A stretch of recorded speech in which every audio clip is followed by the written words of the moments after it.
Hello. She wants to come in and does.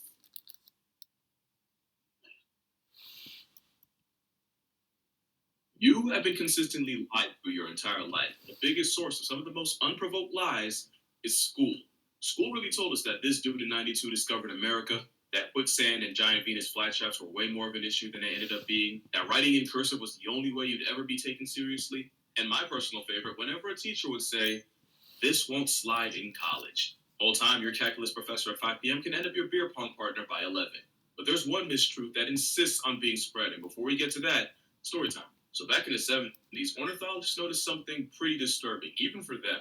Fola is a remote island over 200 miles off Scotland, and for generations, migratory birds, specifically Arctic terns and one of the ops of happy feet, the skua, used it as nesting grounds to raise their chicks. And a group of ornithologists noticed a gruesome trend of chicks with pretty graphic injuries. Some chicks looked like they had a leg or two ripped off. For others, the same, but with their wings. Some chicks even had their heads divorced from their body, for sure irreconcilable. And while some of the chicks somehow survived being mutilated, scientists had no idea what was causing this sudden rise in amputees. At first, they guessed otters or even hedgehogs, but it turned out to be neither. Want to know what it was? Promise you, you'll never guess it. I'll even give you a chance to try. Comment what you think. I bet you're wrong. The answer? Sheep. Yeah, sheep. Scientists observed grazing sheep stumble across a defenseless chicken without a second thought or really even much of a prequel, grab them and eat them. Sometimes the sheep would snap off a leg for a premature drumstick. Other times they might grab them by the head and initiate a permanent separation. Swallowing skull and all, forward. From 1973 to 1980, nearly 700 baby birds have been victimized by the business end of a carnivorous Q-tip. In the grand scheme of things, that's only a dent in the thousands of birds born in that time. Then again, nobody expected sheep to be involved in foul play. And that goes back to those lies I told you about. So in science class, we were taught this rule. Herbivores eat plants, carnivores eat meat, and those with culinary commitment issues are called omnivores. And for a lot of us, that's where it ended. But of course, nature's more complicated than that. It's like a spectrum, and on one end you have obligate herbivores, as in they're obligated to eat just plants or starve to death. Here you got animals like koalas, sloths, and the dead-eyed plush toy, the bear cuscus. Then you have the same concept but obligate carnivores, like cats, of every kind. And smack in the middle are your omnivores. But there's also facultatives, and basically that means most of the time you'll find them at one end, but every once in a while they'll borrow a meal plan from the other side. Polar bears are hypercarnivores, with most of their calories coming from seals, but rarely they'll switch it up to berries, seaweed, moss, and even straight up grass, which makes them facultative carnivores and not an obligate like a lion. And since we're already on bears, pandas are a good example of facultative herbivores. Promise it's going to get less complicated, but the yin yang yogi's defining personality trait is being a bamboo merchant. But every once in a while, they surprise us, like when this panda was caught in 4K eating a past tense wildebeest, or when the DreamWorks jockey chased, caught, murked, and ate a peacock. They've also been known to hunt pikas. That's a pika. So even though most of what goes down its gullet is bamboo, protein in the form of meat is never really off the table, which makes them facultative herbivores. And they're not the only ones. Almost the opposite. Almost every herbivore you can think of is actually facultative, even the ones you wouldn't expect. That's how the Good Vibes vegan aqua blimp has also been known to snag fish from nets for themselves. Then you got the normally vegetarian shell jockey the tortoise, turning a rabbit carcass into a cookout. They've also been known to plot on and consume unlucky birds. To be fair, if you can literally fly but get taken off a census by a mobile boulder, that's more about you than him. There was even that time India released 25,000 flesh-eating turtles to deal with the whole corpse population problem in the Ganges. It didn't work, by the way. But by far, the biggest culprit of covert carnivory are deer. The same deer that's usually the poster boy for the middle child of the food chain will occasionally get calories from something like a past tense bunny. A couple years ago, researchers wanted to see just what happens to the human body after the soul evacuates, and basically set up these body farms to see how they decompose. As you can probably guess, photos would go viral featuring deer chewing on human bones, scavenging through the man-made remains like vultures. In 2015, researchers in North Dakota set up nest cams for a 24-hour live stream of the hatchlings, and not only did the footage catch deer enjoying an extremely late-term omelet, the cervix actually outdid the foxes and weasels in that area, i.e. the ones you'd expect that from. And it wasn't just them being opportunity merchants, some of those deer went out of their way to get to them. And in Canada, scientists were looking to study different species of birds and so trapped them using mist nets, only for the unhinged ruminants to stroll in and eat the trapped and struggling birds alive, right out of the nets. Growing up is realizing Bambi would have 100% turned on Thumper if times got tough. It's now believed that a nutrient deficiency and a food shortage is really all it takes for an animal to go from herbivore to fernivore. Because one thing about animals, they don't care. A deer not finna pass down a chance for easy protein just because the textbook says they shouldn't. Twist is, almost every herbivore on Earth is facultative, meaning they'll take a page out of a predator's playbook if circumstances call for it. That's how you get normally docile horses treating baby birds like popcorn chicken, or that time cows in Australia were caught slurping pythons like fruit roll-ups, all because they were apparently fiending for phosphorus. Even giraffes, yeah, they're not safe either. The verticality merchants of the motherland will often feed off the bones of other animals. Not really swallowing them, but more like licking and sucking on it, pause, so their saliva can leach off nutrients like calcium and phosphorus. There have also been cases of the camel leopard cosplaying the antelope snatching up birds to feed on their misfortune. So far, we've learned three things. One, most herbivores are about as vegetarian as their options. Two, baby birds are really the Kit Kat bars of nature. And three, now you see why Marty did everything in his power to get up out of there. His entire friend group would have had his hide if it got to that point. Which, of course, brings us to hippos. And this is where things get complicated. At this point, it probably surprises exactly none of you that the four-legged assassination cetacean can have a hankering for flesh. Hippos have been seen eating carcasses and even resorting to cannibalism. It's complicated because for a while we thought it was the same deal as before, just animals switching it up when their primary food source is compromised, which would make hippos facultative herbivores, there's that word again. Except, more and more scientists are coming to the conclusion that hippos eating meat aren't just scavenging or being opportunists. It's just hippos hippoing. As in, hippos will put themselves in a position to catch a body and subsequently feed on it. There have been reports of hippos murking livestock and seemingly predatory assaults, and some even believe hippos will purposely park themselves in a river migrating animals have no choice but to cross, just so they can turn the casualties into calories. Sometimes that involves punking crocodiles out of food. And of course, you already know, hippos are not above feeding off friendly fire. All this means, hippos might not even be herbivores at all, but identify closer to the omnivore side of the spectrum. And that's why it's complicated, because now you're probably asking, what's the difference between a facultative herbivore and a straight up omnivore? And there's an answer I just really couldn't tell you. Like, you could say facultatives eat mostly plants but can resort to meat as a fallback, where omnivores can normally go either way, but I'd be lying if I said I didn't just make that up on the spot. But moral of the story, it's way more complex than just putting labels on things and calling it a day.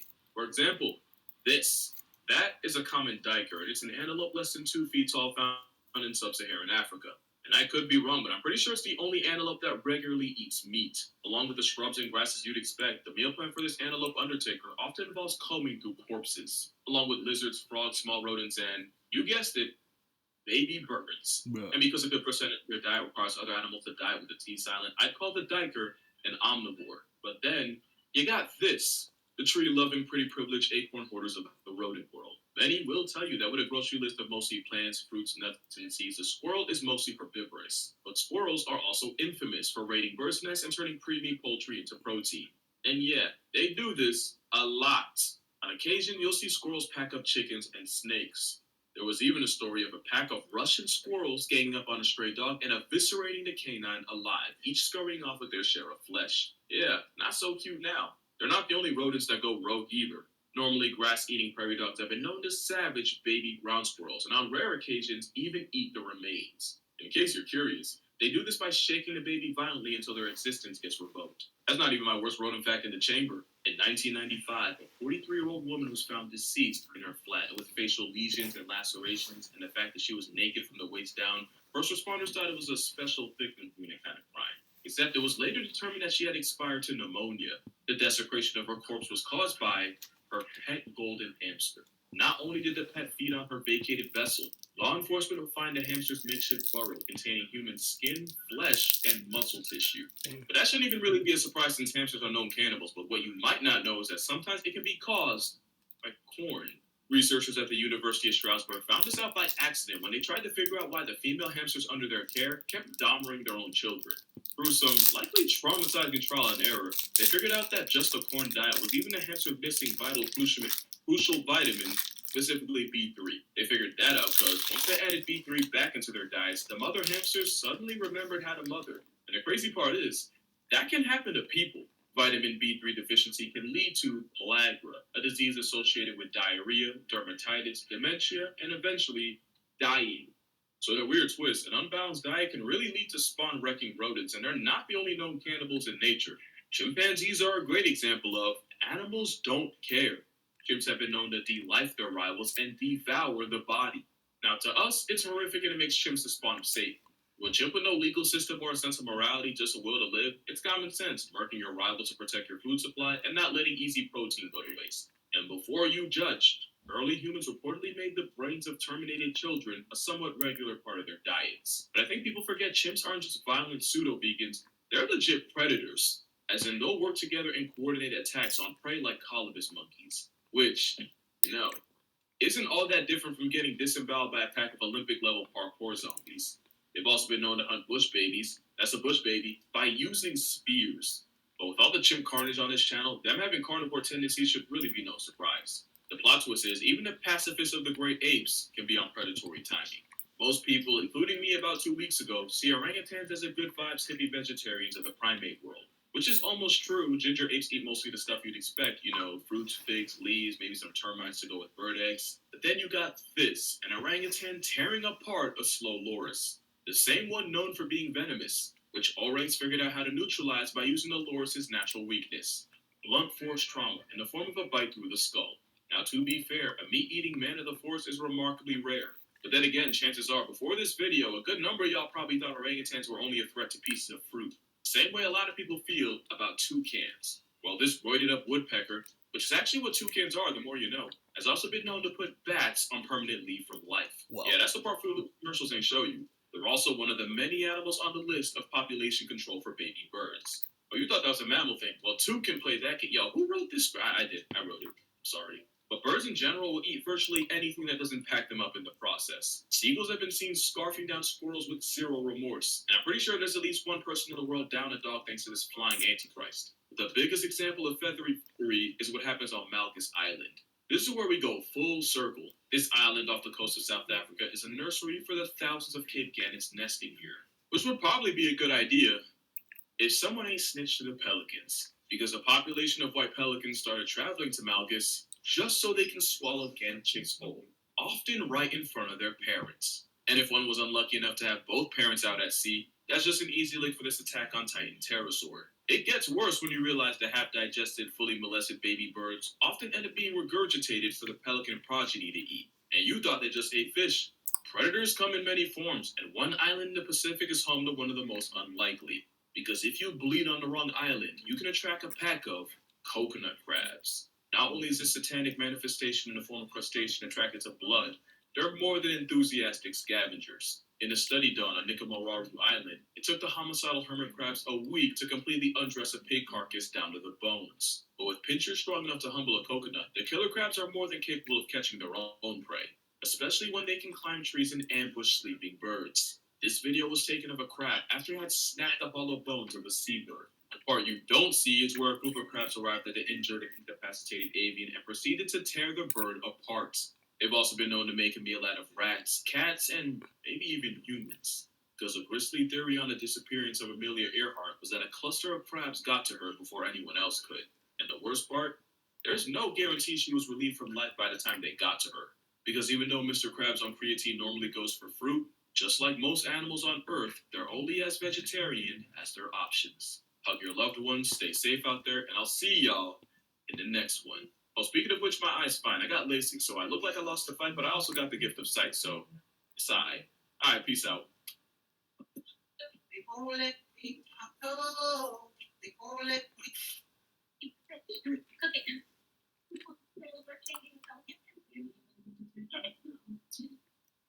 Yeah, you cooked the fish. So, yeah. Mm-hmm. That was kind of fucked up, bro. Some animals are like, damn. The last one. The last one was Ayo. That was that pelican. But I'm gonna continue, man. No, Is that the pelican? Okay, already. Yo. Is that the pelican? Yeah. Months eat them alive, bro. He was he got him in his mouth. He's like, not chewing, no nothing. He was like, yeah, it's done. It's over. Shit. I don't know, man. In the clutch. Yeah, man.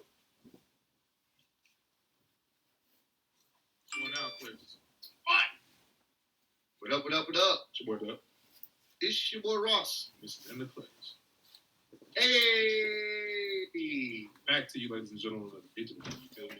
We got another Hunter TV. It only makes sense because we got the new Call of Duty. That is Modern Warfare 3. Modern Warfare 3, but it feels like 2009. Shout out to Hunter TV for always making the dope Call of Duty videos. His But Call he of goes Duty above videos. and Above and beyond. I am still tripping off the fact that my man was playing. He was making some spaghetti while playing the game, bro. That's Hey, that's That's tough. where we supposed to be? yeah. No, Yeah. we've been trying to schedule something. I know on the last game, we have been trying to get some type of scheduling going, but we have been, missing dates and stuff like that. At some point, we will try to have some type of in the clutch Hunter TV crossover, depending on if we can line up schedules. I think that would be pretty interesting, and I'm pretty sure you guys will enjoy it as well. So it should be a fun time. Yep. Let's get right into this one, and let's do the damn thing, man. Let's go, man. Run up. Sights. Slowly, you have multiple enemies heading to bomb site B. I man will stop some of them, but you must ninja defuse the bomb if you want this mission. And this is the fuse. Copy. Visual on the target. Look to your left. Yeah, you know your teammate. He doesn't know our plan. Enemy on the move. 4 hostiles surround you. Don't move. 4 Wow. No way. Enemy down. It wasn't part of the plan, but stay low and don't move. That body will conceal you. The guards haven't been alerted. No way.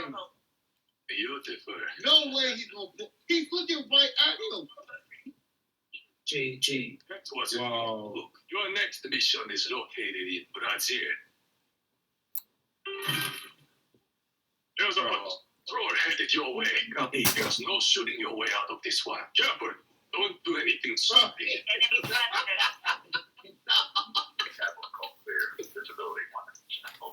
Bro, he. Do we just get ninja again? Bro, what? Ninja defuse. That was, and I hurt my pride a little bit. IC-130 ready for the airline. IC-130 is in the air.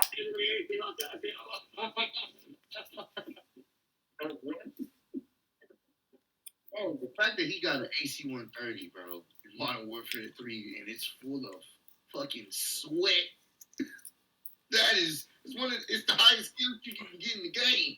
It's nothing but sweat lobbies or sweat fest. He was able to pull that off. What the hell? Let's get out of here. It's not safe. Homelander? This is the last American thing we have in Russia. This is the last stand in U.S. soil. Ruben, take cover. Get back here. No! Oh, is it Burgers? If you want to grind Modern Warfare 3 on these beautiful remastered maps or listen to beats to keep you sane, download Opera GX. You can keep lots of tabs open to not lose them, and it That won't was affect tough, you at bro. all. The panel lets you limit the amount of CPU or RAM you are willing to let your browser use. I personally like to put music on in the background when it's late night and I'm grinding Modern Warfare 3. If you love customizing your gun in Call of Duty, you will for sure like the GX mod features. Opera GX offers tons of customizations within the GX store that makes your browser fun. I love that the dope integration. Good luck to everybody this game. Let's have Wait, hold fun. on, hold on. Code of conduct. Treat everyone. Treat everyone with respect. You should.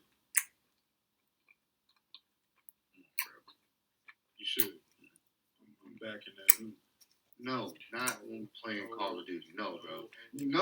No. Hey, No. It is a rated M game. Be disrespectful. N-word. But now they have the little AI now that if you are too disrespectful, it'll comms ban you for a while. N-word. That's always been a thing. Give it up. It's always been a thing. So you can't control it. We can't control it. Because if that's the case, I fuel off that negative energy. I feed off of It bothers me. It don't. It shouldn't. It shouldn't. Bro, we see it all. We see it all the time online, bro. Us being content creators, we see the bullshit.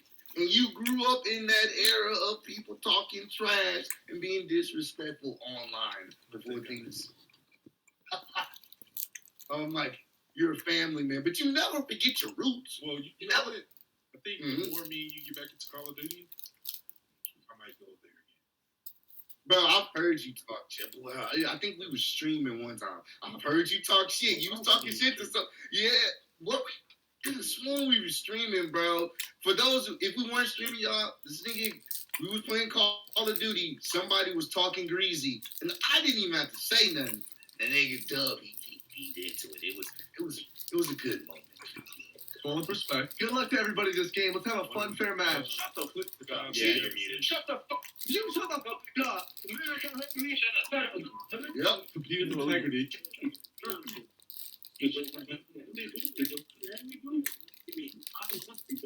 Stay vigilant. Snoop Dogg, check this out. Oh yeah, he was a goofy. What is wrong with you? I'm about to plant the bomb. Bro, he team. Calm down. He team killed his. Wow, bro. Would be mad too, bro. You team kill me just to play the ball, bro. That's fucked up, bro.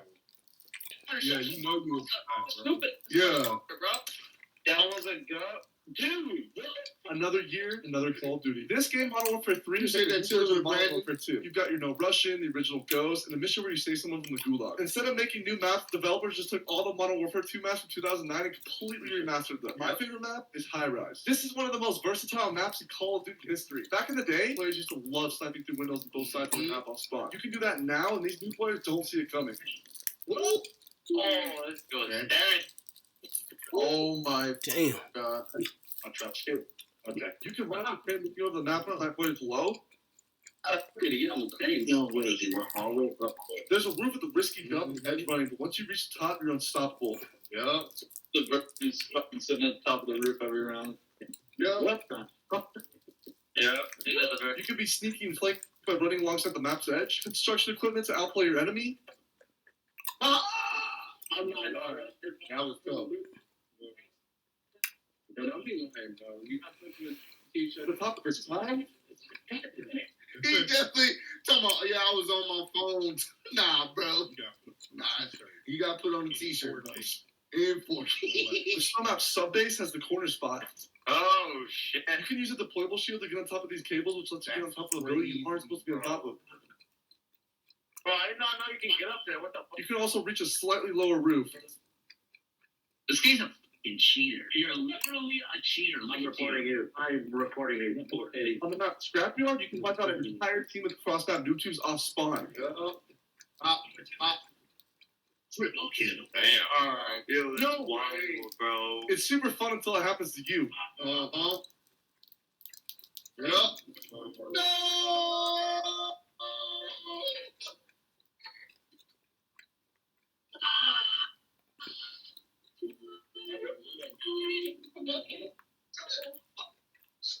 Run up the stairs off spawn and kill people instantly. Me at the top one. Jump on top of the airplane tube.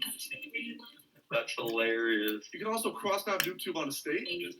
Oh, my fucking God. On the grasslands or wasteland, you can camouflage yourself on top of the broken building, just like the old days. You are an idiot thing. No call out whatsoever. Oh, he hot, man. It can sound like he full of Mountain Dew and Doritos. No, he's not dead. You're like, double any fuck. The best airport map in video game history, Terminal, has a snipe spot off spawn where 2 players can challenge each other to a duel. If you use a deployable shield, you can jump on top of a plant that conceals your enemies pretty well because nobody's looking that high to find something. Bro! You got the classic hiding spot in the back of the plane. No, Goofy, he doesn't know everything in the game. There's a sniper spot behind the small window overlooking Burger Town. And the classic wall bang on the airplane. Oh, yeah. Report it. Everybody back. On the map Afghan, you got the top of the cliff. Oh, oh no. You can run up the plane where you can hide on a side cliff. Oh. I recreated a classic MW clip that's on the map, Derail. In 2010, a guy sneaked behind a player and messaged him on Xbox saying he was behind him. He reads the message and realized somebody's actually behind him. That's a classic clip, yeah. Behind you. We have to type. What? It's a historical moment. Hunter, that was fucking good. That scared the shit out of me. In the Rainlands underpass, climbing a ladder in an odd spot lets you take out an entire team. Oh, he's on top there. On the map Karachi, there's a secret wall jump, Oh, this can be in that. or you can land on top of the bus. On the infamous map Rundown, you can thread the needle through sniper and snipe somebody across the entire map without them But having some a of these single are- clue where it came from. And in I've Skid Row, unfortunately been on the opposite end of that. But where did I get? Where's the kill cam? Okay. my mission.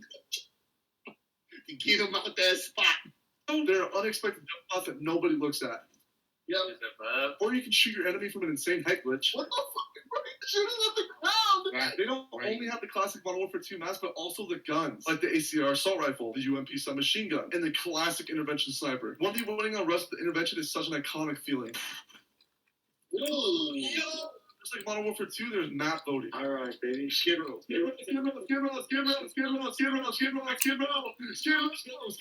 I love it. If Modern Warfare 2019 map voting was gone, so people would always back out if it wasn't the map they wanted. Yep. In Modern Warfare 2, it was the same way. Bro, why does this map exist? I'm asking myself the same question every day. But now we finally have the option to make our voice heard. Do say. While being a reimagine of Modern Warfare 2 2009, they also added some new additions. My favorite is the Juggernaut Recon, armed with a portable radar, riot shield, and a semi-auto shotgun to hunt enemies. He's a juggernaut. He's got a jug. Yeah, I know, he's on me, though. He's on me. Hey, he's gonna get. He's gonna just. There's a jug. Right here, yeah.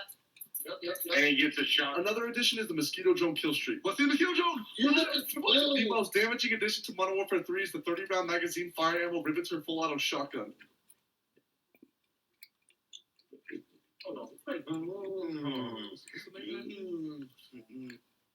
I've been seeing some people have been using that. I just didn't know which exact shotgun it was because I was trying to rank up the gun and stuff. So, yeah, I think I may have to experiment with that. What the fuck? That's so bullshit.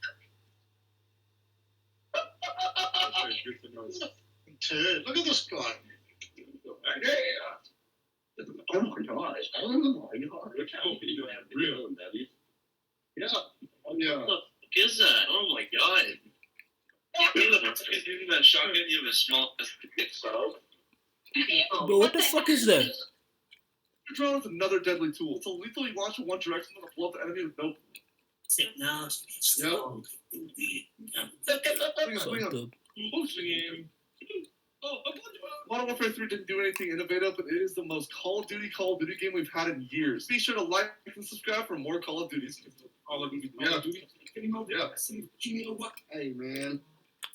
Bro uses mag to kill somebody, bro. I have to try that class setup. People's gonna go crazy. Yeah. Oh man, I'm tired of just sweating in these games. You give me a flaming shotgun? Oh yeah, it's gonna be dead. Oh, Flaming shotgun. Yep. It's crazy. Alright, there we go.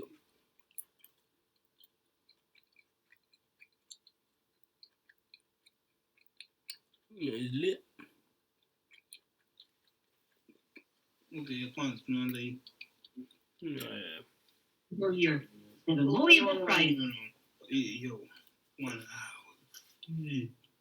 They were on these niggas.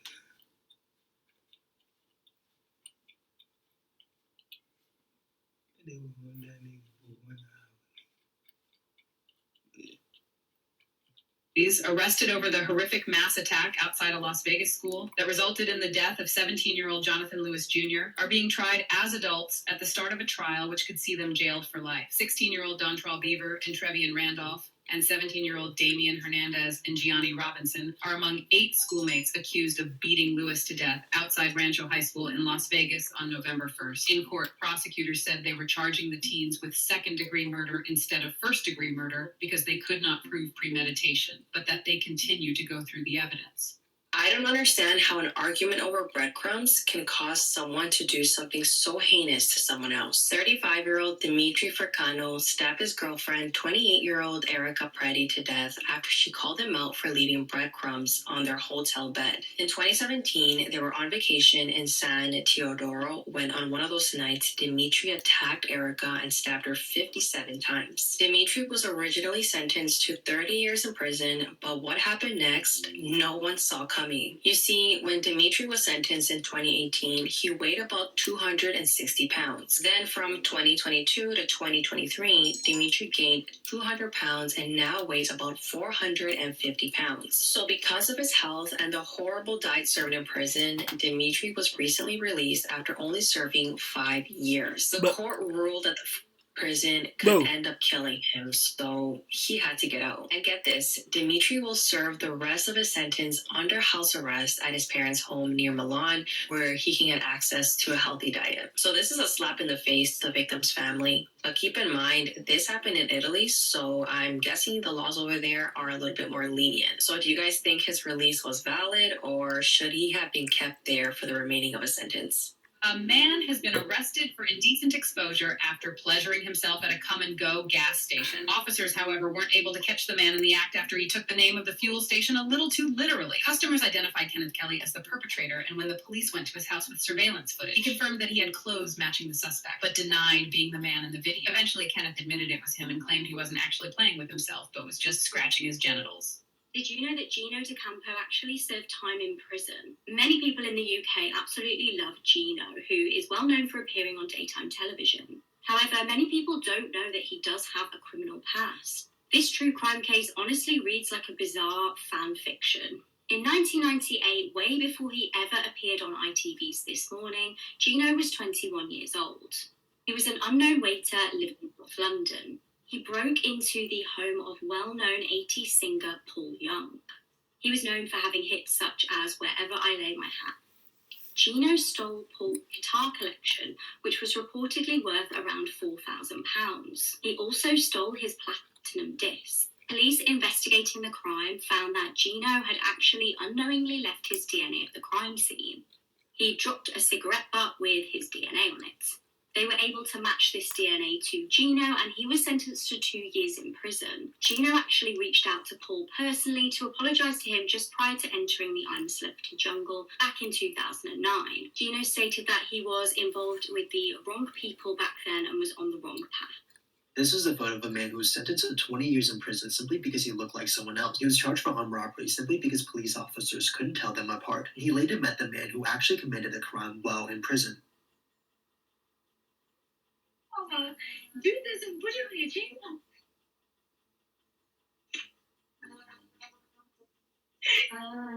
This is the man, Sicharvi, and her daughter, Vianne Mangrio. Sadly, they are no longer here with us today. They lived in Burnley, UK. They had a beautiful, loving mother and daughter relationship. Vianne's father lived in Pakistan. Vianne was only 14, but both her parents were very proud of her because she already had plans to go to Cambridge and study law. Saman had hired a man named Shabazz Khan to do some handiwork around the house, but he did more than just handiwork on the day of October 1st, 2020. The bodies of Saman and Vianne were found. When police decided to go to their house for a welfare check, police launched an investigation and found that the handyman on CCTV was there that day. 52-year-old Shabazz Khan was then arrested. He had laced Saman's rose wine with diazepam before ultimately strangling her. A little while after that, at 3:25 p.m., Vianne was coming home from school, and when she arrived into the house, Khan drugged her and ended her life too. To throw him off as a suspect, Khan tried to make it look like the bodies were set on fire by the tea kettle, but had trouble doing so. So instead, he started to write on the wall, COVID-19 and my mom is evil, to make it look like the two mother and daughter didn't like each other and had a falling out. Luckily for autopsy, it showed that that wasn't the case, and that Saman passed away from pressure on her neck while her daughter's body was so badly burnt that they could only say that she died of asphyxiation. In Khan's loft, they found jewelry worth 27,000 pounds that belonged to Saman. Khan was sentenced to life in prison with a minimum of 34 years, while his wife, who also tried to lie about his whereabouts to the cops, was jailed for 30 months. Always be careful on who you allow in your home. No. Silly to try it. But it exploded. And they were both found dead. You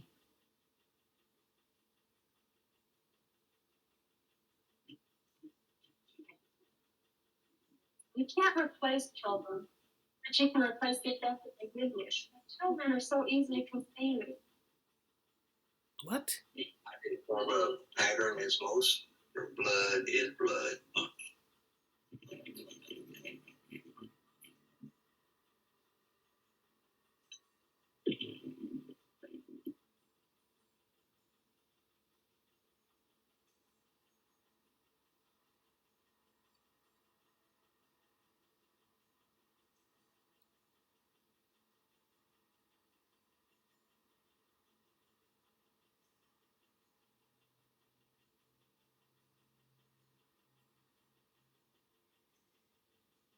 What would you do if you saw a severed foot in the sand?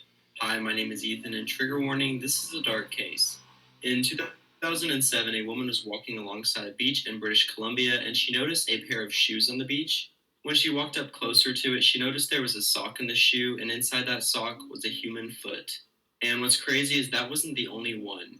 By the end of 2008, there had been a total of 6 times where severed feet had washed up on shore from 5 men and 1 woman. They were actually able to identify one of the man's foot, but they believe that he had unalived himself. And for the other 5 individuals, it still remains a mystery to this day.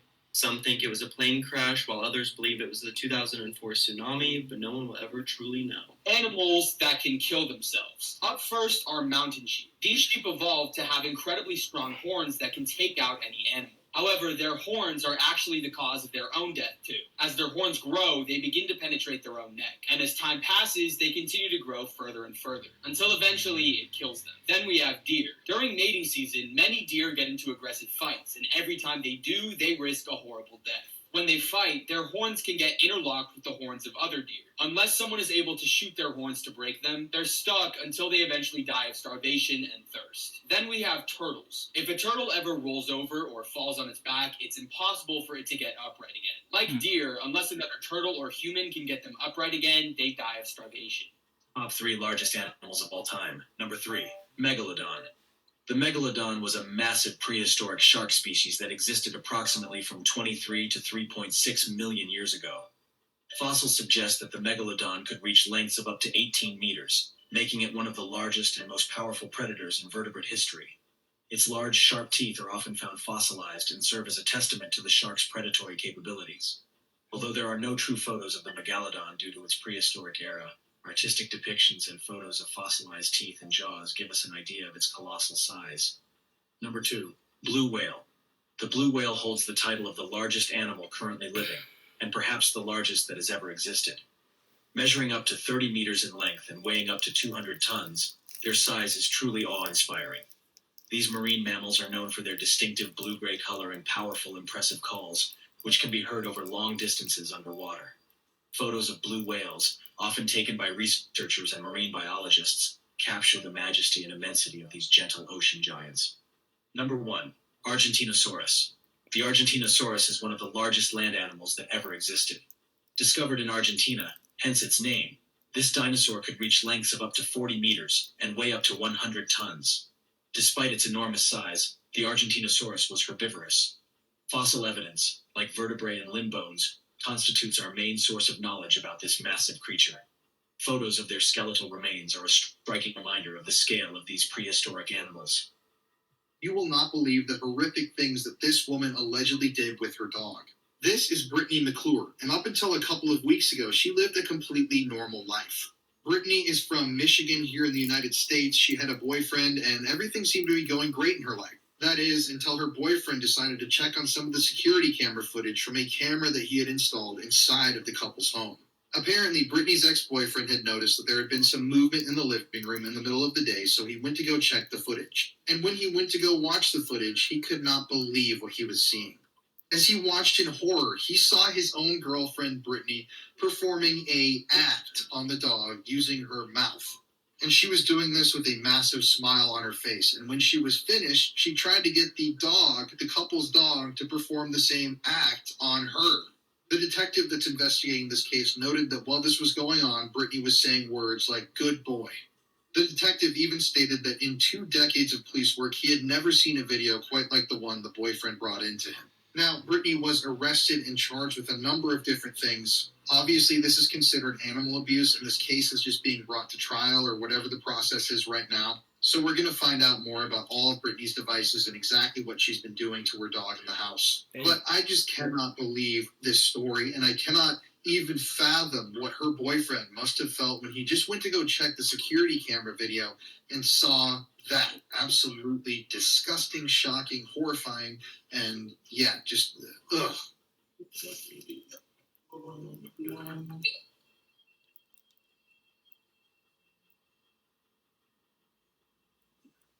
Itemized view presents Light Out. Molly Lee was born in England in about 1685. She was known for being very ugly and so never married and was shunned by the town. It was said that she had an adult mind and abilities from birth. She was able to eat a crust of bread just a few hours after being born and would not drink her mother's milk. She was also known for her temper and did not have many friends apart from a blackbird which followed her about everywhere. She didn't attend church often, so Parson Spencer, who was the rector of the local church, hated her.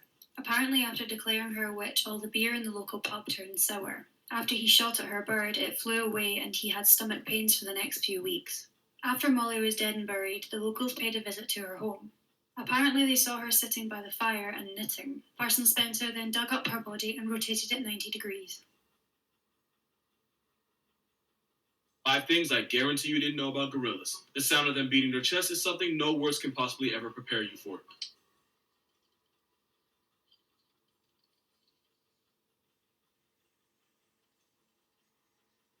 This 300 to 400 pound live action Donkey Kong is afraid of insects like caterpillars and reptiles, especially chameleons. Maybe gorillas will play with almost anything but hit the brakes immediately the moment they see this. Same dude y'all thought could do something with Godzilla gets sent packing by his mini-me. Now ain't that a bit? On top of that, gorillas hate water and they really hate rain. If a troop of gorillas gets caught in a storm, they'll just sit motionless and wait for the rain to pass. If there's a cave or some shelter nearby, they'll go ahead and hide in it too. Which is weird because gorillas will walk through swamps and babies will play in water, but rain is where they draw the line. Gorillas bite as hard as grizzlies and twice as hard as lions. A motivated grizzly bear has a bite force of about 1,100 pounds per square inch. Streets say that's enough to crush a bowling ball. But gorillas have a bite force of 1,300 pounds per square inch. And who y'all call the king of the jungle is literally half as strong, checking in at 650. That mouthpiece is what helps them crush 40 pounds of vegetation every day. To digest it all, gorillas have a massive amount of bacteria in their gut, which also means gorillas are almost always constantly farting. No, but like seriously, they don't stop. If there's a family of gorillas nearby, best believe you're gonna smell them way before you see them. That's 5 facts you didn't know about gorillas. Comment what animal you want next. A case that makes me sick. The murder of Kenneth White. What? These 5 teenagers was throwing rocks from an overpass.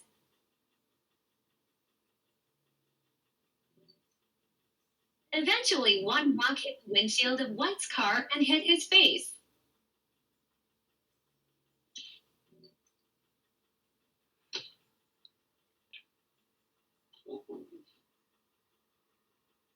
This is what our parents warned us about. It's terrifying to think that a real human actually went through this. Angela Hammond was a mother from Clinton, Missouri, and in 1991, she was at a grocery store. And you know, back then, the general public didn't have cell phones, so she went to the payphone to call her fiance, Rob. Rob says the conversation was going normal, but then Angela had said that there was this weird car that kept circling her and, like, driving around. So Rob, doing what any normal boyfriend, fiance, husband would do, was like, get out of there, just go home, we'll talk later. So I guess that Angela thought they had left, and so they continued talking, but then Angela says he came back. Then he hears her say something that I'm sure will haunt him for the rest of his life. She says, oh my God, what am I gonna do? He then hears Angela scream, and then he hears silence. So Rob panicked, not knowing what to do. He knows he could call the cops, but it may be too late. He hops in his car and drives across town to go find Angela. So while on his way there, he hears someone screaming his name from a car going the opposite direction. So Rob hits a U-turn. He sees a pickup truck, and in a terrible twist of fate, Rob chasing down this car when his transmission goes out, and Angela is never seen or heard from again.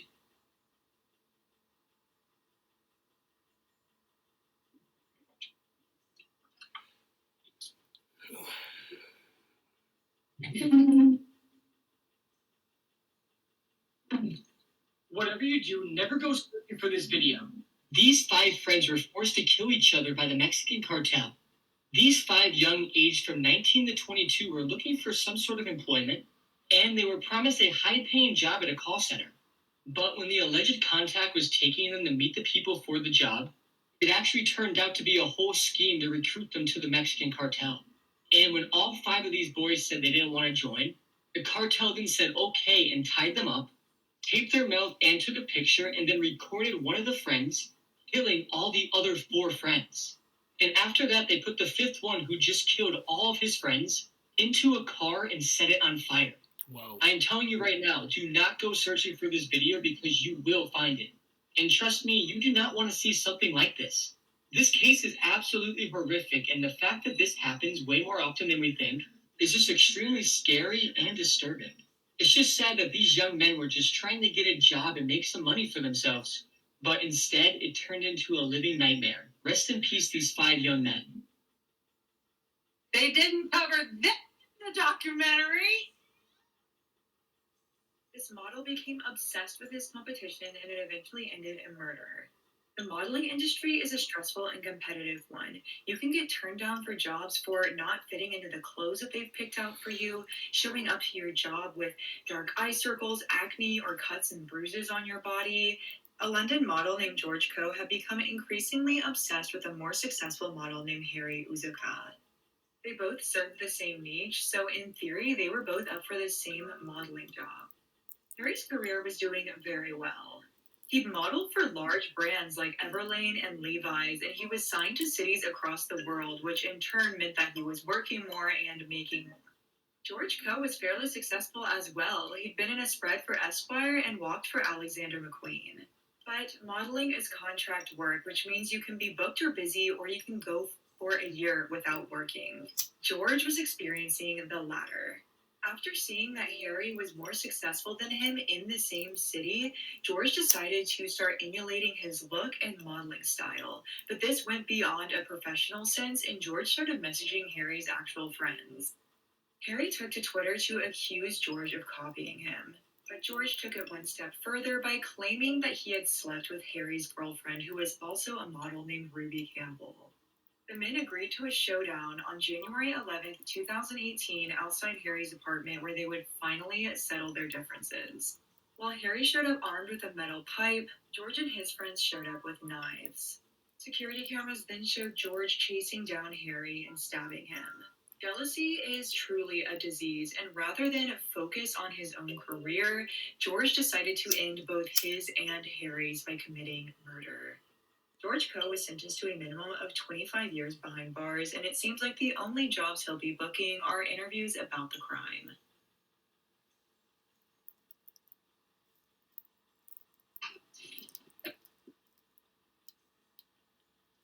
This viral video from the All-Male College in Madrid has shocked Spain. The video shows students at Elias Aguja staging a coordinated mass catcalling directed at nearby female students.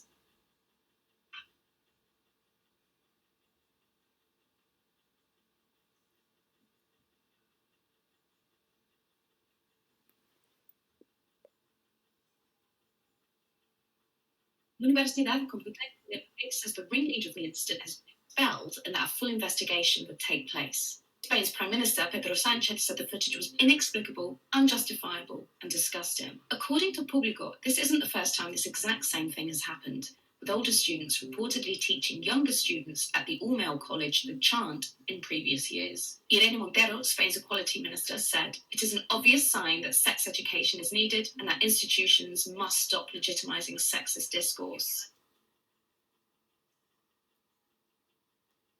Have you guys heard of the satanic Oreo theory? We all know and love Oreos, right? But after this, you might not want to eat them anymore. If you look at an Oreo cookie, you notice that there's symbols on top of every little cookie. The symbol looks closely related to the double-cross eternal symbol. Now, from what we know, they supposedly put symbols in everything, including our cartoons, movies, and even on our food, to pay tribute to Satan, right? Now, the double-cross eternal symbol represents the Leviathan symbol, which is a curse, a spell. Now, some people believe that they place these symbols on the food you eat to curse you, or shall I say, put a piece of Satan inside of you. You know sort of how in church you eat a piece of the bread, which means you're putting a piece of Jesus inside of you. He's becoming a part of you. By the way, before we continue this story, type amen in the comments to ward off any evil spirits that come off this video. The theory also states that the word Oreos originates from the ancient Greek and Egyptian term Orius, which just happens to be the Egyptian serpent that people used to worship. And let's not talk about the super secret bunker that the Oreo company has built in Norway, where they claim to only be holding the formula to Oreo inside.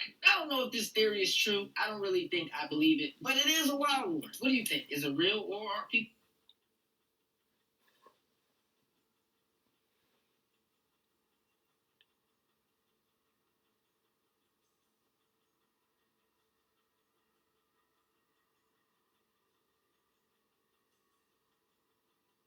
In the daytime, my parents send me out in the day. You all right? What are you doing?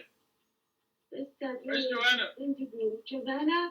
I should hang out. Look around here somewhere. Take care of her, all right? Okay. You understand? I love Joanna. Joanna. Joanna. Go ahead. Yeah. How you doing? Yeah. Who's that guy? I don't know. Hey! Hey, your house is on fire! Your house is on fire there! What? Your house! What's the name? I can't never read that. Oh my god! Oh, wow.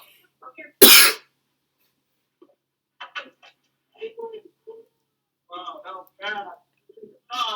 Thank you. Yeah.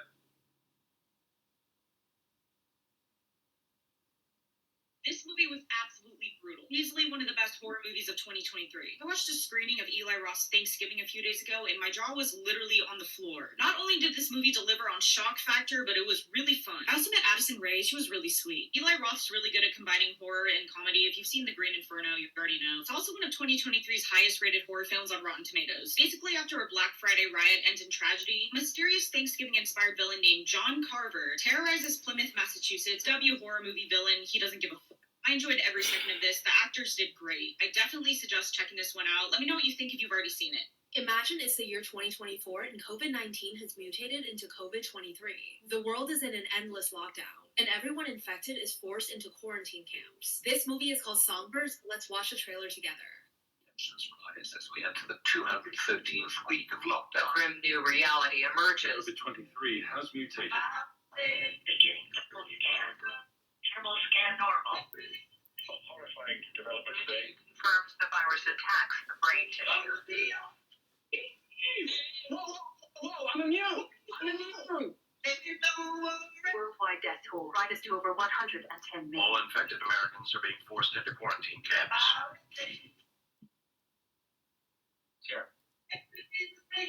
Sarah, what's going on? Department of Sanitation. Sarah, talk to me. I think my neighbor has the fever. Oh, or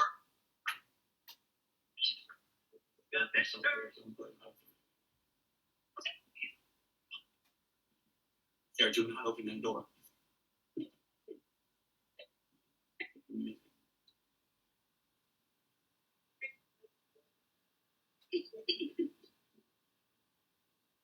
Thermal scan.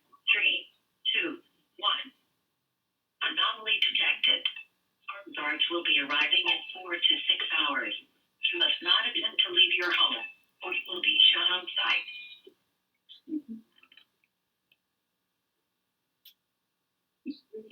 I know you're right there. Coming. To let you go. Sarah, you can never me. Sarah, I'm not letting you give up. Sometimes we have to do things we don't want to survive. I'm trying to save the one person left in my life that matters to me. Can't help you. What you're talking about is illegal.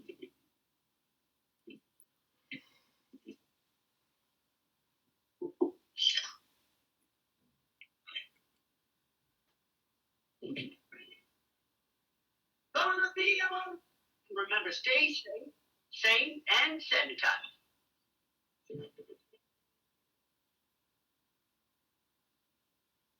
Op zoek naar de beste all-risk injury-verzekering? Komt goed. Centraal Beheer. In today's video, we'll be looking at interesting TikToks that will blow your mind. This man cheated death 7 times, but what happened next will shock you. His name is Franz Selick, and when he was 33 years old, his train crashed into a river, killing 17 people, but he managed... I'm sorry, we're only 14 seconds in, but those first 2 numbers are kind of crazy numbers that they start off with. 7, you know, and then 33. We all know that 33 is a crazy number, right? To survive. 1 year later, he was flying on an airplane when the plane doors blew open and he blew out with it. All 17 passengers and crew would pass away in the crash, but against all odds, Franz survived by landing on a haystack. 4 years later, he was on a bus that plunged into a river, killing 4 people, but not him. Over the next 3 years, his gas tank would explode at 2 separate times, but he escaped both incidents without any major injuries. Soon after that, while walking, he was hit by a bus, but survived with only a few injuries. But in 2003, his life changed forever. It went on to win $1 million on Croatian lottery. He truly is the most lucky person ever. Here are some cities that you won't believe actually exist. Number 1 is Whittier, Alaska, where all residents live in the same building. All the residents of the city live in this 14-level building that used to be a former military facility. Inside, it has a school, a police station, a hospital, stores, a church, and more. Number 2 is Miracle Village in Florida. That is a city where only sex offenders live. The sex offenders decided to create their own city out in the middle of nowhere since it's hard for them to find places to live due to their criminal. Yo. Cool.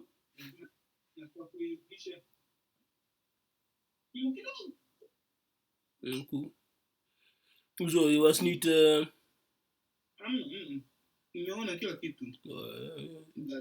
That story about the dude that fell from where? He fell from the ground. Don't play it back. He fell from the ground. He had multiple situations, man. Multiple. Yeah, that's why, you know what I'm saying? Because he started off with a lot of shit. I'm like, what the? Hey, but he at some point, his luck of his unluck turned into luck because he took it. Oh, okay. Play.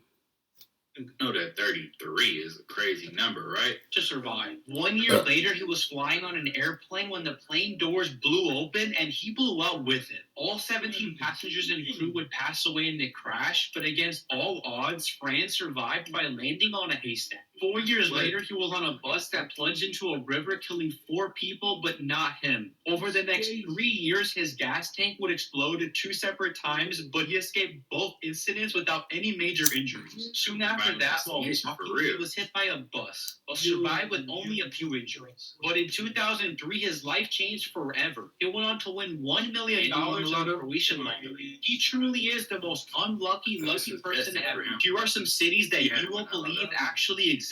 Number 1 is Whittier, Alaska, where all residents live in the same building. All the residents of the city live in this 14-level building that used to be a former military facility. Inside, it has a school, a police station, a hospital, stores, a church, and more. Number 2 is Miracle Village in Florida. That is a city where only sex offenders live. The sex offenders decided to create their own city out in the middle of nowhere since it's hard for them to find places to live due to their criminal records. Number 3 is the sleeping city of Kalachi, where the residents just randomly fall asleep, even while walking. Between 2012 and 2015, the residents of Kalachi would suddenly begin to slur their words and then fall into a deep sleep that would last days or even weeks. Scientists eventually discovered that it was caused by heightened levels of carbon monoxide from Soviet-era uranium mines in the area. Makes sense now. Terrifying coincidences caught on live TV.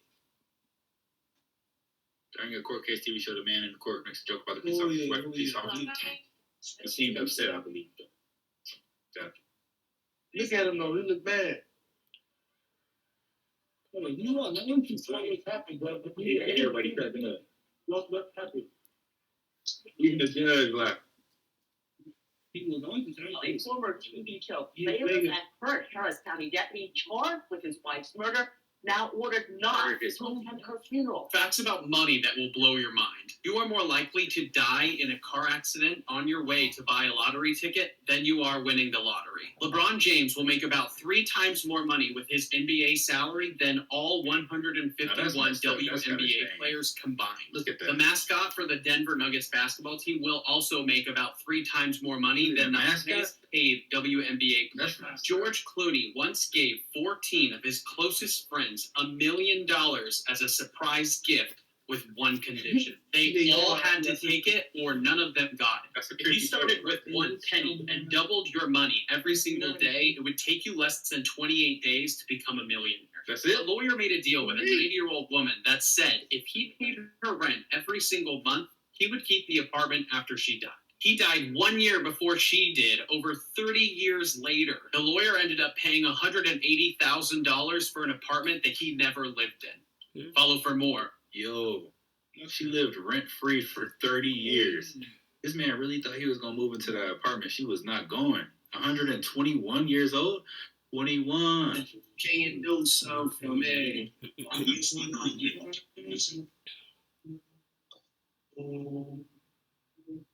Always want to go onto an island. But not that island. Anthrax? From testing. See, we always testing on our poor Mother Earth, ain't we? Always trying to destroy the Earth. What is it?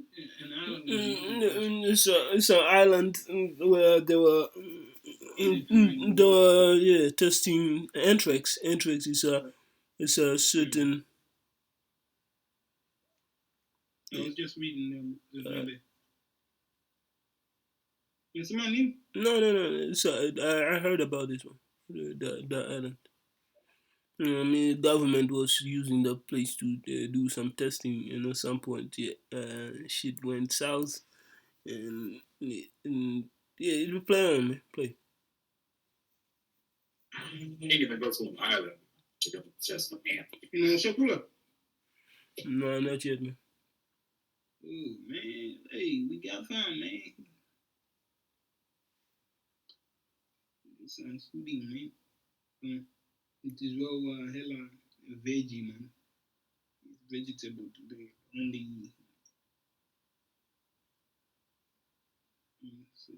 vegan people. Yeah, let's get it. Run Windows on Mac and open a world with no limits. From work to creativity, every tool you need, now on your Mac. Bring your creations to life. Play, learn, and do more. Parallels Desktop. Experience running Windows on your Mac. I'm zie ik Duitse ondertiteling. What if I told you the Titanic? Nee. Bij die andere reclame, ik zag Duitse ondertiteling. Of heb je VPN veranderd? Titanic never actually sank. So the owner of the boat, JP Morgan, actually had two boats, the Titanic and the Olympic. The Olympic was older and more run down and was also in an accident. So the theory states that JP Morgan sank the boat on purpose because he knew he would get a lot of money from the insurance policy. But why sink the newly built Titanic when you could just scratch off the paint, swap the names, and sink the Olympic instead? But it gets even worse when you realize that JP Morgan's business competitors were also on the boat and not one of them made it out. And guess who wasn't on the boat? JP Morgan. He canceled just minutes before it left. And there was a man named James Fenton who worked on... Pause. Look at my man's Dumbo ears. I can't even look at his ears though. That's fucked up. Man's heard the Titanic sinking from far away. Oh, shit. Building the boat and survived the sinking. And on his deathbed, his last words were, the Titanic never sank. It was the Olympic. And he said he was told that if he ever said anything, something bad would happen to him. Maps it will change. Yeah, the Titanic is kind of crazy, right? Because I never really learned about the Titanic when I was younger. The only information I had on the Titanic was from the movie. You know, anytime I think of the Titanic, I think about those two people out in the ocean and the whole little love story and the violin. That's the only information that I have about the Titanic. I didn't even know, you know, about the Olympic or, you know, all this backstory to it. Change the way you see the world. This is a map of beavers in Europe over 100 years ago, and this map shows beavers in Europe today. It is perfectly legal for a landlord in any of these red states to refuse to rent to someone for being gay or transgender. The top map shows the most popular internet browsers in 2012, and the bottom map shows the most popular browsers now.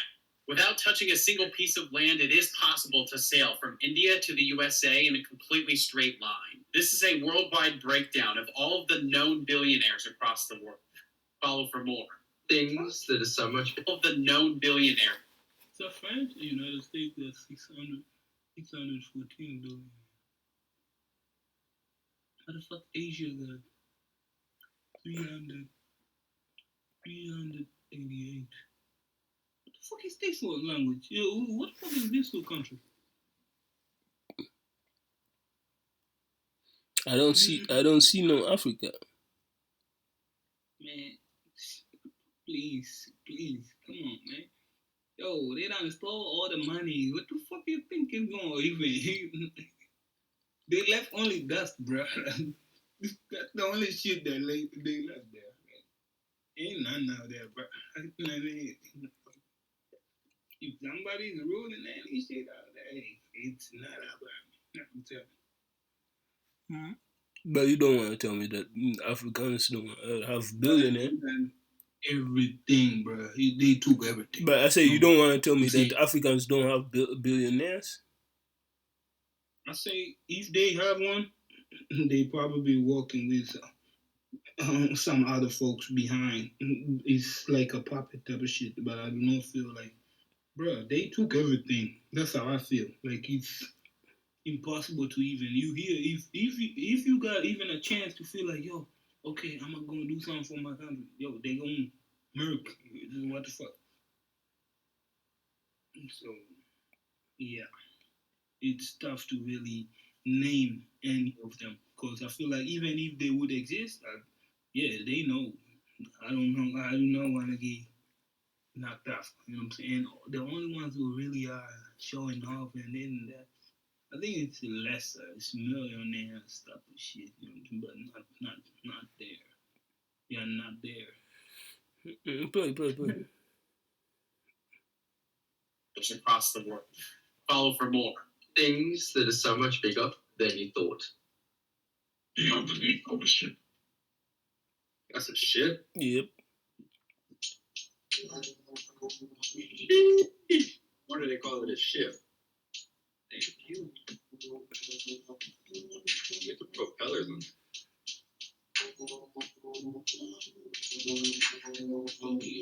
How do they even build? But do you? I'm sorry, NASA just found what? So Interstellar is now real. NASA have just discovered a water planet 100 million light years away from Earth. He said 100 million light years away from Earth. Please let me know.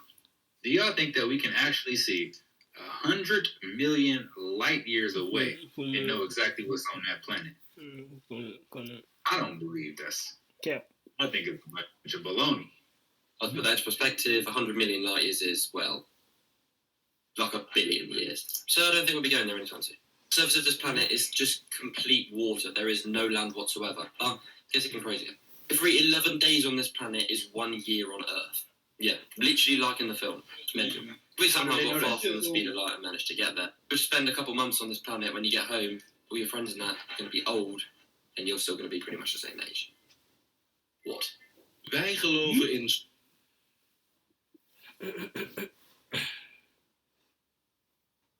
That's the confusing thing about it. But so are you gonna be aging like?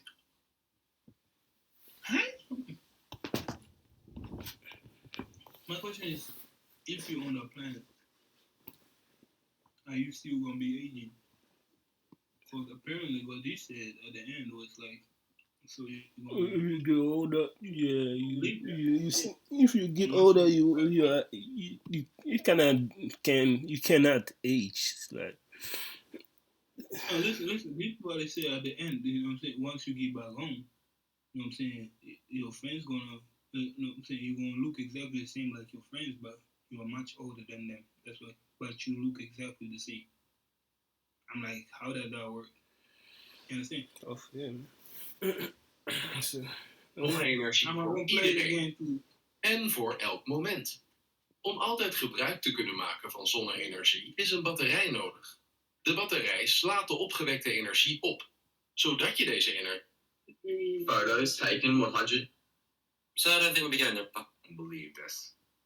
I think it's a bunch of baloney. Let's put that into perspective. 100 million light years is, well, like a billion years. So I don't think we'll be going there anytime soon. The surface of this planet is just complete water. There is no land whatsoever. It gets even crazier. Every 11 days on this planet is 1 year on Earth. Yeah, literally like in the film. It's mental. We somehow How do they got know that? faster than the speed of light and managed to get there. Just spend a couple months on this planet. When you get home, all your friends and that are going to be old, and you're still going to be pretty much the same age. What? Photos taken 100 years apart. No, I go false. Wow.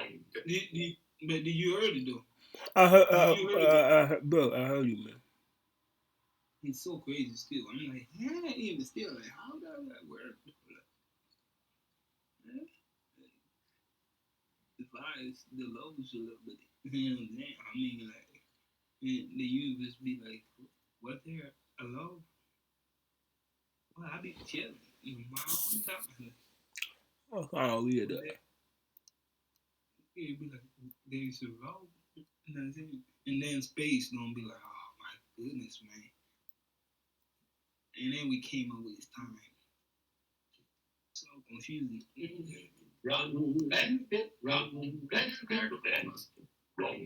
way different back then. Yeah, so small, man. Look at it. It look almost nothing. And there were houses behind. Oh, it did. There were houses. Yeah. What? Photos taken 100 years apart.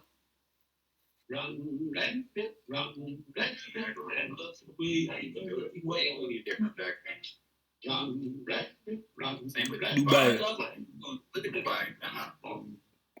Just having a really bad day. They were taking a picture of their ice cream when all of a sudden a seagull flew down and stole it. What are the odds? This guy got in his car and went to turn on his windshield wipers, but by accident he opened his sunroof and snow fell all over him. Okay, this is very unlucky. This person had to walk to work because there was a swarm of bees on his car. Next, this delivery driver Beyonce must have been in that car. didn't want the package to get stolen, so he threw the package through an open window. However, under the window there was a toilet and the package landed in it. And this is insane. This old lady was watching TV when all of a sudden a person starts to fall through her ceiling. How does this even happen? Athletes who got caught cheating. This goalkeeper ran pretty far from his net to try to save the ball, but he missed it, and he couldn't get back to the net in time to save the ball, so he decided to fake being unconscious. The medics ran out to check on him, but the refs realized he was faking it, so they gave him a red card. During a professional golf tournament, a player named Patrick Reed was hitting from the sand. And in golf, when you're hitting from the sand, you're not allowed to touch your club to the ground. But when he took his practice swing, he purposely hit the stand on his way back so he could get a better angle at the ball. This one isn't really cheating, but a football player bribed a ref with $1 as a joke. But the NFL didn't find it very funny, and they fined him $20,000. 3 things that don't sound right, but are actually correct. Number 3, modern Christianity is actually a polytheistic religion. Since monotheism is a worship of only one deity while denying all others, that's not really what's going on. It's similar to something like Hinduism, a religion people usually wouldn't hesitate to call polytheistic. But the very nature of Christianity's polytheism is in the religion's name. As Christianity is only 2,000 years old, so by following Christ, God, and not to mention the Holy Spirit, it becomes polytheistic. And saying Christianity is monotheistic would imply that you're denying you would ever worship these two. Just like nearly all religions, there's one God that's more God than all the other gods. And he usually created everything, along with the other deities that are worshipped. It just so happened that the word polytheistic, in the West, now has negative connotations at times. But believe it or not liking a word doesn't simply just change a religion. Number 2, compostable and biodegradable aren't the same things. Things like biodegradable wet wipes are actually just compostable, a process that requires extra chemical help. So whenever you flush them down the toilet, you're adding to your town's fatberg. Fats and oils cover the wipes, leaving them to stick together in the water pipes. Even the ones that claim that they're flushable add to your giant stinky fatberg. And number 1, the devil's lettuce can actually be physically addictive. The good thing is, it's only in chronic users, for people smoking at least every other day for 3 months. Withdrawal symptoms could be loss of appetite, difficulty regulating mood, sleep problems, cravings, physical discomfort, anxiety attacks, and more from your brain's physical dependence from adaptation. It's a side effect on how the brain works, and it being made in a lab or something advertised as natural doesn't really matter when you're introducing chemicals into the brain every day over a long period of time. It without a doubt will change your brain's natural chemical composition, as well as your sensitivity to the substance you're introducing. Though like I said, only includes long-term daily lettuce smokers, but to a much further extent, dab takers. Cannabinoid hyperemesis syndrome, where stopping daily use causes severe nausea, vomiting, and abdominal pain, with the weird home cure of being in hot water being the only thing that curbs the symptoms. People with CHS will bathe and shower compulsively, usually for hours at a time, and anywhere from 3 to 10 times a day. As you can imagine, hot water curing your violent vomiting episodes and extreme nausea pain, You might stay in the bath for 7 hours a day too. Though the lettuce is definitely still at the top of the safe recreational substance use list, every substance is going to have its side effects. Whether the community likes to admit it or not doesn't really matter. But what does is educating people before, not after, getting into daily substance use. Yo, SpongeBob be tripping. Hey, I'll be honest though, I kind of had a feeling that the devil's lettuce was a little bit addicting, but I've never heard of anybody having severe withdrawal symptoms like what he was just talking about. Like, you stop smoking and now you got to take a hot shower 3 times a day? Nah, man. Never heard of that before. Let me know down in the comment section if you know anybody who has had severe withdrawal symptoms to the devil's lettuce.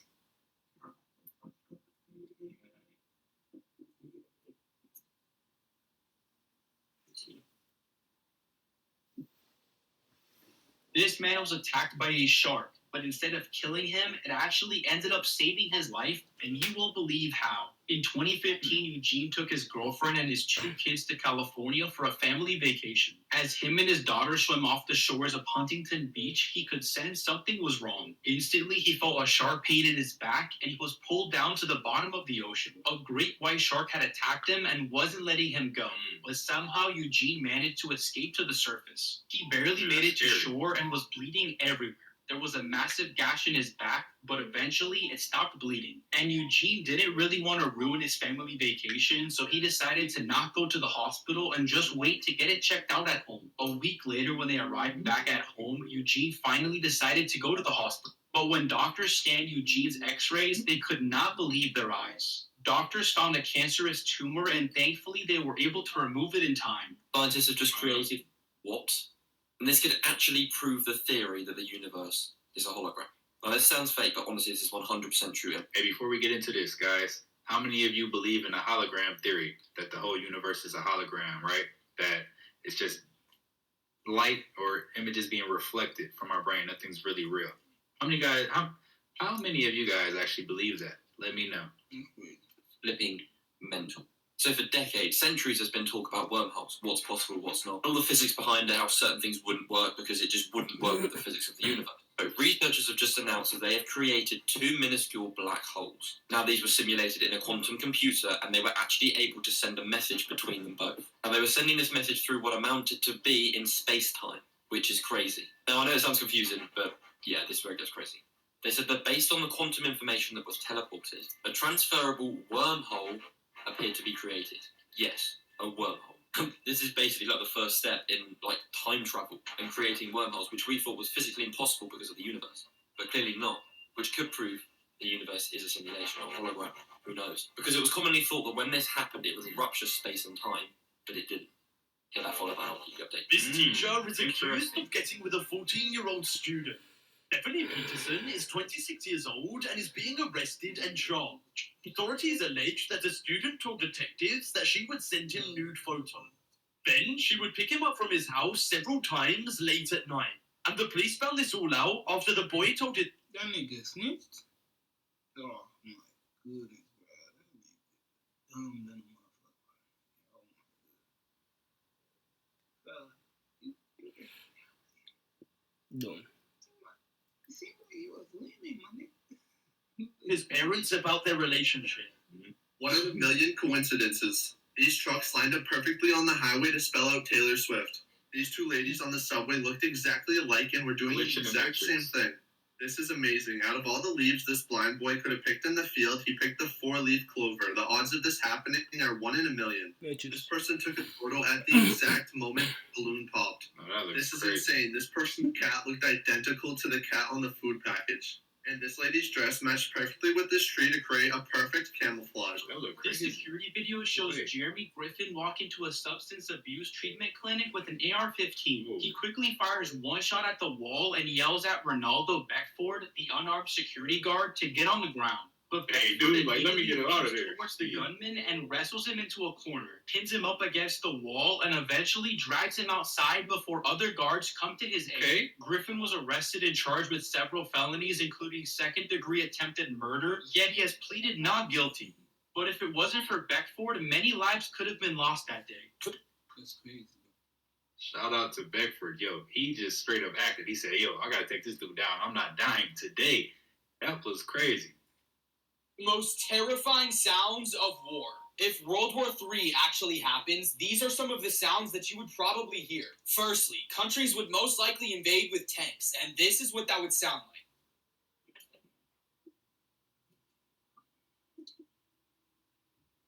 like. Next, if you hear a siren, this means there's bombs or rockets incoming.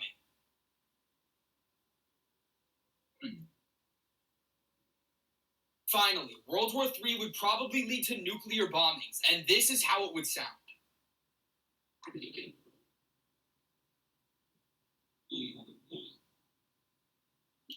Hey, I'm not gonna lie. I kind of feel like we're in WW3 right now.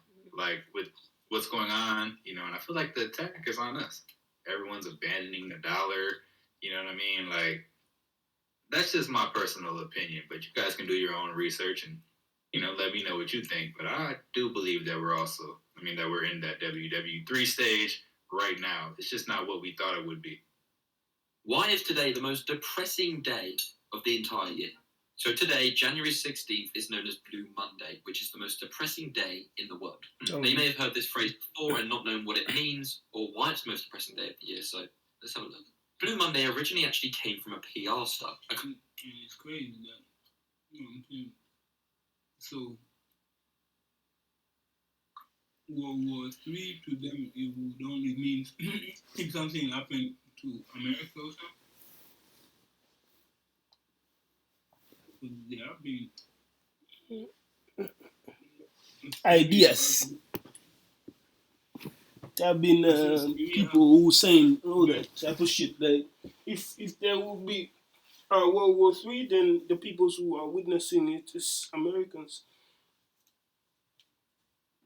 I say Syria has been through some situation in the past.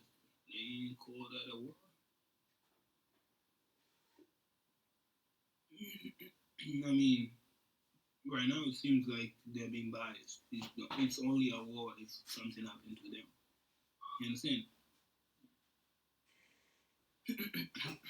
It's just Congo, all these stuff. You know what I'm saying? They're still places where in war. You know what I'm saying? So not included.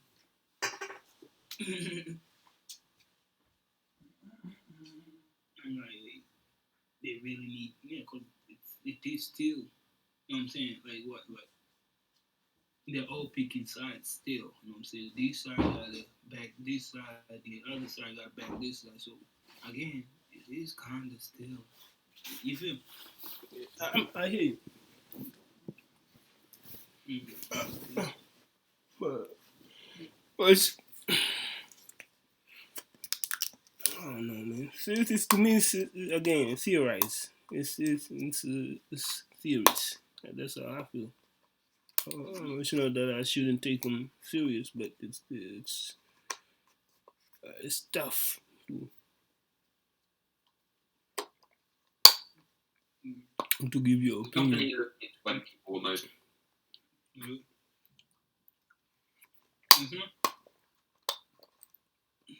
I say sometimes it's tough to give your opinion.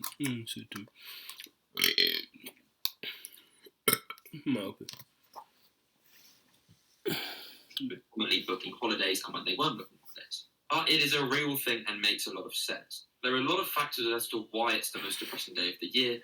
One of the main ones is the weather. The weather is at its worst point in the year. Weather is pretty similar to how it is in December, but in December you have to build up to Christmas, New Year, there's lights up everywhere. Now, there's nothing. There's terrible weather.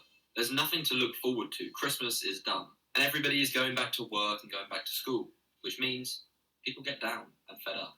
Leaving today as the most depressing day. This American Airlines flight was interrupted by sounds of moaning. Whispering, heavy breathing and moaning have been heard on several flights. American Airlines said a mechanical issue was responsible for the strange sound. Take a look at what this passage recorded. Oh, shit.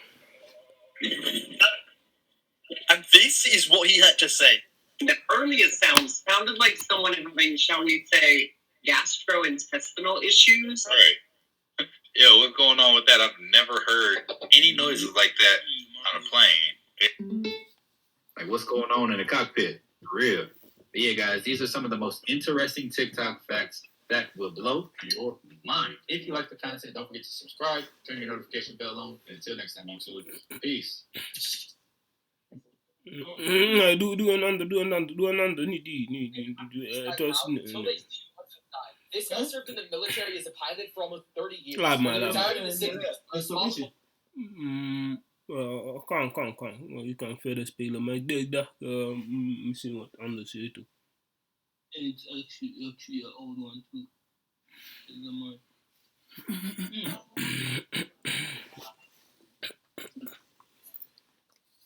Hello, Johnny. It's okay. We all know the truth. So today we are yet again going down the rabbit hole. I mean, should I just say we're going down the iceberg? You know, it's the same thing as a rabbit hole, but, you know, iceberg sounds a bit cooler. And today we're going to be looking at one of my favorite channels of all time, Cartoon Network. And this television studio is responsible for some of my favorite shows of all time. It's funny, you know what I'm saying? A lot of people like to, you can really say that. You know what I'm saying? We are going through the rabbit hole, you know what I'm saying? But he iceberg. Courage and Cowardly Dog, Grim Adventures, A Billy and Mandy, Regular Show, Adventure Time, Teen Titans, Chowder, Samurai Jack, Ed, Ed and Eddie, and that's just scratching the Hey, yo, surface, stop. baby. Got into my... Stop. What's Cartoon Network? Okay. Let's I'm gonna put the Cartoon Network show.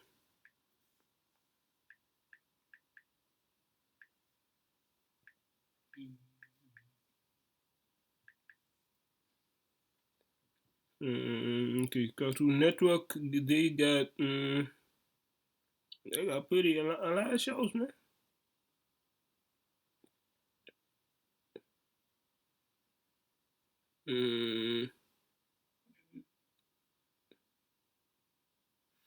How many? No, speed. I wanted to say, what's your favorite, bro? Cartoon Network show.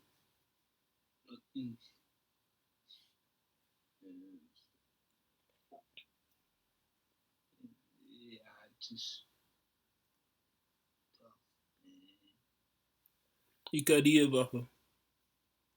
Ik kan die een aantal. Okay, I'm gonna go for Key Next Door. Man, I fuck with. I ain't gonna lie. Ben 10, I can still rewatch that shit, bro. Ben 10 is my. It's like that was my kind of shit though. Ben 10. Of course, Rick and Morty, but Rick and Morty, I thought it was adultery. But apparently, Cartoon Network, you can play that shit as well. Over the Garden Wall, some shit, die is ook best wel heavy. And of course, Samurai Jack. You finna go into the iceberg, man. You say what? You finna enter into the iceberg.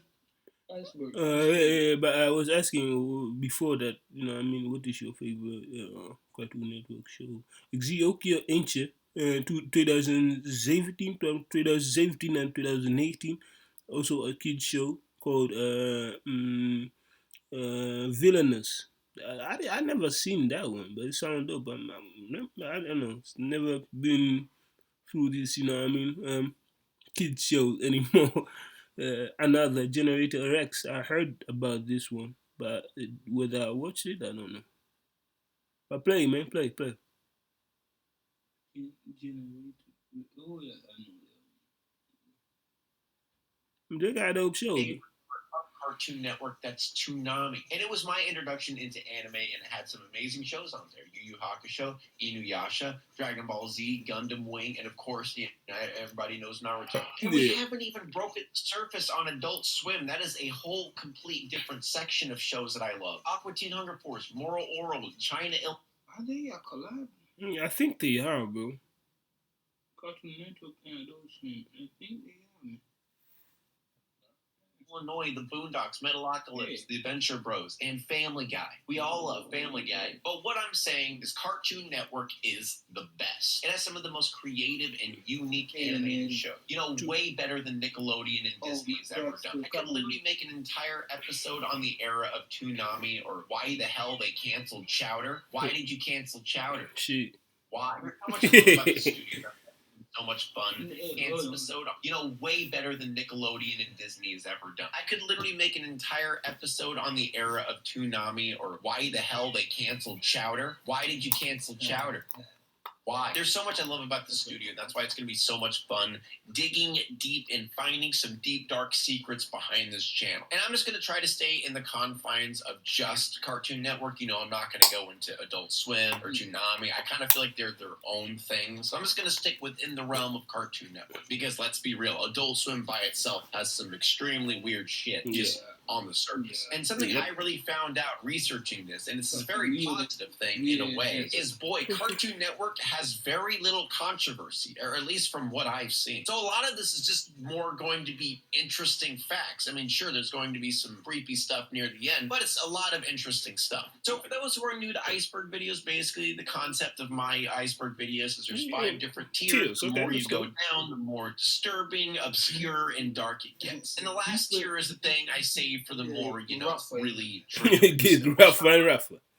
Not as bad as Nick or Disney, but very weird stuff. So fair warning before we move on. Are you guys tired of your lives being stricken with the dark, depressing fact that you yourselves do not own a pair of Raycon earbuds? Well, let's change that. Raycon is a company that I am no stranger to, and you're probably no stranger to either. For a while. I've been with them for the better part of a year, potentially even 2 years, and these bad boys have been sticking with me the whole time. Thank you, man. Zero Thank you. I issues appreciate with it. them whatsoever. Still the exact same quality I had since I got them. And these ones are the everyday earbuds. They look, feel, and sound better than ever. And one of my favorite things about Raycon earbuds is the fact that they do not come out. They have optimized gel tips for the perfect in-ear fit.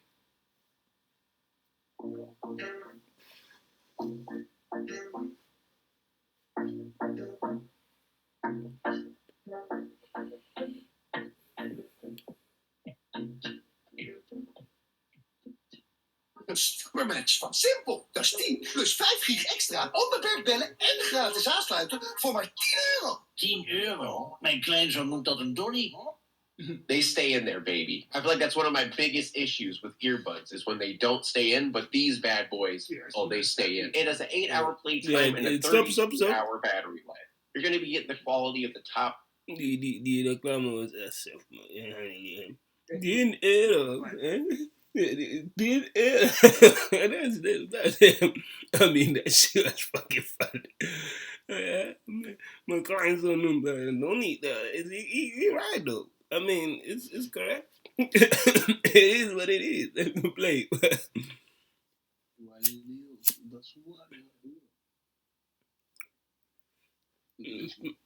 Premium audio brands for half the price. And if you don't trust me, you could definitely trust the 49,000 5-star reviews. And also a cool extra feature they have now is Siri and Alexa compatible. And on top of that, they have 3 different sound profiles for your preference. Ear sound for the most refined sound, balanced sound for the most universal and leveled sounds, and of course, bass sound for them bumps. So do yourself a favor. Get Raycon earbuds today. Click that link in the description. Or you can go to buyraycon.com/BionicPig to get 50% off your purchase.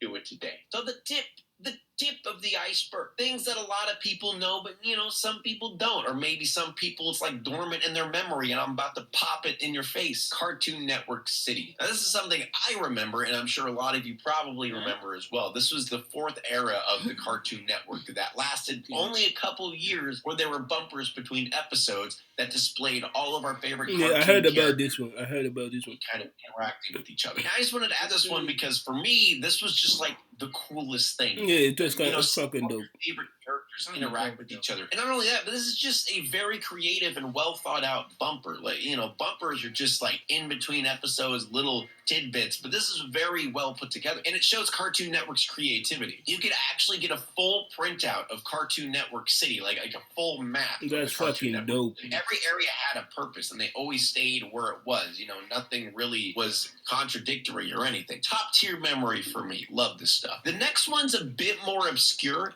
Kind of cool. Powerpuff Girls Z. Now this one just came as a big surprise to me. Apparently they made a Powerpuff Girls anime in Japan. The anime was co-produced by Cartoon Network Japan and Aniplex and Toei Animation, which I don't know if you guys know this, but those are two enormous anime companies. Like, Aniplex is responsible for Full Metal Alchemist, Kill la Kill, Gurren Lagann, Gintama, and even Bleach. And obviously, not even to mention Toei Animation, we all know that's just all Dragon Ball, Dragon Ball Z, Dragon Ball Super, etc. So it's a very big surprise that this show was made, and, you know, not many people were really aware of it. Me personally, I'm kind of curious how it was. Like, was it good? And the anime's English language adaptation was actually produced in association with Ocean Productions, which was also with Dragon Ball Z, and it was aired on Cartoon Network in the Philippines and Boomerang in Australia and New Zealand in 2008. So it never really got much airtime at all in America, so that's why we've never heard of it. I mean, me personally, I feel like it would have been a really cool and perfect fit for Toonami, but, you know, whatever. You know, maybe they'll bring it back. Moving on to Cartoon Network Real. This is kind of what, I guess,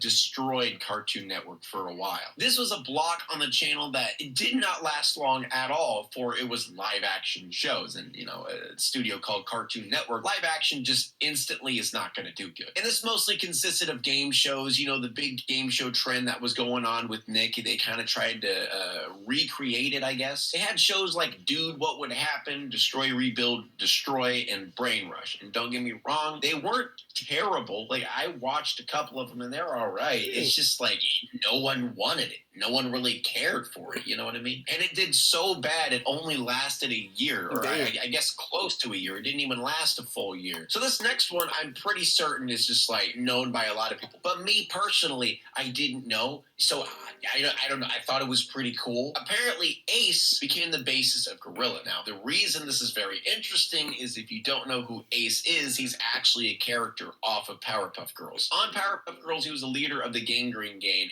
and he became a temporary basis for the Gorillaz' sixth studio album, The Now Now, while Murdoch was in prison. You know, all this is within their, like, you know, fictional band world. And then after Murdoch's release from prison, apparently he stated that Ace had gone back home and that he was taking time out to write his memoirs, which is just, it's just cool. Like, it's so cool seeing a character from Powerpuff Girls come on to the Gorillaz. And you could actually see Ace in the music video for the song.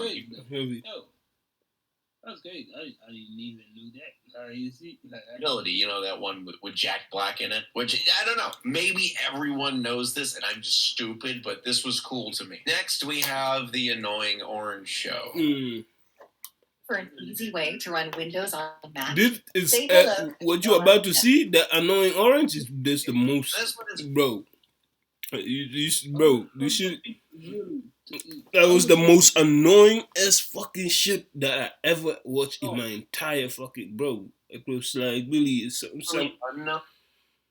someone putting a face over it and talking a lot of fucking bullshit. Play.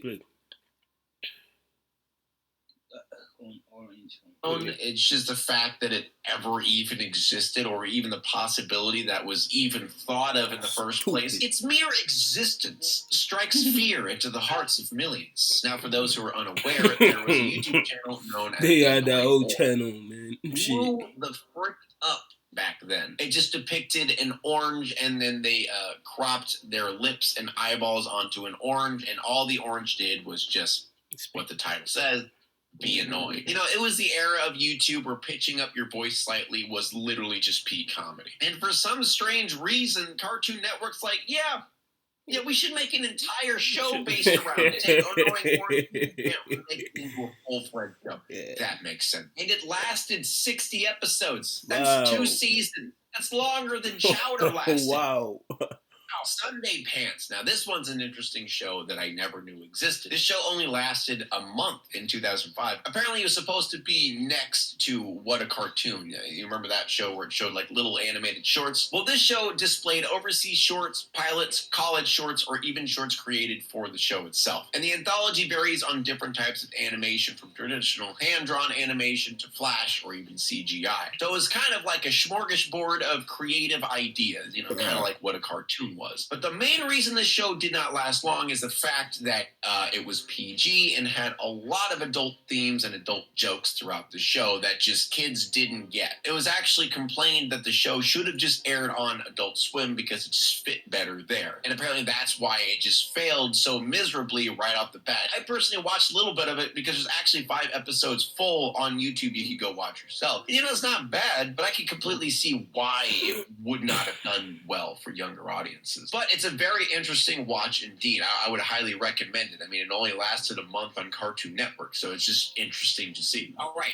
That clears up the tip. Let's go down a little bit deeper to tier 2. And Without His Hat. Now, a popular thing with the lore of Ed, Edd, and Eddy, which me personally, I was into this concept as well, is what the hell is Double D hiding? What's underneath that hat? What do you got under there, Ed? Well, apparently there was a reveal, but it kind of wasn't canon. There was a game that was released called Lunchroom Rumble based on the Ed, Edd, and Eddy show. And when you win, there is a screen that congratulates you. And this screen actually has Double D throwing his hat in the air. And you see that he kind of has like a cornrow type haircut. And sure, it's a very low quality image of his head, but you know, it's definitely interesting. And this is the only semi-legit, semi-canon picture of Double D without his hat. We finally did it, guys. We finally solved the mystery. Wow. Next, we have The Moxie Show, considered to be the first original Cartoon Network animated show. The interesting part of this one is it's starring Bobcat Goldthwait, Chris Rock, and Penn Jillette. Yeah. What? This is one of the weirdest combination of actors I've ever seen in my life. And the show itself was kind of strange, and it also doubled as kind of like a Cartoon Network bumper as well. And I mean, it did pretty well. You know, it lasted a long time.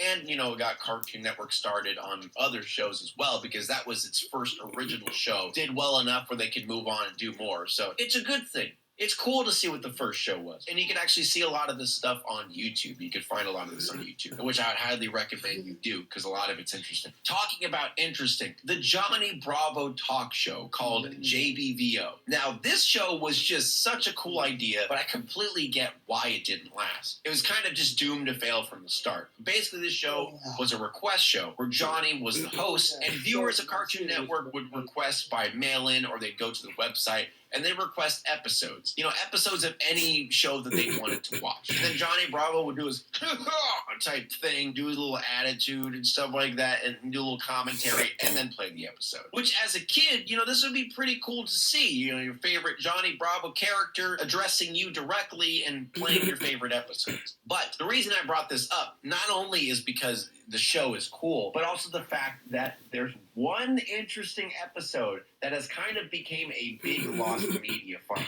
So one time a viewer requested an episode of Dragon Ball Z, and the rules of the show is you can't play any episodes that are 30 minutes or longer. So what happened, since the episode was 30 minutes, Johnny Bravo actually double-timed the episode and then commentated over the entire episode and gave a play-by-play as to what was happening when. And this was such a sought-after episode for so long, and it has been lost media for a very long time. Until recently. Now, the whole episode was not found, unfortunately, because, god damn it, I want to see this. But someone uploaded like a 5-second clip of Johnny Bravo mentioning the Namekians and talking about the Namekian guru and stuff like that. Apparently, it was on someone's old VHS tape. It was recorded over something. So there was only 5 seconds of it recorded. But watching those 5 seconds, it's so surreal, but at the same time, it's so freaking cool. And personally, I want to find this full episode. If anyone has any information, maybe I just missed something.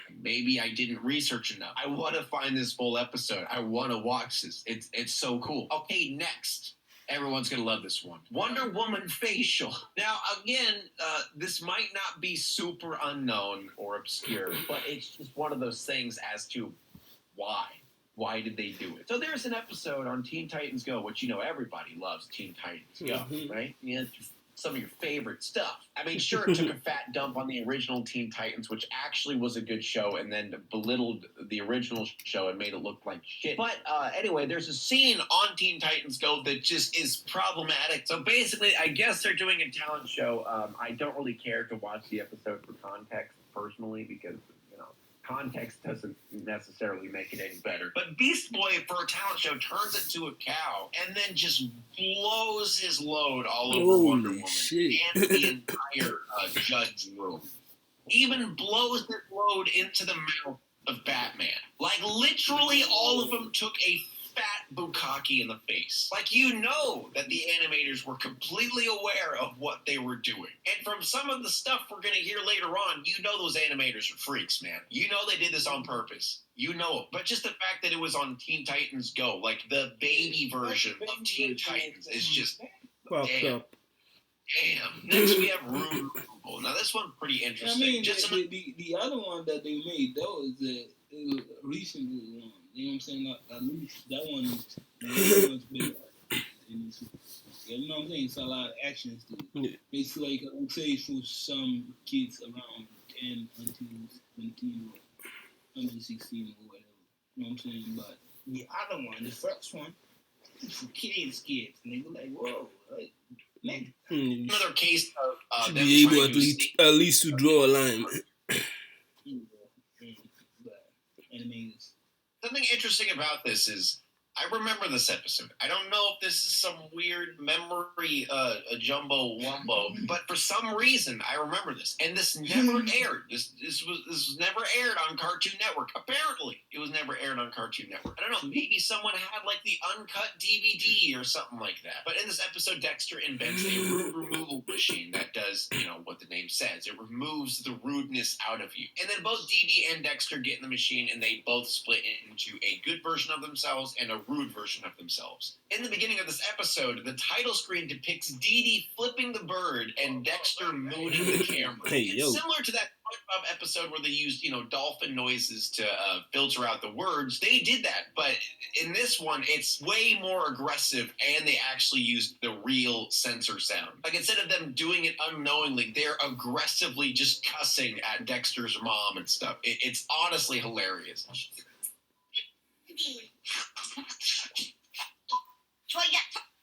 And you can actually find the entire episode on YouTube, and the episode is, again, hilarious. And not only that, but someone did sentence mixing, which if you guys don't know what sentence mixing is, Tell us. basically it's when you word the characters say.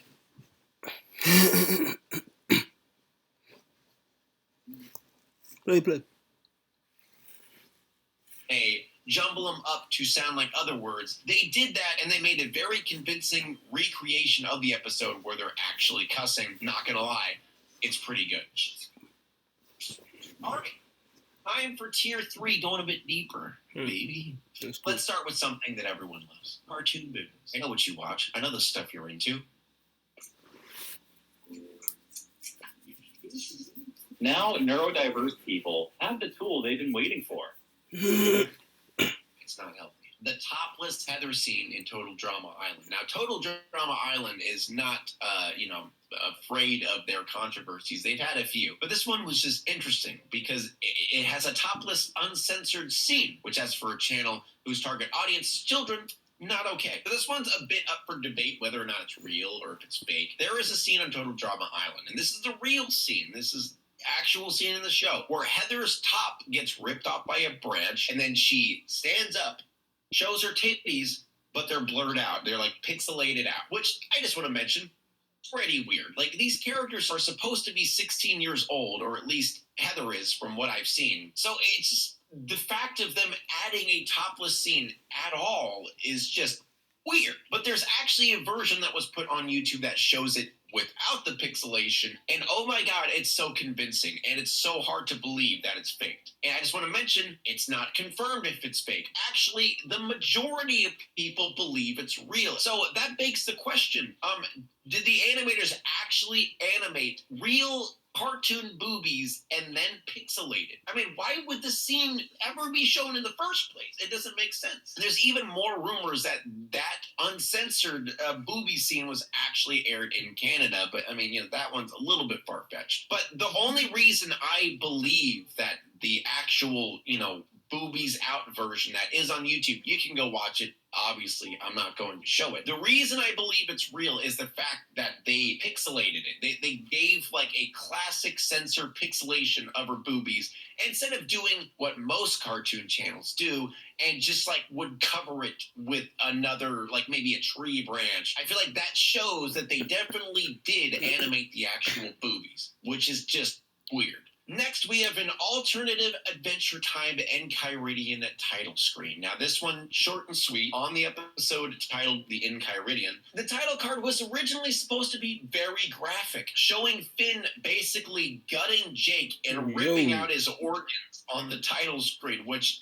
is pretty graphic. I mean, I can show it on my video, right? Like, I don't think YouTube's gonna take it down or flag me for this, right? But I can see why they opted to get a more censored version of this for kids, because it's honestly quite brutal. I'm not gonna lie. Next, we have the Clarence American Psycho reference, which this one is honestly kind of just hilarious. American Psycho as a whole is just a memeable movie. There are many things in American Psycho that are just ridiculous. But there's a scene in the show, Clarence, that depicts a recreation of the introduction of the main character in American Psycho. This one is just interesting as it's such a weird thing for a kid's show to do a nod to American Psycho of all things. Anti-racist PSA. Now, this one I feel like a lot of people probably have seen, and, it was trending on Twitter a little while. The Cartoon Network released an anti-racism PSA depicting two kids, one white, one black, talking about getting married when they're older, and then one says they can't get married because the other one's black and one's white. And then they send a Steven Universe character down and says, don't be racist. And this, for some reason,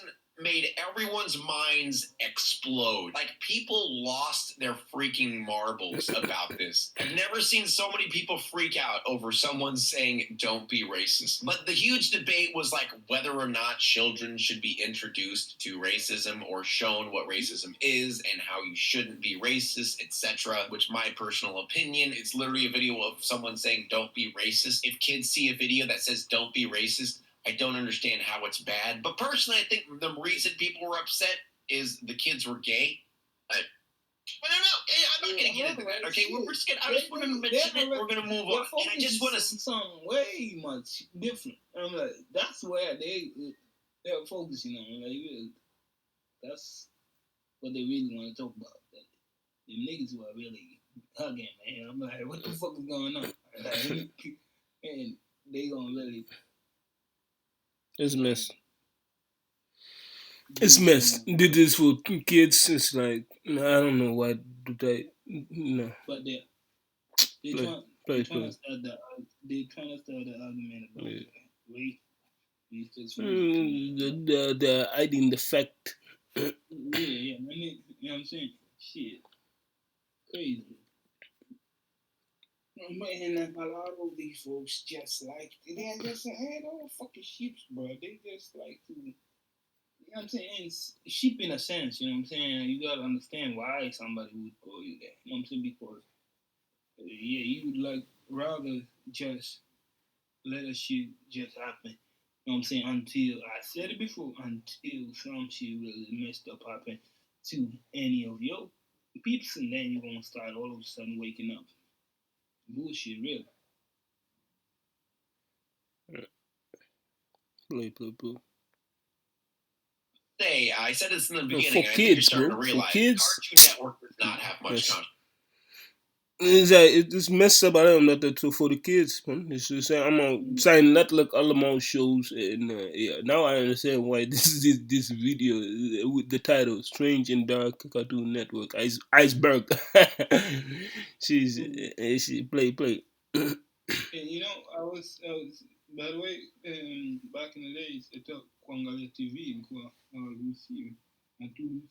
Mm-hmm. But nowadays, you know what? A lot of people, I think wanna kama nisipofanya, shall being seen like, oh, kama mimi ni mzazi mbaya tuseme, you know, you understand? But really, that's where we are headed to, you know what I'm saying? Because a lot of folks really do like to to please each other, man. Like, you know what I'm saying? To the point where even all these ni mwanako, like, what the fuck? Back in the days, you know what I'm saying? And even if it's right now still, hata kama mama say hivi, you know what I'm saying, don't give a fuck at all. I don't care. She's a parent, like, you know what I'm saying? That's how it's supposed to be, bro. Like, you know what I'm saying? And I'm maybe kwa sababu you're so grown to the point where hata wewe mwenyewe you understand that meaning of behind that. You know what I'm saying? There are things where you should care and others not. I get it, but you getting that shit like, oh, kila kitu kama nachotaka sijui nipewe. I don't think it would have been easier. You know what I'm saying? Hey, even if I would say, like, you know what I'm saying, ni vizuri kupewa vitu na watu. You know what I'm saying? But, you know, it's different. That's why back in the days too, it was kind of different. Kama mtu nani Solomon anakugaia kitu naweza kupokea. Do you think it's every day? Like, do you pick up every day from a lot of people? Is that what it is? No. Are you begging? No. You know what I'm saying? That's the thing. So I thought, you know, it was more under this crazy that I'm going even deeper and deeper. Kuna nyingine mtu amesema kama mtu anagaia kitu iwe chakula au chochote, bora siku nyingine hata upokee tu because they mean well. You know what I'm saying? But there was a woman or something tried to handle them on them something, and that nigga said no. Said, guess what? She went after that nigga just because. Wow. You know what I'm saying? And that story is crazy. I will come back to that shit, but I was like, wow, what the fuck? You know what I'm saying? Like, you would have been good if you just pick it up and just step. Even if you go and put it in a freaking dustbin. You understand what I mean? Yeah. But that's how crazy shit is. You know what I'm saying? Sometimes, like, I thought, you know what I'm saying, najua kupokea kitu ni baya, ila most of the time mtu anakugaia kitu, you know what I'm saying? Yeah, true. You gotta be careful kuipokea. You gotta know whether it's sincere, man. When the people. But we are at the point where you would never know. It's really on both sides. Ukichukua we mbaya, ukikataa we mbaya. You know what I'm saying? So it doesn't matter anymore. You gonna have to do whatever the fuck you gonna have to do anyway. Like, you know what I'm saying? On your guts, just follow your gut and do whatever. Because I have also that type of shit. Like, you know what? Don't put me on a fucking table with snakes, bro. You know what I'm saying? Nah. And then I'd rather eat on the fucking floor, nigga. Where, nah, not that, bro. Like, you know what I'm saying? And it's not like as if, well, everybody can eat. It's cool, I get it. But I can't eat somewhere else. I don't necessarily have to. That's how I am. Like, you know, and I get it again. I'm out here not to please anybody. Swear to God. You know what I'm saying? Yo, cool. Pendezana, and I didn't learn it from my mom's view. Nah. Hata kama huyo ni mzazi mmoja tu nilikuwa naye, no. I'm not gonna please him for, you know what I'm saying? And that's bullshit. And my whole fucking life you gotta do, you know what I'm saying? That you gotta do. That's how you know what I'm saying? How you see this shit. You gotta do what you gotta do. So if freaking priority calls you, nigga, you gotta do what you gotta do. You know what I'm saying? Hey. As long as we are not cold, you know what I'm saying, we can just leave it in peaceful. But priority calls, again, you gotta do what you gotta do. What the fuck you all this thing is for?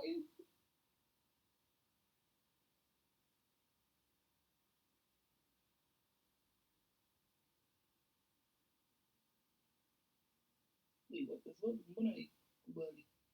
Controversy. Yeah, I searched, man. I dug. They have nothing compared to Disney or Nickelodeon, which is a good thing. You know, I like Cartoon Network. But moving on, I feel like this is probably one of the biggest controversies they've had. The Moonanites bomb scare. On January 31st, 2007, the city of Boston united to fend off a citywide terror threat. And this terror threat came in the form of Moonanites giving you the finger. Apparently, someone mistook these Aqua Teen Hunger Force little things as bombs, which is both scary and kind of hilarious. But Turner Broadcasting, the parent company of Cartoon Network and Adult Swim, got in very big trouble over this ad campaign. It actually terrified many people in Boston. This actually pushed the president of Cartoon Network to literally step down because of this fiasco, and they ended up having to pay Boston $1 million settlement over an ad campaign, which, I mean, you know, in hindsight, you know, putting fake bomb-looking things on an ad,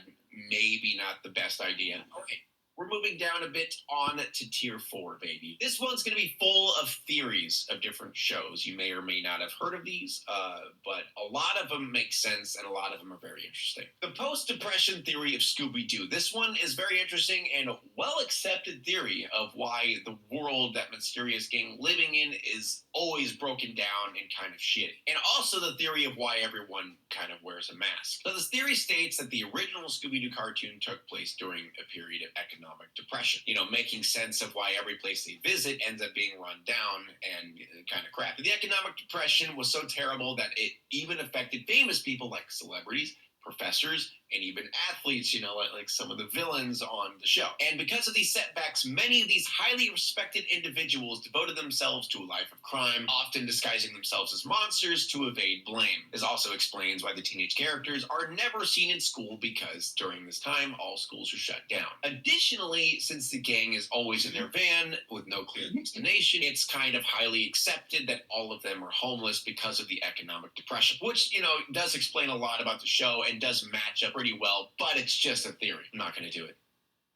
I'm not going to say the thing. Now for the next theory. This one, I love this theory. I've heard this one before, and it explained a lot for me. The Ed, Edd and Eddy purgatory theory. Now this one I remember reading when I was younger, and it made so much sense. So when you watch Ed and Eddy, do you ever get this like weird vibe? Almost a sense of loneliness and separation and kind of the feeling of like a creepypasta, where like something unknown is there and you don't know what it is. I remember there was a scene in the show where it just silently showed different shots of the cul-de-sac, and I was so unsettled and I couldn't understand why. Well, there's this theory out there that kind of explains it to an extent. You ever notice that there's never any adults? Say what? Or any parents, faces. Ed and Eddy, they were never, the parents were never there. It's so weird. According to this theory, the children of the cul-de-sac all hail from different areas, spanning from the early 1900s to the 2000s, and they're all living in purgatory.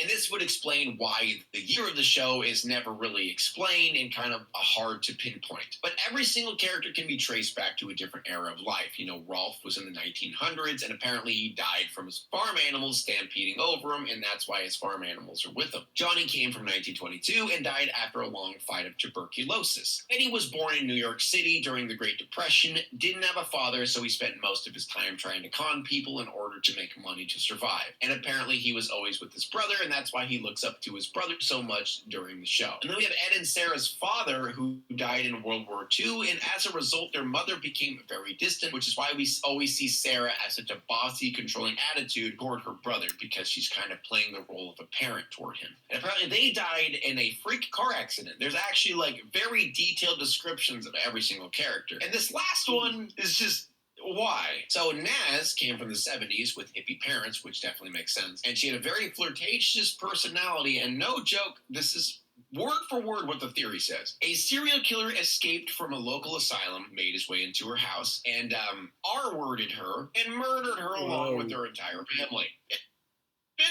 I would say. But I highly recommend going to read every single character's story, because it's very interesting. And the reason I'm not reading every single character is because every single backstory is very long. Like, there's literally paragraphs of each character. Next one, the disturbing pilot episode of The Grim Adventures of Billy and Mandy, called Billy and Mandy in Trepanation of the Skull and You. Now, the reason this one's so creepy is it depicts a black and white Billy and Mandy. However, they look a bit different, as Mandy has a gigantic smile plastered across her face, and then she drills a hole in Billy's head, and then it just starts spurting out blood everywhere. Like, it literally looks like this is just a creepypasta. And this later turned out to be the beginning of what would be the final show of, the Grim Adventures of Billy and Mandy. I guess this explains why Billy acts the way he does. That's the only thing I could think of. But very creepy.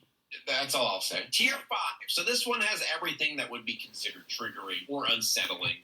So, fair warning before we get into this. Tier 5. So this one has everything that would be considered triggering or unsettling. So, fair warning before we get into this. So next we have Skylar Page controversy. This one is just kind of strange. On July 3rd, 2014, Skylar Page was fired from Cartoon Network after having a mental breakdown infrequently caused by bipolar. And the reason this doesn't make sense is bipolar does not cause sexual harassment, But then he was accused of sexually harassing someone named Emily Partridge, who's a writer from another show. Jeff Rowe said on his Tumblr page that Skylar is currently in the hospital seeking medical treatment for his bipolar disorder. Supposedly, he did stuff like putting cigarettes up his nose and running around shirtless, which I guess could be like a manic episode of a bipolar situation, but the sexual harassment, that you can't blame that on bipolar. And apparently the sexual harassment, which makes this even weirder, is Skylar Page just made an E.T. hand toward Emily Partridge's crotch. So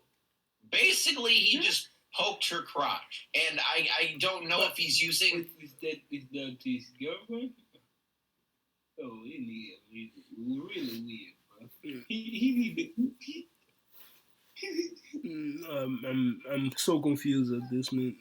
But play on. Hey, you confused? Okay. Don't play back. Don't play back. Please don't do that, bro. Come on, man. We don't want the story of someone who's doing all this bullshit. You know what I mean? Continue. Fired from Cartoon Network for having a mental breakdown. Infrequently caused by his bipolar. Fired from Cartoon Network after having a mental breakdown infrequently caused by bipolar. And harassment from another show. Jeff Rowe said on his Tumblr page that Skylar is currently in the hospital seeking medical treatment for his bipolar disorder. Supposedly, he did stuff like putting cigarettes up his nose and running around shirtless. That he can't. Is Skylar Page just made an E.T. hand toward Emily Partridge's crotch? So basically, he just poked her crotch. And I don't know if he's using the E.T. as like an excuse or like a way to explain it away as a joke. But in what way is that normal or okay? But this, with this mental breakdown, the bipolar disorder, and then the E.T. crotch poke. And that got another instance of animators being weird. E.T. from your friend, then he really, goodness, bro. Now, bro. I'm getting tired. Now, this one I'll admit is more of just like funny, I guess, compared to anything else. So Rebecca Sugar is the creator of Steven Universe. I don't know why it's being Steven Universe. And again, this one's just funny. She drew some nice Ed, Edd n Eddy porn, like full-on Ed, Edd n Eddy, getting it on action, full time. Apparently, she drew this in her 20s. I just want to mention this. But personally, I just find this hilarious that she went on to create a very popular animated show for children while she also was, drawing some Ed, Edd n Eddy porn beforehand. Okay, this last one, saved for last.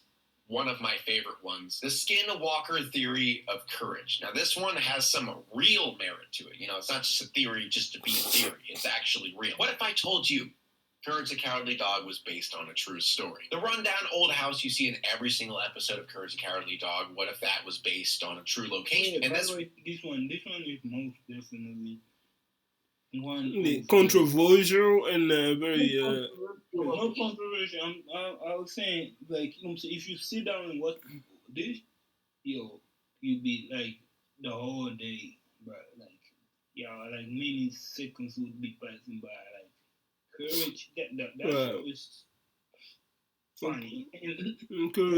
Encourage us apart, man. Sommige scènes,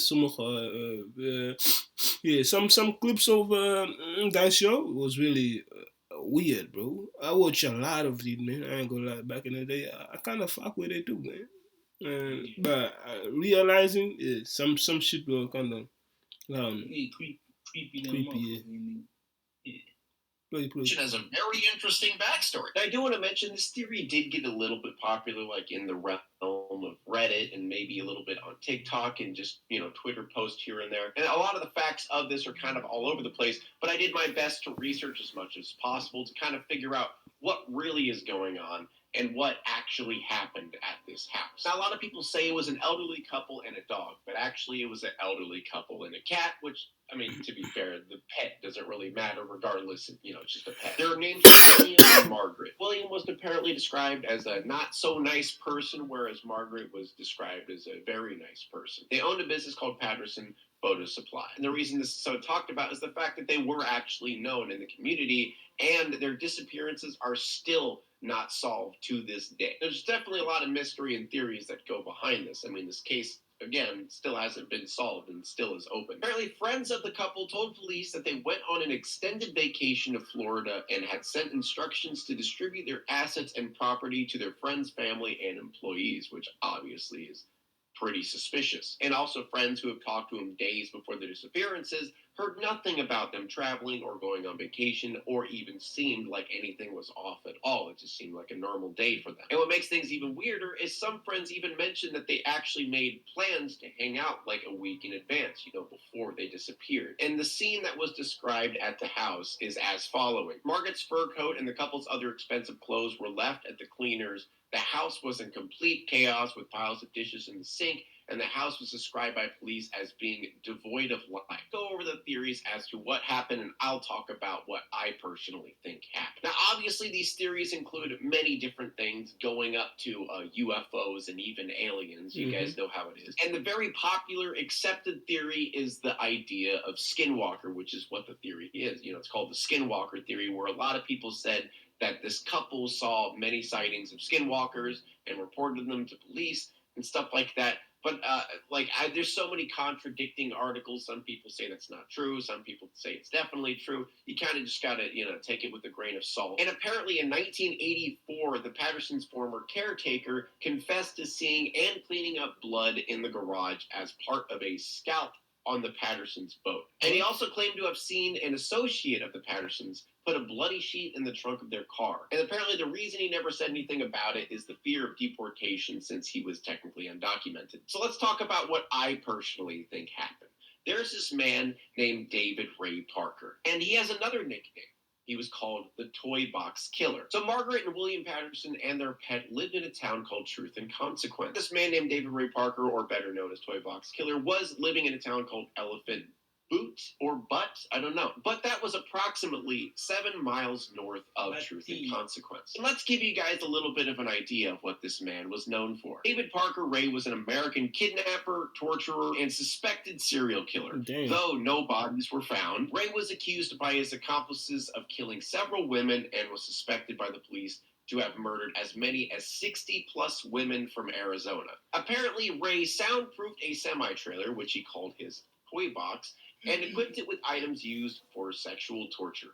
He would kidnap between 5 to 6 women a year, holding each of them captive for around 3 to 4 months. During this period, he would sexually abuse his victims, sometimes involving his dog or his wife, who participated willingly in her husband's crimes. And he would often torture them with surgical instruments. Then Ray would drug them with barbiturates, which apparently is a drug that acts as a central nervous system depressant, in an attempt to erase their memories of what happened, and then he kind of just drops them on the side of the road. Ray was convicted of kidnapping and torture in 2001, for which he received a lengthy sentence. But unfortunately, he was never convicted of murder, and then he died of a heart attack about 1 year after his convictions in 2 cases. And if we want to get a little bit more detailed, because this does go into more detail, he apparently killed his victims using whips, chains, pulleys, straps, clamps, leg spreader bars, surgical blades, electric shock machines, and saws. Holy shit. And apparently there was a mirror mounted on the ceiling above the table to which he strapped his victim. How did this man not get charged with murder. But anyway, getting to my theory. This man killed 60 plus people, and he lived 7 miles from Truth and Consequence, and apparently he was known... Nigga was using Saul. You know what I'm saying? If you don't consider that, you be like, yeah, I ain't, what the fuck, nigga? You know what I'm saying? That's not even a weapon, bro. Like, shit. What the fuck you done with the Saul, bro? Like, it's crazy. Yeah, man. It's kind of a messed up person, but he never got charged for it. I mean, no, he got charged for something else, not for the murder. Play.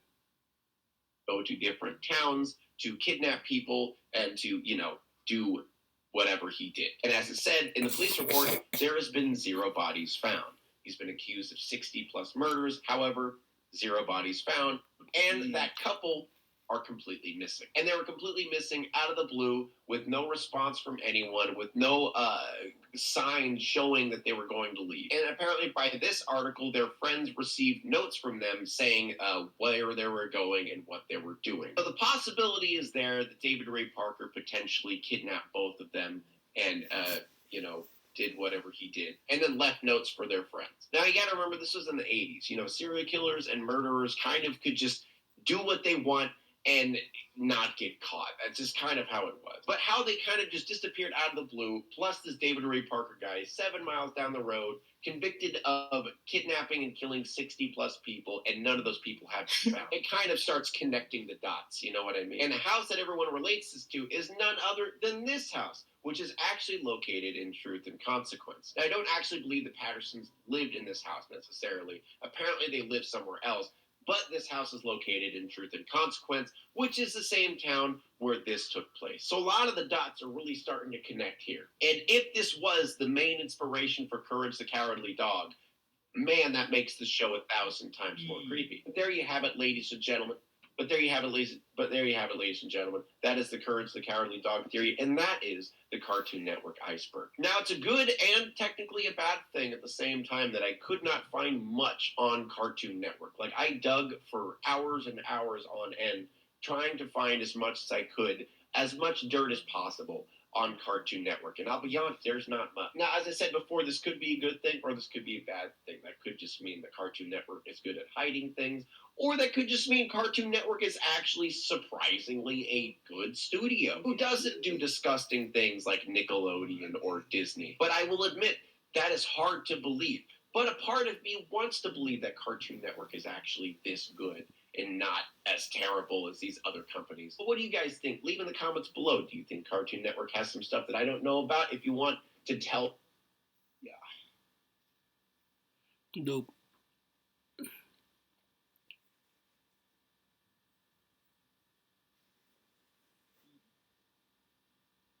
Put Nickelodeon. Nickelodeon, don't do it, man. Don't do it. Shit.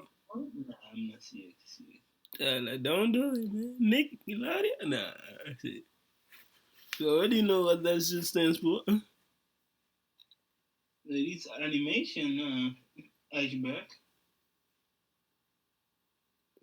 Why not? Come on, Pop. Oh, yeah. I had something else that I wanted to show you. Search go YouTube. Yeah, you on YouTube. That's good. And now search for You know what? I'm gonna send you this. Super Friends, world's finest first-person shooter. What's going on, Clutch? 6 minutes. What up? It's your boy Dub. It's your boy Ross. We're in the clutch. Hey! Back to you, ladies and gentlemen, on the digital day. You feel me? Back with some Ace Bane. Unfortunately, Super Friends, world's finest first-person shooter. Oh! First-person shooter mode. Got their own little rendition of J. Cole and Drake. Okay, all right. This should be a good one, man. Ace Bane always has some great commentary over like different cartoons and stuff like that. So this should be a good one, man. Sure, gonna do a regular reaction to this one, man. Appreciate all the love and support y'all have shown on the channel. Shout out to everyone that's watching us live on Twitch right now. subscribe to us on Twitch. Go ahead so you can be a part of these live stream reactions that we do on Twitch. So let's go. All right, let's do this thing, man. Oh my God. Let's be real. I'm here to save the globe. I deal with the threats humans can't control. You know that my story is the greatest told. I can lift up a tractor at 8 years old. I know I could never take it slow. Like a fly, but on beats I was made to flow. I came to the planet and gave it hope. Yeah. Gave it hope. That and suits the world finest as brave and bold. That and suits the world finest as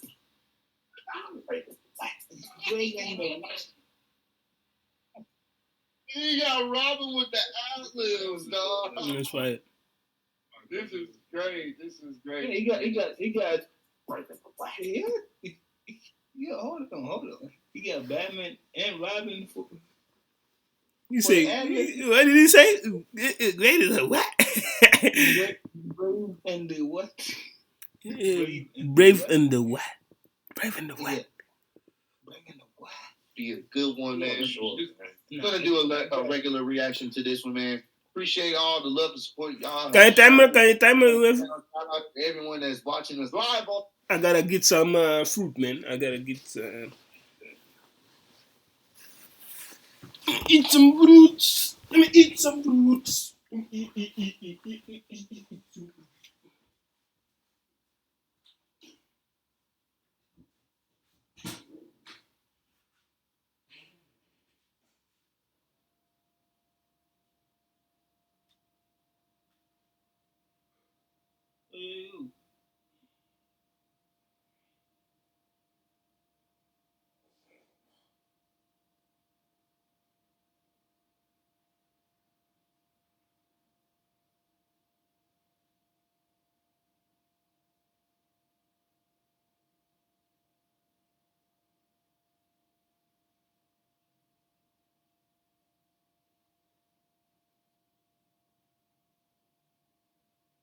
On Twitch, right?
Back in the game. We're insane. Over here. Do the man. What one? It was, Hmm? hey man, I don't know. Can how? I wanted to. I think it's possible still. Hold on. Yeah. But angalia. Mm-hmm. Makes it actually. No, it ain't gonna be extra. You can see it, right? I can see. Think about how you could have came to the table, looking like this nigga right here. Had some motherfucking turtle. What turtle? No, you don't see it. Now let's start off with being thankful for a roof over that motherfucking head of ours. Oh my God, let's be thankful for our hairline. Let's be thankful for grandma. Thankful for our airline. The lady down the street that was nice to you like a mama. Yeah, be thankful for that motherfucking turkey you had, bitch. Nah, be thankful for them shoes you got on, nigga, because you could have had them sandals on at the table. Nah, think about how you could have came to the table, looking like this nigga right here. Had some motherfucking turtle soup for Thanksgiving. So a random turtle too. Random turtle. He's so mad, bro. In the air you breathe. But I understand him though. Like, what the fuck, turtle? Let me finish telling you some shit. He with your unthankful ass. You and your granddaddy could have been thankful for that motherfucking lady that all y'all had. Bitch. Keep talking crazy on them interviews.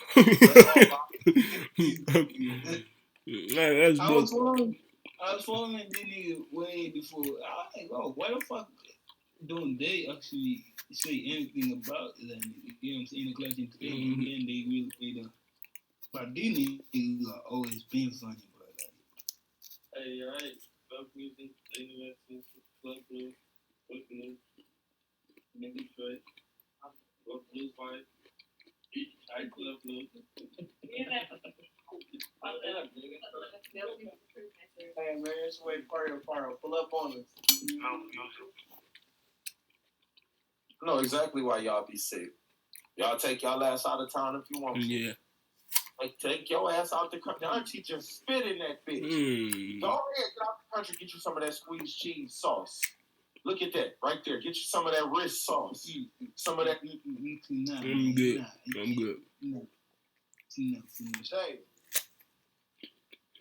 Jay, the granny said we gotta go in a minute. She know they're playing in the leftovers. Okay, with your Mr. Burns looking ass, you know what? You've been making me real feel like uncomfortable at this hour. I just don't care, bro. Jay.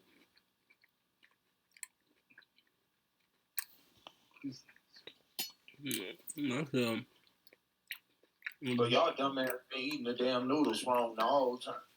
Ain't this about it? Okay, nah, fuck that. Fuck that. God, yo, fuck, bro. I haven't seen it. I think I don't want to see it. Don't play. Don't replay. Don't go back. You say it's fucked up. I believe you.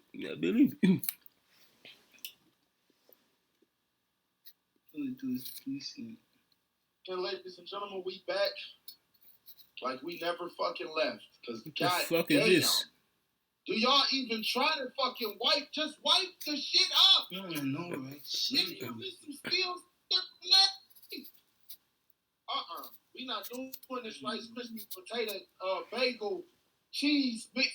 Hey, don't nobody run this country. What the fuck is happening over here, man? Coming back to somebody, what somebody said. Hey, y'all ain't just some stuff. You know what I'm saying?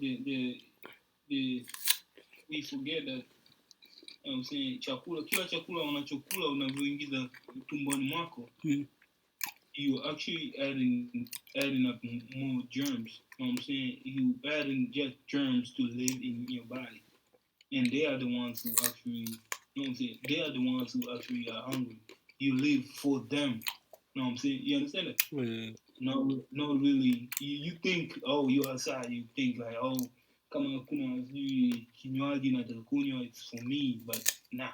That's what he's saying. Like, you know what I'm saying? We all live for these smallest germs that are all in our bodies. So if they are really like, if they have any urges and be like, yo, I'm hungry, you know what I'm saying? Then we get some certain, you know what I'm saying, click in our brain, like, you know what I'm saying? Obviously, it start to say like, yo, we're hungry, and then we create our whole tension with the body, and so that the vessel itself becomes like, yeah, you know what?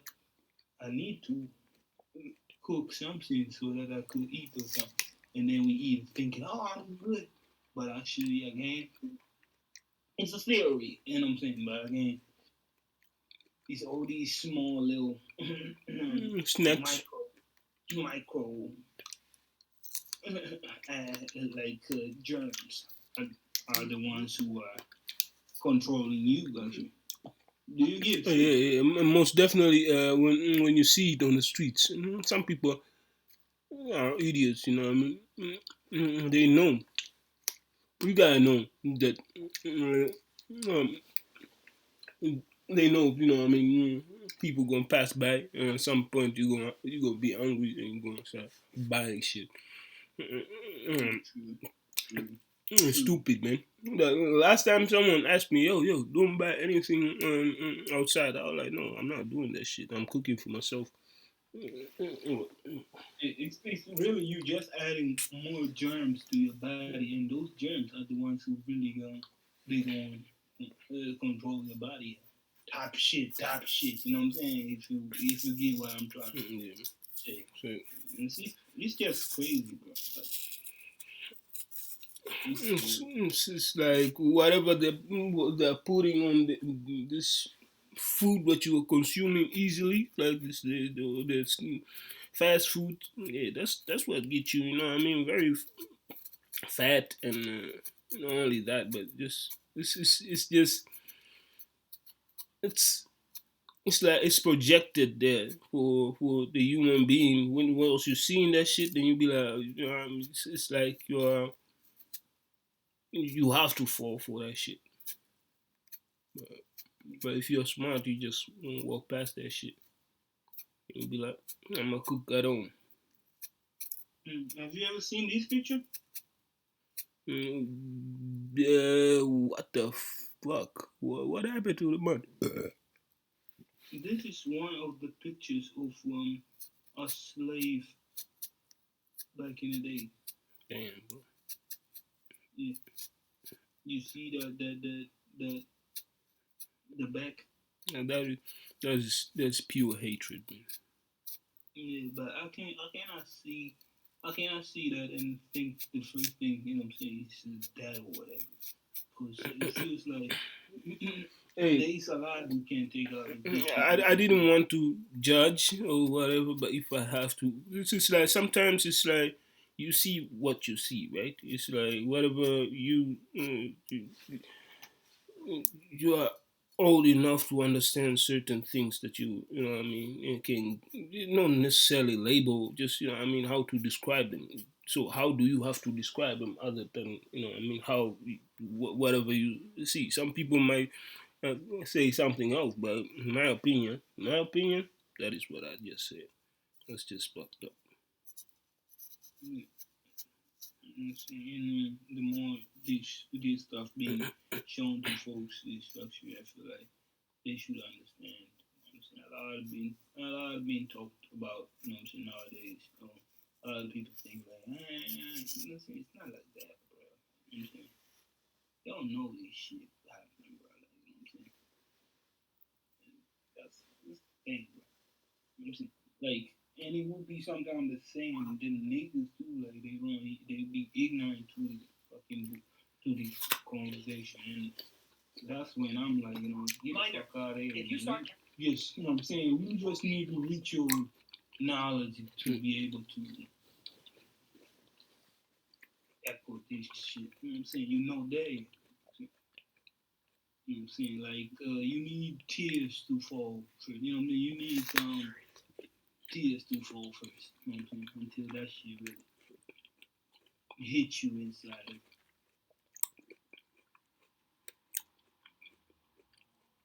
Damn. Come back. Yeah. Let's go. She got a lot of yams though. Again, there will be some of those popping up in each and every moment. I don't care about that. Nigga giving out to do.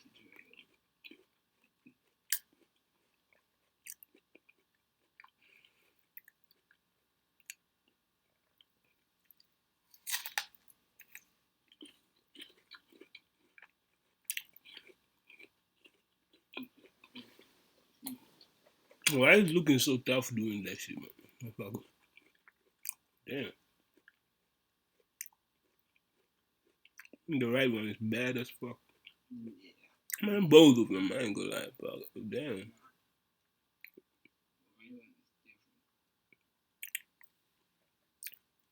Oh yeah, this one. Did you see this one? Mm-mm. And I sincerely believe in the hope there's someone out there for everybody. The more I date, the more I realize that my person died at birth or something, I don't know. The girl I'm dating now, the girl I'm stalking now, she's a Muslim, but I just call her my ex-girlfriend. But we have to break up, and the thing I'm gonna miss most about our relationship is her brother. He's retarded. And he said to me, Craig, man, a lot of people think just because I'm retarded, I can't do certain things. I'm not talented.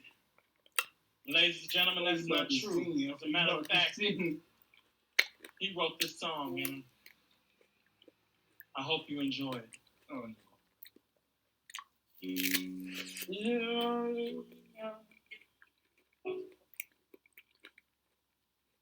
Messed up. Messed up. Messed up. Messed up. Messed up. Messed up. You're not gonna be serious about this. Messed up. Messed I'm a up. very romantic person. I love to be in love when I can, and I sincerely believe in the hope there's someone out there. Did your first to the brother? Yeah. I mean, the brother though, like, you know what I'm saying? I feel it, man. Yo, come on, bro. Hey, who the fuck give a fuck? Yo, come on. He was never in the picture. No, Well, this shit is fucked up in many ways. You're right though. Shit. What in the Soak the rice water and spray it on the glass. It will stay dust-free for a month. 2, pour Sprite into a bowl and add a centimeter of toothpaste. I'm seeing. The household tips that cleaning companies won't tell you. 1, add dish soap to rice water and spray it on the glass. It will stay dust-free for a month. 2, pour Sprite into a bowl and add a centimeter of toothpaste. Mix well and pour into a spray bottle. Spray it on kitchen grease and wipe lightly with a cloth. It instantly becomes clean and renewed. Get the fuck out of here. Green mixed dish soap with toothpaste and white wine. Finally, add water for effective degreasing. A stainless steel sink can be cleaned with just 1 wash. Nigga, I like that shit, bro. I said, I like that shit, bro. Like, just give me, nigga, this is game. Game is game, bro. A lot of games, though. You know what I'm saying? That's game, my guy. Like, shit. You know what I'm saying? Yo, you like shit to be clean, and this shit here, bro. I ain't gonna lie, bro. You know what I'm saying? It's, yo, people like this deserve, like, not noble. You know what I'm saying? Yo, do they have like that? Hell yeah, who need to say it, though? You didn't save the world, but you know what I'm saying? Like, I kinda did, though, like. You're saving a lot of people with that shit, man. Yeah, man. I'm saying, no. People paying a lot of shit. And this is very good to be here. Bomba class. Yes. I agree with A real shattered one. Ragamuffin. You don't know about this. Yardman know about this. Yeah? Real yardman. Bomber clot. I deal with a real shattered one. Ragamuffin. You don't know about this. Yardman know about this. For the household tips that cleaning companies Why won't tell you. was you just watching? Add dish soap to rice water and spray it on the glass. Water and spray it on the glass. It will stay dust free for a month. It means nothing. I don't.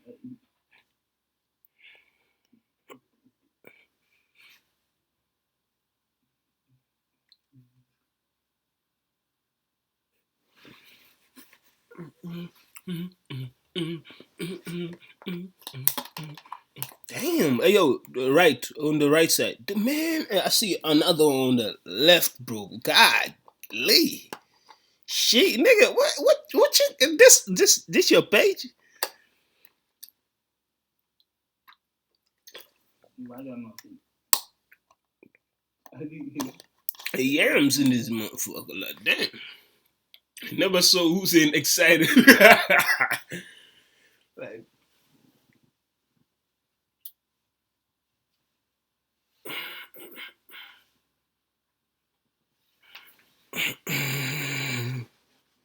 What's going on there? Oh. Wow. Hey, we need to concentrate, my brother. We need.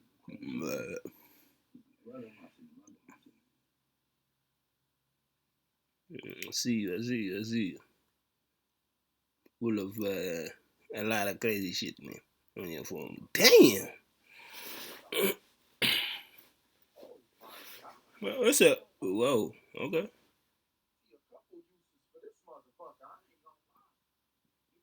I see a couple of you little big motherfucker. I ain't gonna lie. Get my big stroker on and then where this chair at? Somebody find this motherfucker before I get to talking too freaky on this one.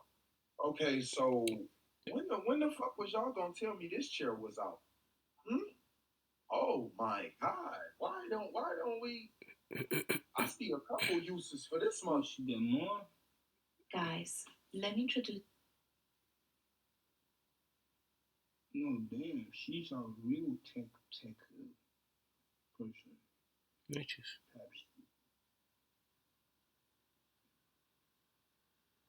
That's dope. She comes with the 5%. Okay, oh shit. It comes with and then you already take a 5%. Your coma is greater than you think, and you won't.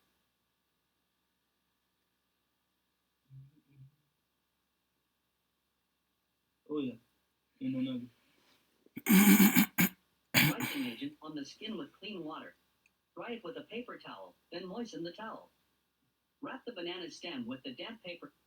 There are food storage tips that the grocer will never tell you. One banana can easily spoil in a couple of days.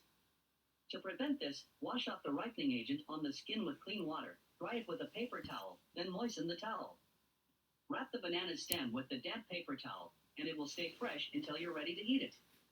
2. Wrap the bottom of cilantro with a paper towel, mist it with water, and place it in a glass.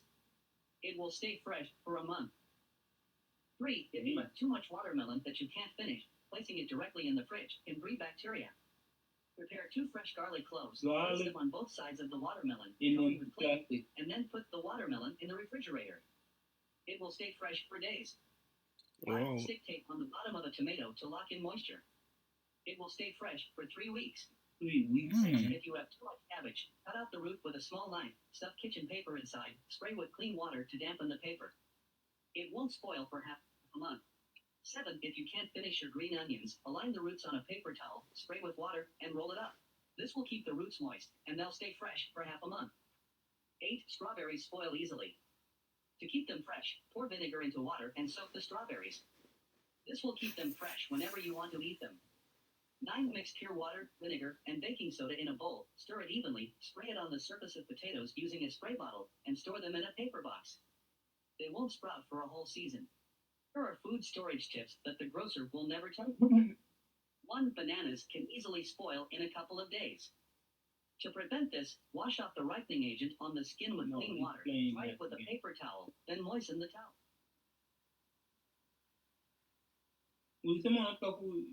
What do you want?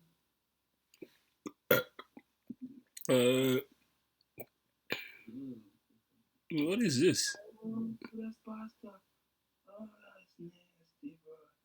These niggas going actually freaking fried pasta. I don't know. Either or it really don't matter. If your stomach disagrees with this, fuck you. Basically, that's what we doing right now. Fried pasta. Yeah, pasta, man. Come on, bro. Come on. What is that? What is that dip? That's just fry, man. We gonna fry that. That's what we gonna do with this. What you do make the We gonna have fries. Wait. KFC. That's nasty. Oh, nah, fuck that. Nah, man. That nigga need to be jailed right now.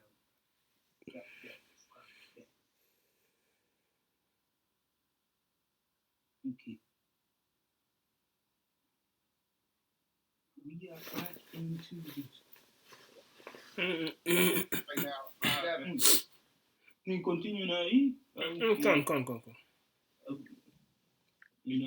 subscribe to us on Twitch. Go ahead so you can be a part of these live stream reactions that we do on Twitch. So, all right, let's do this thing, man.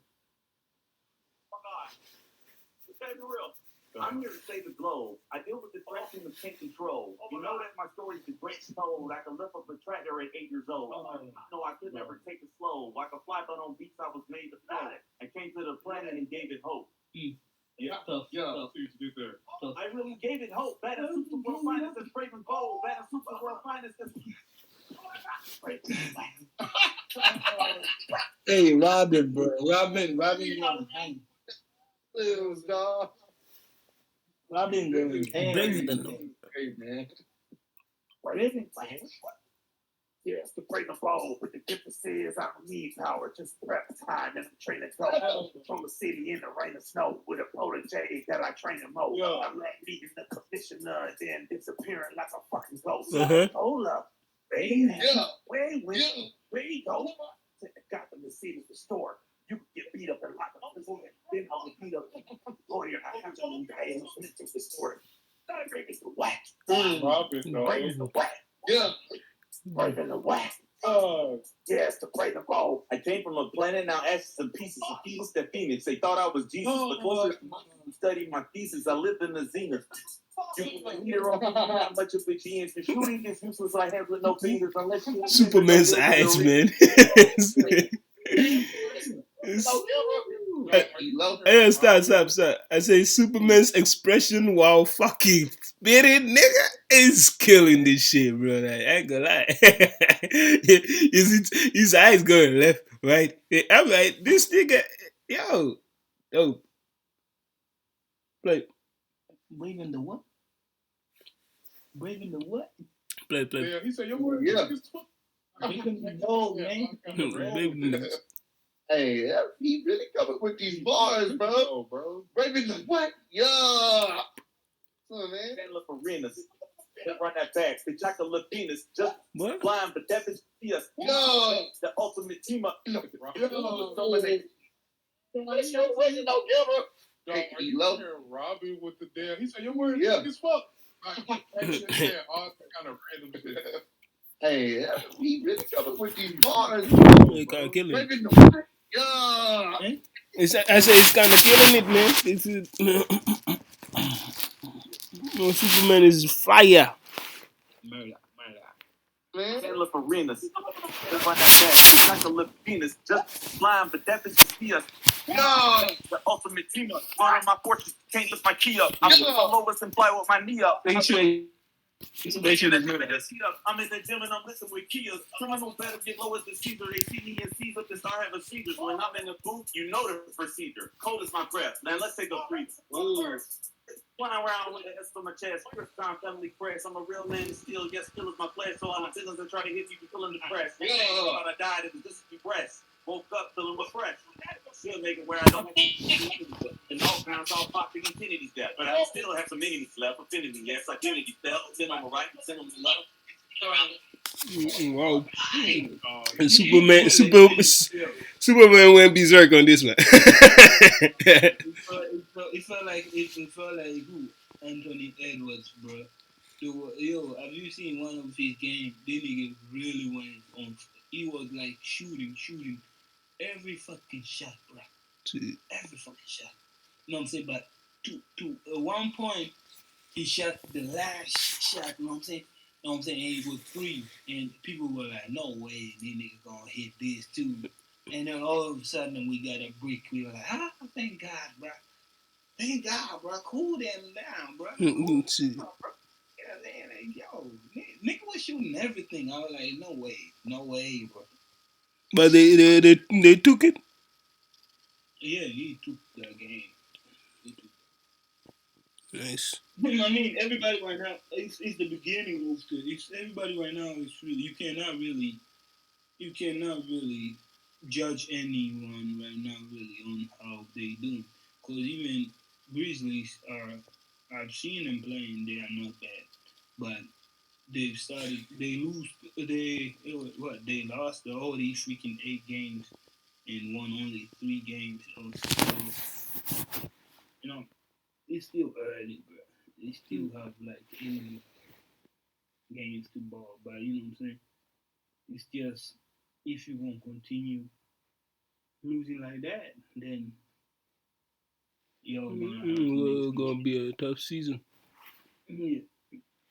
But to be honest, each and every team, if you watch them, like NBA has always been like that, bro. Like you cannot guess who's gonna become a champion right now.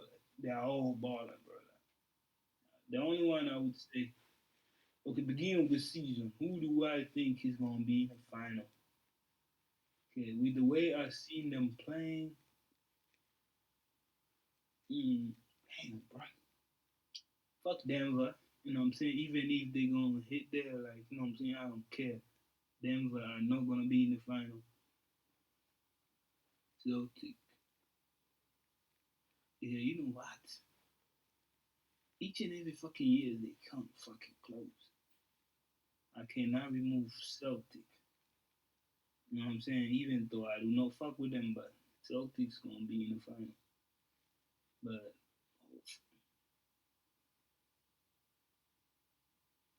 Dallas, by the way, they playing fucking dope.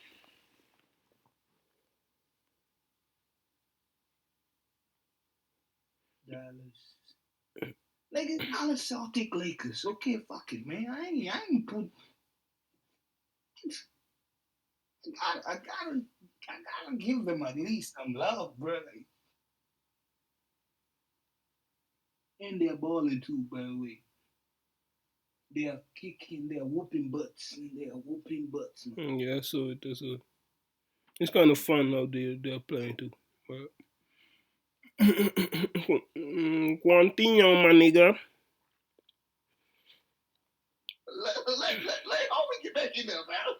I don't really have the energy left, but if you want smoke, I'll be at the chimney step. I'm being bullet stronger than the locomotive when it turned back motion. Then I gotta hang the total for somebody coming boards, but they never put the total when it turned back machine. But you know it's like a total.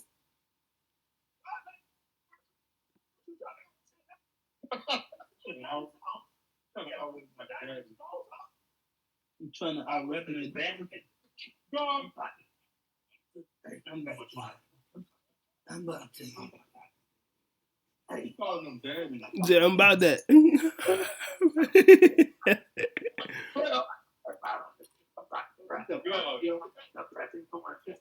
Crime scene. Got my scanner in the detective mode, the fine team. The break on someone's clothing in his mind frame. Catching up that mobility, the high beat. Stupid. The side street. That's like play against some high speed. Joker, Riddler, ID. Put them all in hospitals on the ID. Because I just had my teeth fried clean. I'm on the super press, but I don't like to.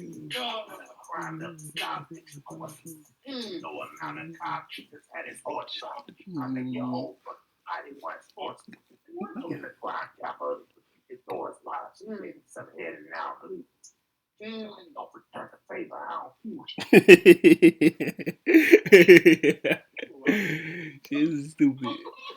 Idiot. I don't return favor. I don't do it. Now repeat. This makes it out. You a fucker, bitch. Clean.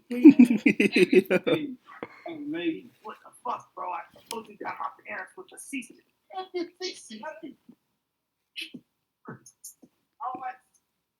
real about it. I don't get like the first one here. What happened? Like, I thought, what the fuck was that? I got so bad though, that, you know, whatever. What the fuck? Like, Boy, daddy.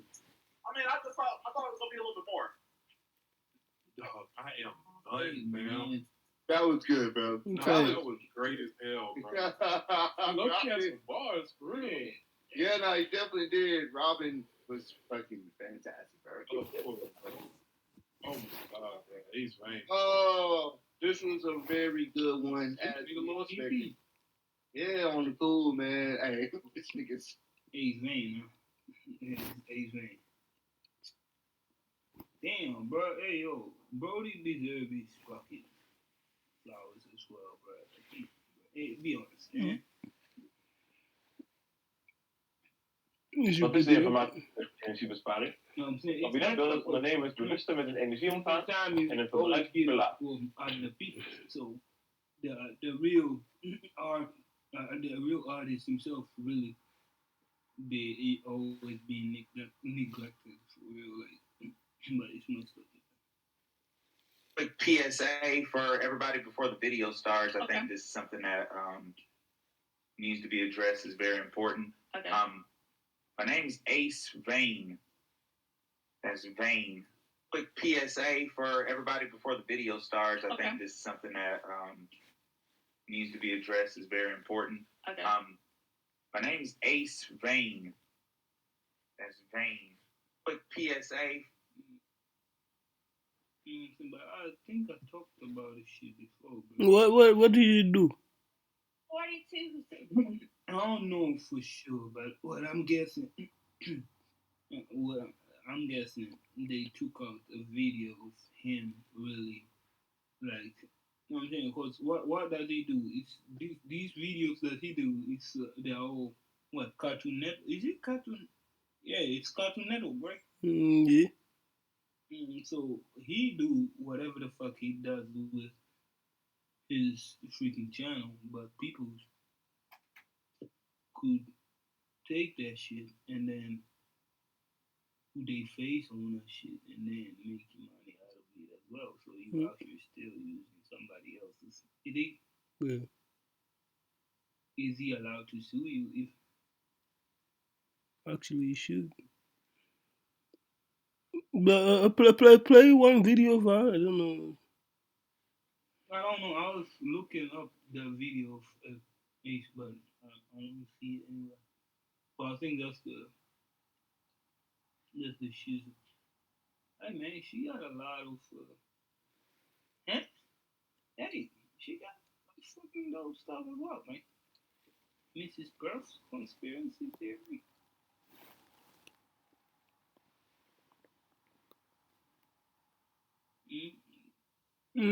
Pull one to check it out. The original creator will be down below. I'll be a residential black friend talking through the whole entire thing. Don't forget to leave a like on this video. Come on, let's get the likes up for me, for a sister. Now, I can't do the video looking like this though. It's the chocolate Wonder Woman here. Hello everybody, my name is Shay T. So you can call me Shay for short. And today we're hiding my forehead some more again. And we're gonna be doing another Try Not to Laugh. A link for the original creator will be down below. Put some respect and mention my name. Ain't in the building. So let's go ahead and jump into it. Oh yeah, get you something to eat because this episode is 30 minutes long. Batman, Robin, me, man. That did not was clearly lying. That did not count as a laugh. There you go.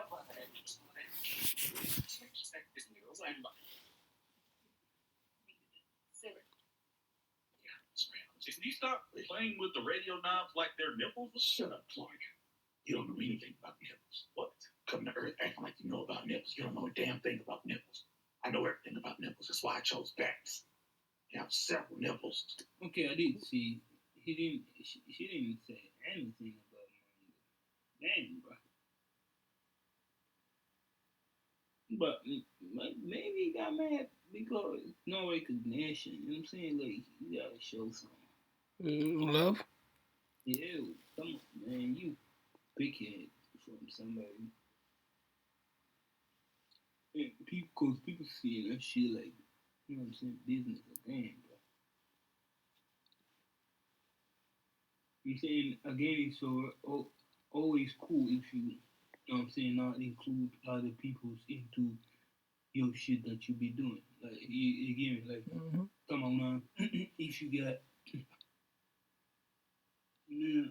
own creative content, you know what I'm saying, all made up by yourself, like, you know what I'm saying, it's tough for somebody else really to jack that shit up. You know what I'm saying? Like, they cannot do that. But if you include somebody's name on it and without even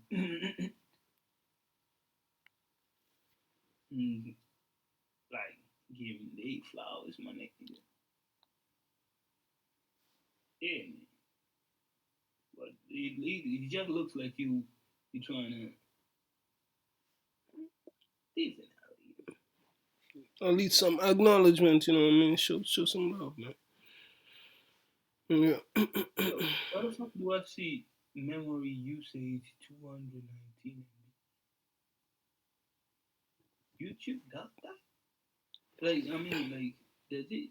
It shows the amount of. Yeah, but for what though?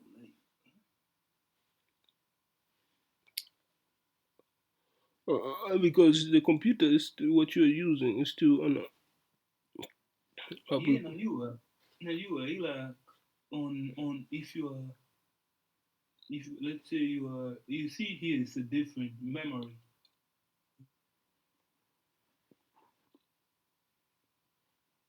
You mean something for example. How the fuck can that take usage of your memory? And it is. Yeah.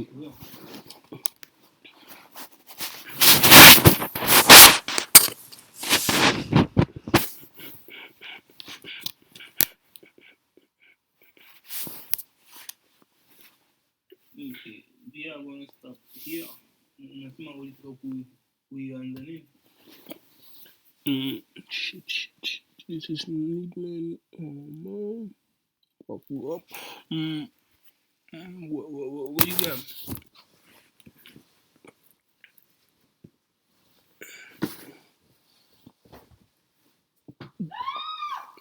Damn.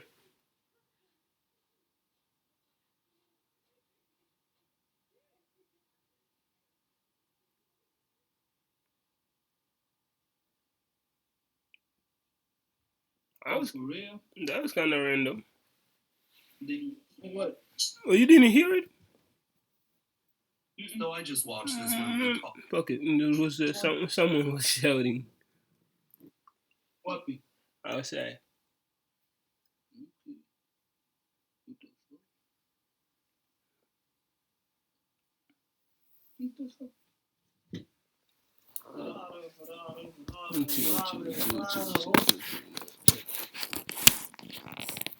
So I just watched this movie.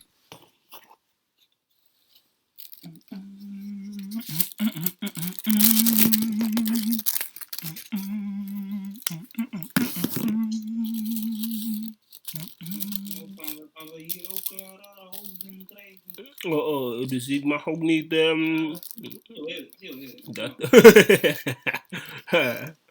I cannot sing, damn. Sijui sinisha kwambia Kuna wanapigaga makelele. Nee, maar die zijn niet meer skiën. Het was echt ingeschreeuw. Wow, like, whoa. I always say this, man. Like, you know what I'm saying? This guy, shit too much. So you really don't get bullshit. And many times when I'm telling you guys, like, yo, like, for real though, it's like a lot of fucking shit be going on in this streets ahead. Yeah, just let it happen. Yeah. But I should. I'm not. Maybe that you was for yesterday. Yesterday with Shizu. Shit, that was crazy, though. Like, you know what I'm saying? Oh, the whole fight of yesterday. And by the way, after that, you know what I'm saying? While I was heading on, they came after me. Yeah. Yeah, bro.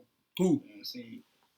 Them, the same folks, man. Same folks, bro. Same folks, bro. You know what I'm saying? And I was just stepping on my shit again, trying to talk to me. I ain't gonna lie. Always feel like I don't want to talk to them. But somehow, you know what I'm saying? You know what I'm saying?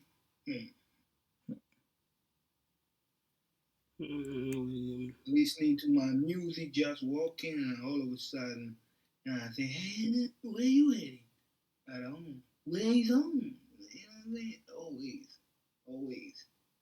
You know what I'm saying? Never really on your piece shit. You know what I'm saying? It's always got it. You know what I'm saying? You can go ahead and do your work. And guess what they did after, you know what I'm saying, leaving me alone? They went by, came back all over again. You know what I'm saying? It's this shit, bro. I know. It's like a known thing. It's like instigating type of shit. They gotta start it. Obviously. They have to start it to see if you got something, you know what I'm saying, with you. Fucking target. You react a certain way. It can be either, you know what I'm saying, it can be either you a little bit, you know what I'm saying. Nou, but the thing is, vind je het gek dat ik ga reageren? You are following me. You are targeting me. Are you serious that you won't get a fucking fucked up reaction from me? Yes, of course. I'm allowed to be frustrated as well. And yeah, to feel like you are being attacked, nigga. I'm reacting. I'm be like, yeah, I don't fuck with it. There is a lot of people fall into that trap. That's why I'm saying. You know what I'm saying? But because it's visible and it's very clear that they want you to, you know what I'm saying, feel, you know, like what aggravated about some shit. And it could be even about nothing. But they starting that shit. They starting that shit. You know what I'm saying? It could be an easy day, you know what I'm saying? But they starting that shit. There's roads somewhere else. But somehow they came on the road where people are walking. You understand? Just to start some shit. You know what I'm saying? And again, it is on you how to react. And I know I can react however I react. But I don't know how I'm going to react the next second. That I do understand it myself. And a lot of folks who's been going on, they do not even want to play in that shit. You know what I'm saying? So it becomes where their reaction is inevitable. They don't know, you know what I'm saying? It's already like done. You know what I'm saying? It's better for the person who at least can use their brain to think. You know what I'm saying? They know what the fuck the next thing they gonna do. You know what I'm saying? Because that shit planned out. You know, but for somebody, all they have is just what is in front of them. And once that shit happened, it happened. You cannot change it. That's what they're doing to a lot of folks nowadays. You know what I'm saying? That's going on. It's going on. Yeah. Where it happened. You know what I'm saying? Yeah. We gonna be like, yeah, powerless. You know what I'm saying? What can you do? You know what I'm saying? But yeah, they starting that shit. You know what I'm saying? Whether they like it or not, they are starting that shit. You know what I'm saying? And you can yell out every time, like, you know what I'm saying, I don't trust you, I don't, you know what I'm saying? They gonna do it anyway. You know what I'm saying?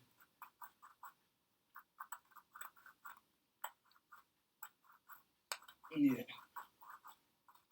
And probably I'll keep this spying on me right now. I don't know. verbally we can do and say, I mean,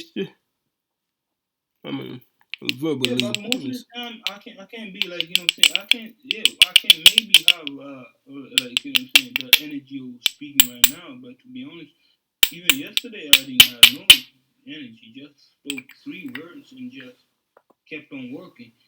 But it's crazy that, you know what I'm saying, the same people who were working, they came on there on a roadway, but you know what I'm saying, like, you know what I'm saying, on just a normal way, you know what I'm saying? But somehow they came back, you know what I'm saying? And it's weird that I didn't, my energy was never on that. It was really on music and shit, just, but it's just the last second while they were just passing by, I just thought, I was like, what the fuck? They really came back even after doing that shit? I'm like, what the fuck? Damn, bro.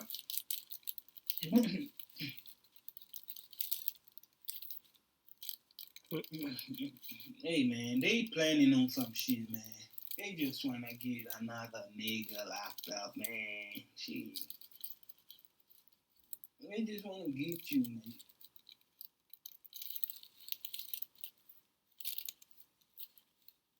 Freaking 12 arrests. Fuck cases. Minor. Very minor. Like small arrests. But still, only this shit in only 1 month or less than 2 months, my nigga, that's crazy. You know what I'm saying? At this point, they're this target already. Like, at this point, they just want to get whatever they trying to get.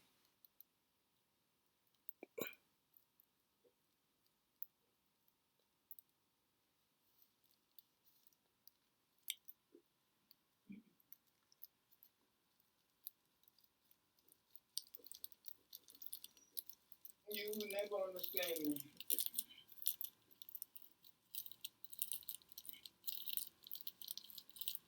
You will never understand me.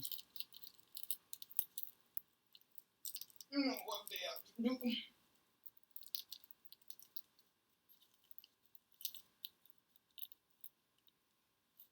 They have to go and listen to my side.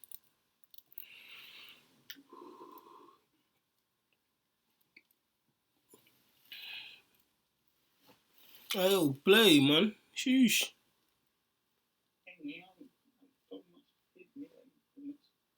What's that?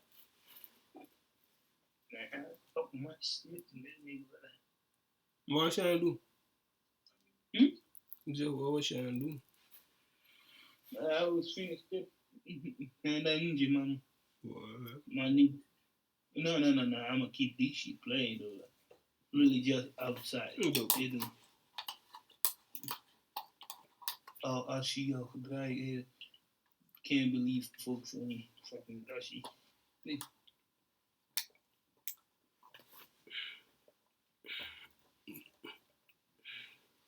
Maar we kan in.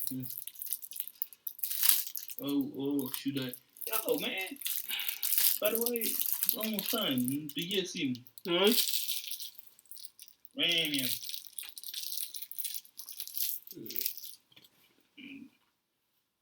I doubt it's going to you. Congrats. Katabasi. I don't know.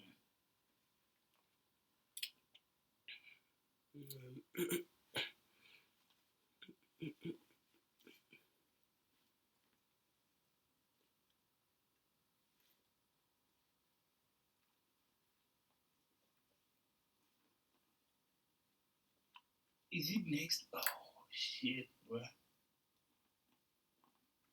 Inaenda haraka kama nini? Kwa siku 5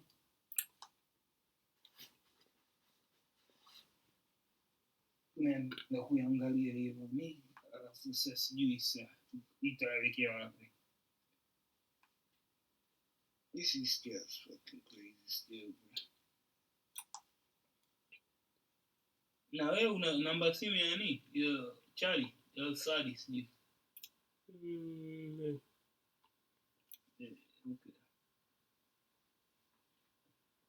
Okay. Mimi kwa nayo ila kwa nauliza vitu ila What's that? You're recording, man. Family stuff don't. True. But you gonna cut it, right? Yeah, But again, what the fuck? Waiting to play that shit. What? Why am I waiting? Was you about to say some shit or something? Alice is in Discord. If any of you Alice up,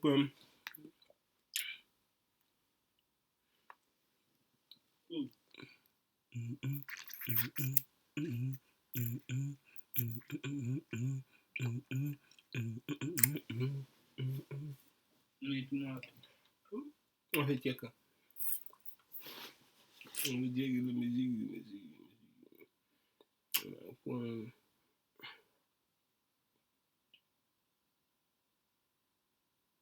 Did I even send anything? Yeah, I had an idea. Ben nog daar? What? Like, idea. The idea was this.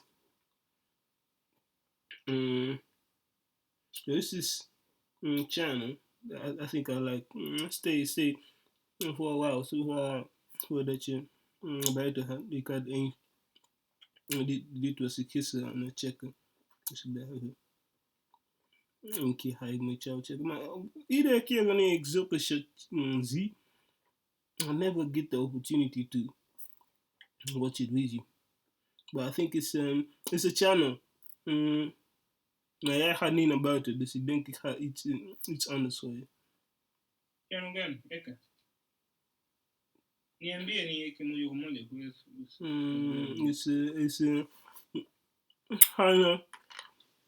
Zoek Casual Geographic. Nee, ja, is goed. Op YouTube, ja.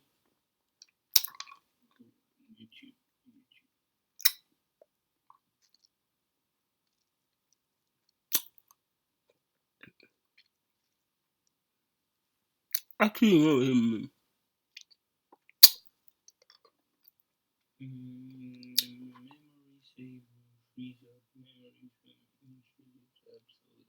cute animal, but they slowly get worse. Oh, man, what is going on with this shit, bro? Like, what the fuck? The fuck is the memory usage of 200? Yeah, what the fuck? It's a little bit weird, man. It's new.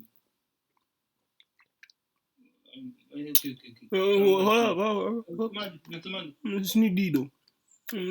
Laat die liggen. Die cute, but scary. Laat die liggen en open een nieuw YouTube place. Nee, is niet. Is useless niet die. Nasema unayotaka kuifungua pembeni ni ipi? I'm about snakes. It's about snakes, man. It's about what? Shit, about to show you is about snakes here. I'm soon getting them. Okay, I got them. Hannah, Toby Troops. Boven? Niet die Casual Geographic. Je kan hem, die later. Ja, helemaal weghalen. Die Casual Geographic, helemaal weghalen. Casual Geographic, ja. Oké, nou, haar channel. Daarboven. Haar channel. En nu ga je video's. Ga je naar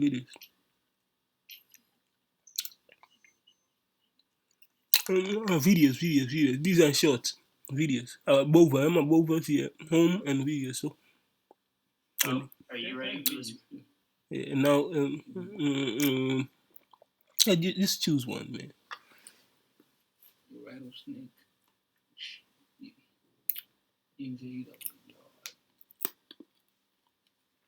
Shit, you got old snake stuff, shit.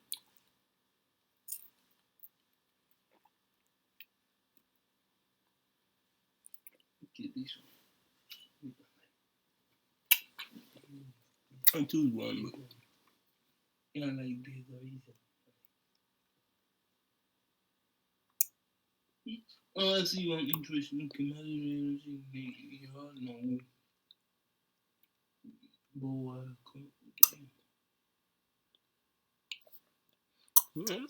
I'm on there. I'm saying, I don't know. I say maybe because I'm, I'm saying, getting out the whole, see snake behavior shit. I ain't really that much with snakes, man. But I really fuck with it. I'm saying? They can be beautiful sometimes, but I ain't that much. But I'm not gonna open one. Chill. Well.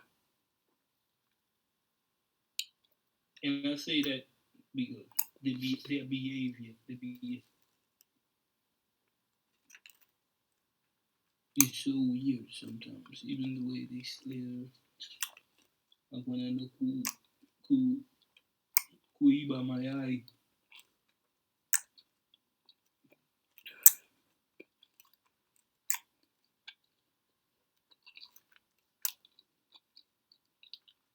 Warning. Some of the animals you will see in this video are dangerous and have the ability to cause bodily harm and even death. Never approach any of wildlife or attempt to reenact anything you see done in any of these videos. All personnel are trained professionals. Let's go. Welcome back, guys. We just got home from Puerto Rico, and we wanted to give you a quick update on the World Ugliest Chihuahua. Look at that.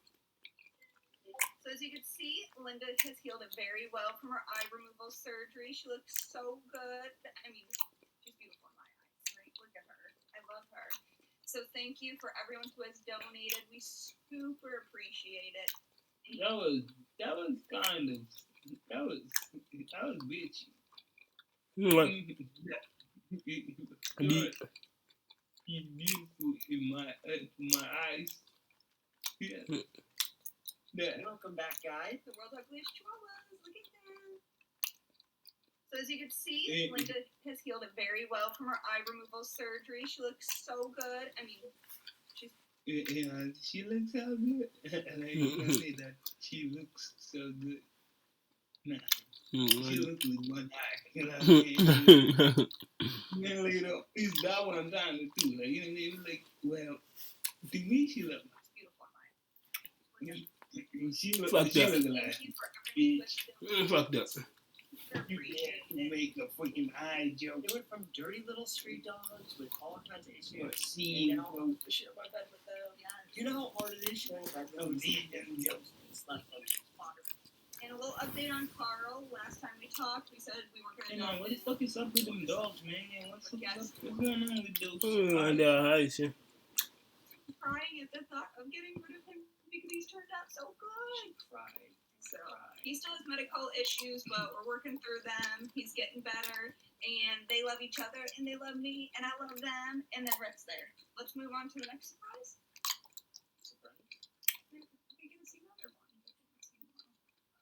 Rick can't be over here. There is another one.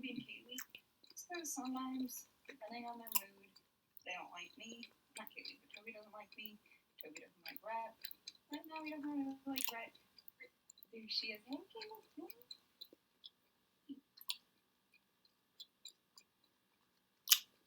Oh, yeah, it feels good.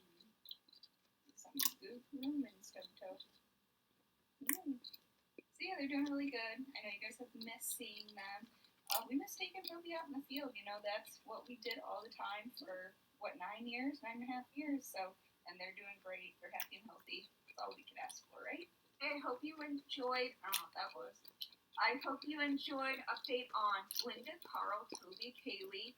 And thank you for sticking around and watching our videos and enjoying hearing about us and our life. So now let's get to the actual part of this video. The tortoises, the turtles. Sorry, I'm trying to rush. I'm excited. And I'm in the tortoise pen right now. You can't really see. I'm trying to blind myself with my headlamp. And you're not going to believe what I saw in it. I mean, it's kind of believable, but we don't see them often, and it's really funny. So we're going to go get Rhett, though, before we show you. And let's go. We gotta run.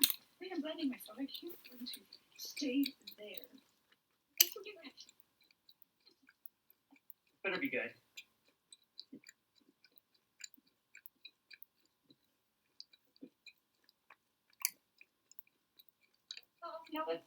Let's go.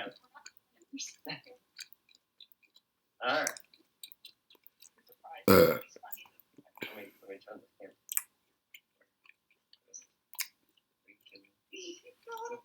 I mean, it's a yearling python or something. What are you Kidding me? Oh, look at him. He's like, oh. That is weird. It's a baby. Like it's a this year's baby. You want to get him? Yeah, that's Yep. Maybe. Say, did it well, man. Damn. It's still. Let me get the bag. Kind of. I don't know if anybody But it's a python, so it's there. Yeah, but it's still young. It's still very young. Yeah, so meaning they can still be venomous.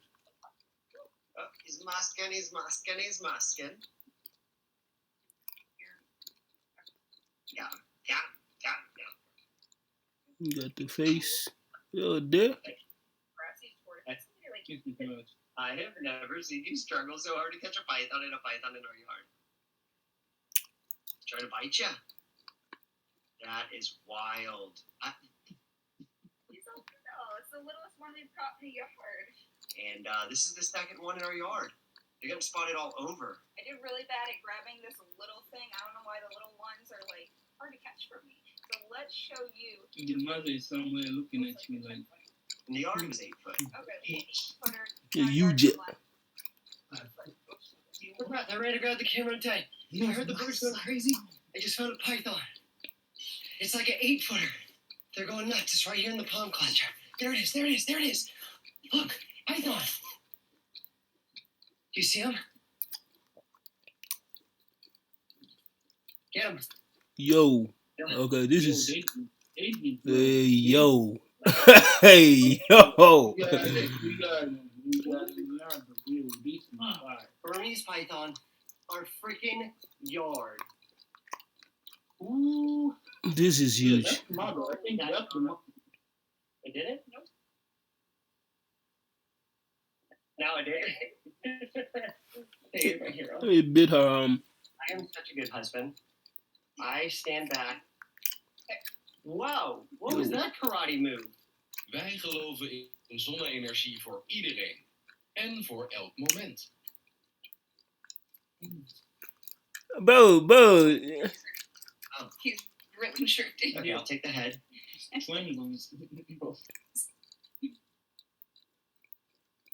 Was that you or the snake? Oh, okay. You want to bite the camera? I get it. Oh, I'm sorry. Hold on.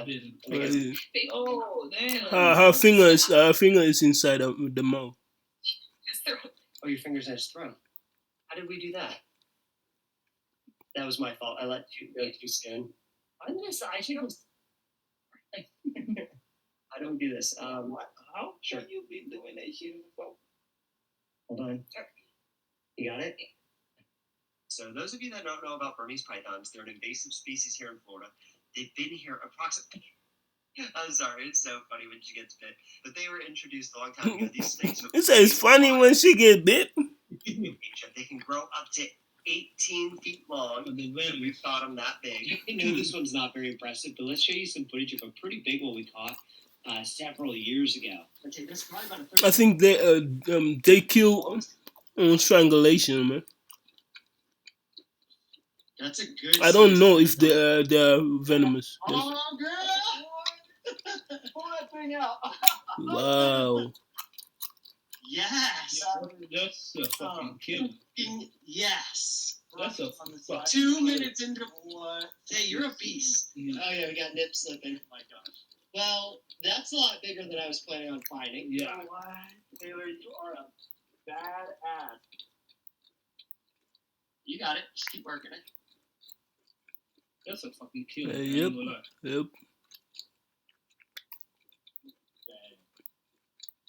All right, we gotta get a bag out for you. Yo, remember that day, the marriage shit? Yeah.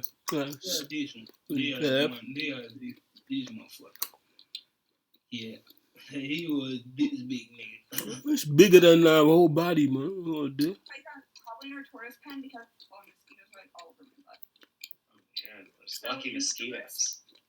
obviously feed them like fruit, vegetables, greens, and the little bit that they leave, the rats come and feed on it. And then what do rats bring? They bring snakes, because snakes are great at keeping the rodent population down. So the more we feed our pizzas and the less they eat, the more snakes come in. And we normally get rat snakes and things like that. That's totally fine. Unfortunately for this little python, it is an invasive species, so they're not really allowed to stay here. Snakes are, if you catch my drift. So as beautiful as it is, basically the end result is these end up getting fed to cobras. Pretty wild. We got another one here in our yard. It's a matter of time before we catch a big one here. That'll be exciting and terrifying, because now we got Linda and Cockerel. I know. We always had big dogs. You don't have to worry about it. Now we got little chihuahuas. I know. We gotta be really. Oh, let me show us where he got you. Show us your hand.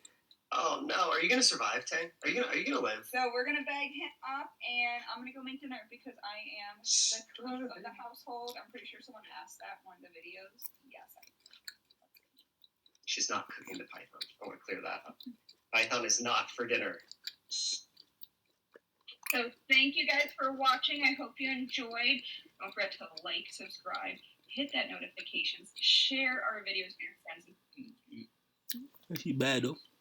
She look bad. I know you married, but God, I mean, you gotta be honest though. I fuck with that how she handles, you know what I mean? Yeah. I would have bounced way long time ago. What the fuck? Nah, that's a python. What the fuck? Oh, cobra or whatever the fuck. Niggas know that near me. Nah, man. Hey. Nah.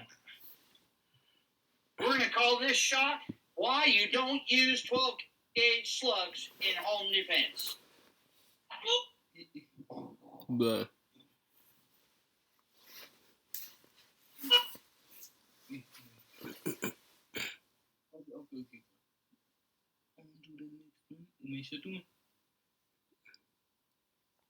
look.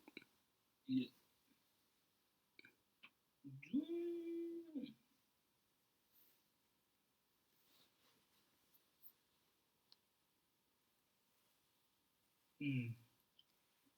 The black mamba. Yo. 100%. Yo.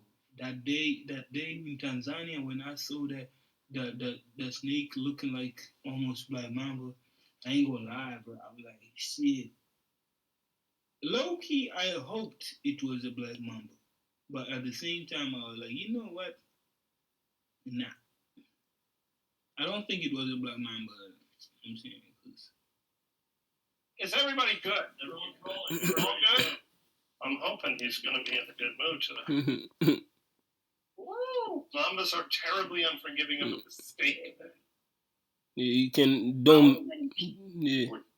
Black Mambas don't make mistake, bro. Don't make mistake. Black Mamba venom, if we were to say, well, 10 milligrams is lethal, and I think that's probably high, we would be looking at. Yo. You. Oh, Mr. Pisha. Yeah, Mr. Pisha. So even I done jail, can see. Yeah. You like, I'm a play still. Yeah.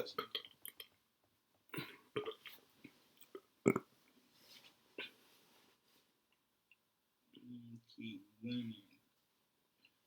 2-2.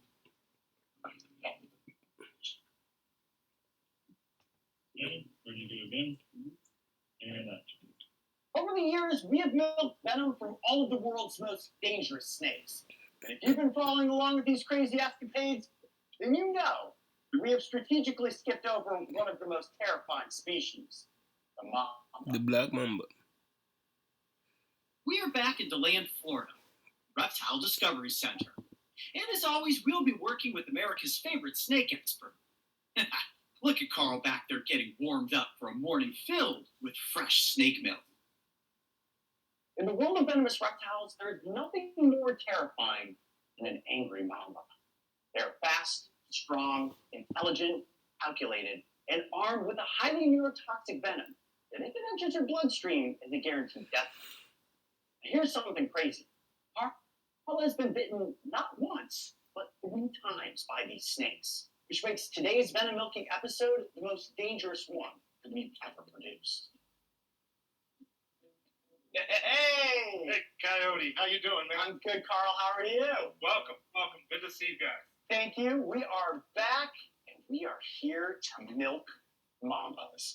Let's talk mambas for a second, because generally people know there's the black mamba. Yeah. They know there's the green mamba, but in total, how many mamba species are there? Yeah, so we really just say 4 species. 3 species of greens, and then, of course, the infamous black mamba. They are all African snakes. They're kind of distributed in different places through sub-Saharan Africa. Although, interesting, the black mamba has the largest range of the 4 different snakes. And the black mamba, as everybody out there watching knows, is so revered throughout its range. I mean, it's the snake that really terrifies people. I would say, of any snake on the planet, we hear that people are more afraid of black mambas when we're traveling, mostly than any other snake. What makes a mamba so dangerous? Yeah, you're going to see a little bit of it today. Black mambas, of course, get big, almost 12 feet. That's an enormous venomous snake to begin with. They're terrifically toxic. Years ago, they would say before the advent of antivenom, the black mamba was 100% fatal in a bite. That's probably not entirely true, but no doubt. He's a hypertoxic, very large, very active elapid. So even though mambas are in fact shy, nervous, retiring snakes, when people are forced to interact with one or inadvertently step on one or have cornered one, they become a formidable adversary and a really challenging snake. Okay, now the word that you said in there was nervous. And I can completely identify with the nervous nature of a mamba, having worked with one in the wild. We did work with the black mamba in the wild in South Africa. That's right. And they keep you on edge, for sure. And it's that nervousness that's very calculated at the same time. So in your opinion, when we're talking one being more dangerous than the other, green versus black, which one ranks as a more dangerous snake? Well, as a more dangerous snake to handle, Black. certainly the black mamba. Okay. And then more dangerous in general, again, the black mamba. He's capable of a large venom yield, but terrifically toxic venom. They're a challenge to handle. As you say, somewhat calculated and deliberate, and terribly unforgiving of a mistake.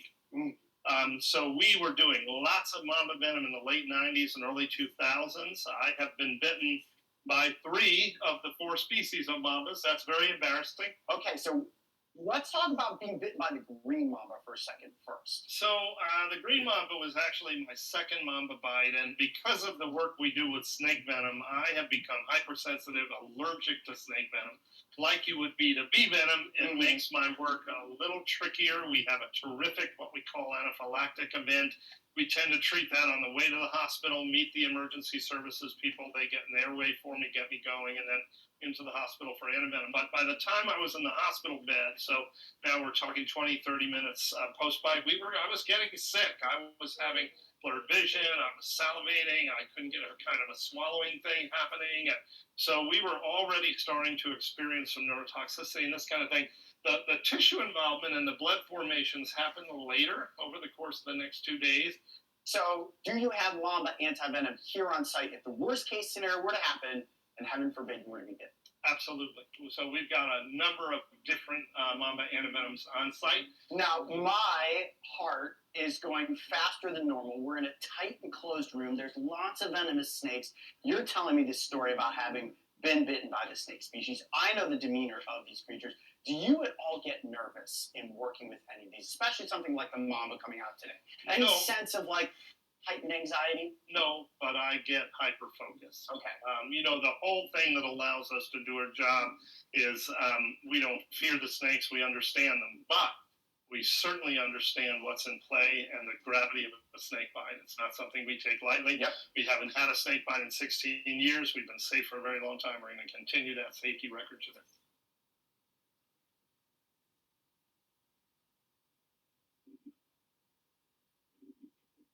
Coming towards you, Maria.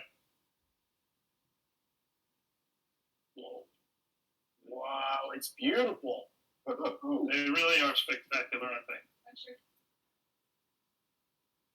Change anything? Good. Whoa. Tell me when everybody's good. I am good, Mario. You good? Yep. So this is the milking moment right here. And smaller things obviously, so you don't worry about them necessarily catching a finger, right? So as elapids go, mambas have pretty long fangs, especially blacks. And remember, greens are often arboreal. They're almost strictly arboreal. And so these guys are often feeding on little birds and that kind of thing. And so those longer fangs help them. So we're going to bring him through. There he goes. Saw that first little shot. Yeah. Again, another. And another. Give him 1 second. We'll see if it find one more time for us. So It was crazy how it shot out of the thing. More than just a drip. It was like... Yeah, you see this beautiful chuk, chuk, chuk. You know, again, they'll give you 3 or 4 shots. And let's see if she'll go one more time here. And that's yeah, I saw a little bit on the backside there. So that's a good yield for that snake. We typically plan on about 50 milligrams for a green. My guess is that's actually quite a bit more than that. And as I said, a beautiful, slender, arboreal snake. And as a lapid go, these guys are really great snakes. I mean, that's really a beautiful, spectacular animal. We'll go back in. Everybody's good? Yeah. Okay. Thank you. The way the venom shot out was much different than we've seen from some other elapids. I mean, once that venom goes in, guaranteed death sentence with how we get that venom. That went pretty smoothly, I'd say, right? Yeah. Okay, let's get this venom secure. We're going to come back to that at the end of the episode. We're going to tell you guys how many humans Carl estimates that yield would be able to kill. But first, we got to talk black mambas. Yeah, Coyote. So the black mamba becomes kind of a formidable snake as soon as you decide that you're going to interact with it. Yeah, this snake, like as soon as we had the flashlight on, it knew, okay, I've been spotted, and as soon as we started moving stuff, it was like, get me out of here. It wanted to get away. Yeah, right. Well, there you go. So they're always looking for an out. They're thinking, I got to get out of here. Rightly so, right? They're dealing with this. So the thing with black mambas is they're somewhat unpredictable, particularly when they're restrained. And so we never entirely know how that's going to go in terms of how much trouble we're going to have actually just getting a hold of him safely. And when I say safely, that's both for us and for him. Yeah. Or we're really concerned about making sure our animals are not hurt in the process and that they're handled properly and gently, but within reason, because we really are paying attention to what's happening here. And as you said, the idea of working an 8-foot elapid in this area that's unhappy. It's intense. We did King Cobra here a couple years ago, and that got intense real quickly. Don't worry about the camera. But this is compounded because not only is it a calculated, highly toxic snake, but this is another species that you were bitten by, and you were very much allergic to the black mamba venom as well. Right. So the black mamba bite was the first mamba bite I had, a big 9-foot male, way back in 1997. How did that happen? And we had actually collected the snake's venom, and I was returning the snake to the cage, and we were somewhat new to black mamba. We had only been handling them for about a year at that point, and I was still gaining my understanding there of those guys. And as I was going back into his cage, I had his coils kind of grouped in this hand, and I got his head too close. I went and he struck onto that finger. And they're strong, so he was able to just use the momentum and power of his body. Exactly, and I didn't foresee it. You know, he saw that thing. We always used to say years ago when we were doing a lot of mambas, mambas are terribly unforgiving of a mistake. Yes. They're really aware of their distances. They're really aware of where you are. And so the big thing there is, right, you're never close enough. You're never in striking range. And, of course, I thought I was controlling the snake's head, but I wasn't adequately controlling his head, and so back into this. So that was it, and we got some pretty good venom on that bite, and things began to happen very rapidly. At that point, I was not allergic to mamba venom, so it was a straight black mamba bite, and we were really able to document some amazing symptoms. But black mambas, again, heavily neurotoxic. Things began happening really rapidly. I was vomiting, blurred vision, convulsions. I was having bronchospasm. So we had some really serious symptoms. One of the good things about black mamba venom is it neutralizes well. So once you're getting antivenom, I can remember when they started the antivenom wide open, I could almost feel this sensation of, oh, okay, now we're moving in a better direction than we were. So after 2 days of intensive care, things got good very rapidly. And there's almost no local issues with mamba venoms, or at least black mamba venom. Right. So we don't see any tissue involvement or big hemolytic factors here emerging, none of that stuff like you would be in a rattlesnake or a viper bite. So blacks are kind of purely neurotoxic, both post and presynaptic, but that thing can really get going fast. Okay, so Care is of the utmost importance today, and a couple of years ago when we milked the king cobra, you had this amazing grab of the snake after it was just so rambunctious. And I said, whoa, look at the speed. Carl is faster than the cobra. We know my boy Carl is not faster than the mamba, so hopefully today I can say Carl is faster than the mamba. Carl is getting slower.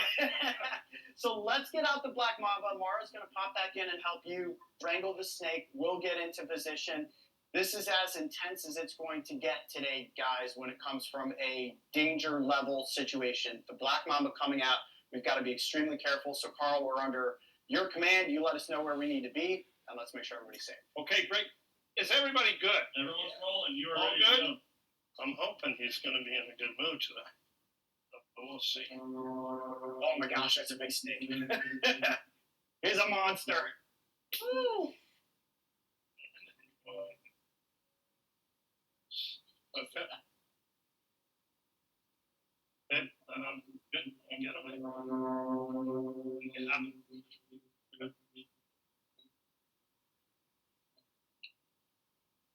Hold on 1 second. Yep. All set. Everybody's set. You can be wherever you want to be. Okay. Put that over there. See, this is what I experienced. They coil up and they're so strong. That's one thing that I did not anticipate with the black mamba is its ability to coil around you. When I was presenting the snake on camera, the only thing I was thinking is that if I lost control of the snake, remember, we had it in a tube, so I felt much more control than you are now. If you lost control, that snake would be latched. 100%.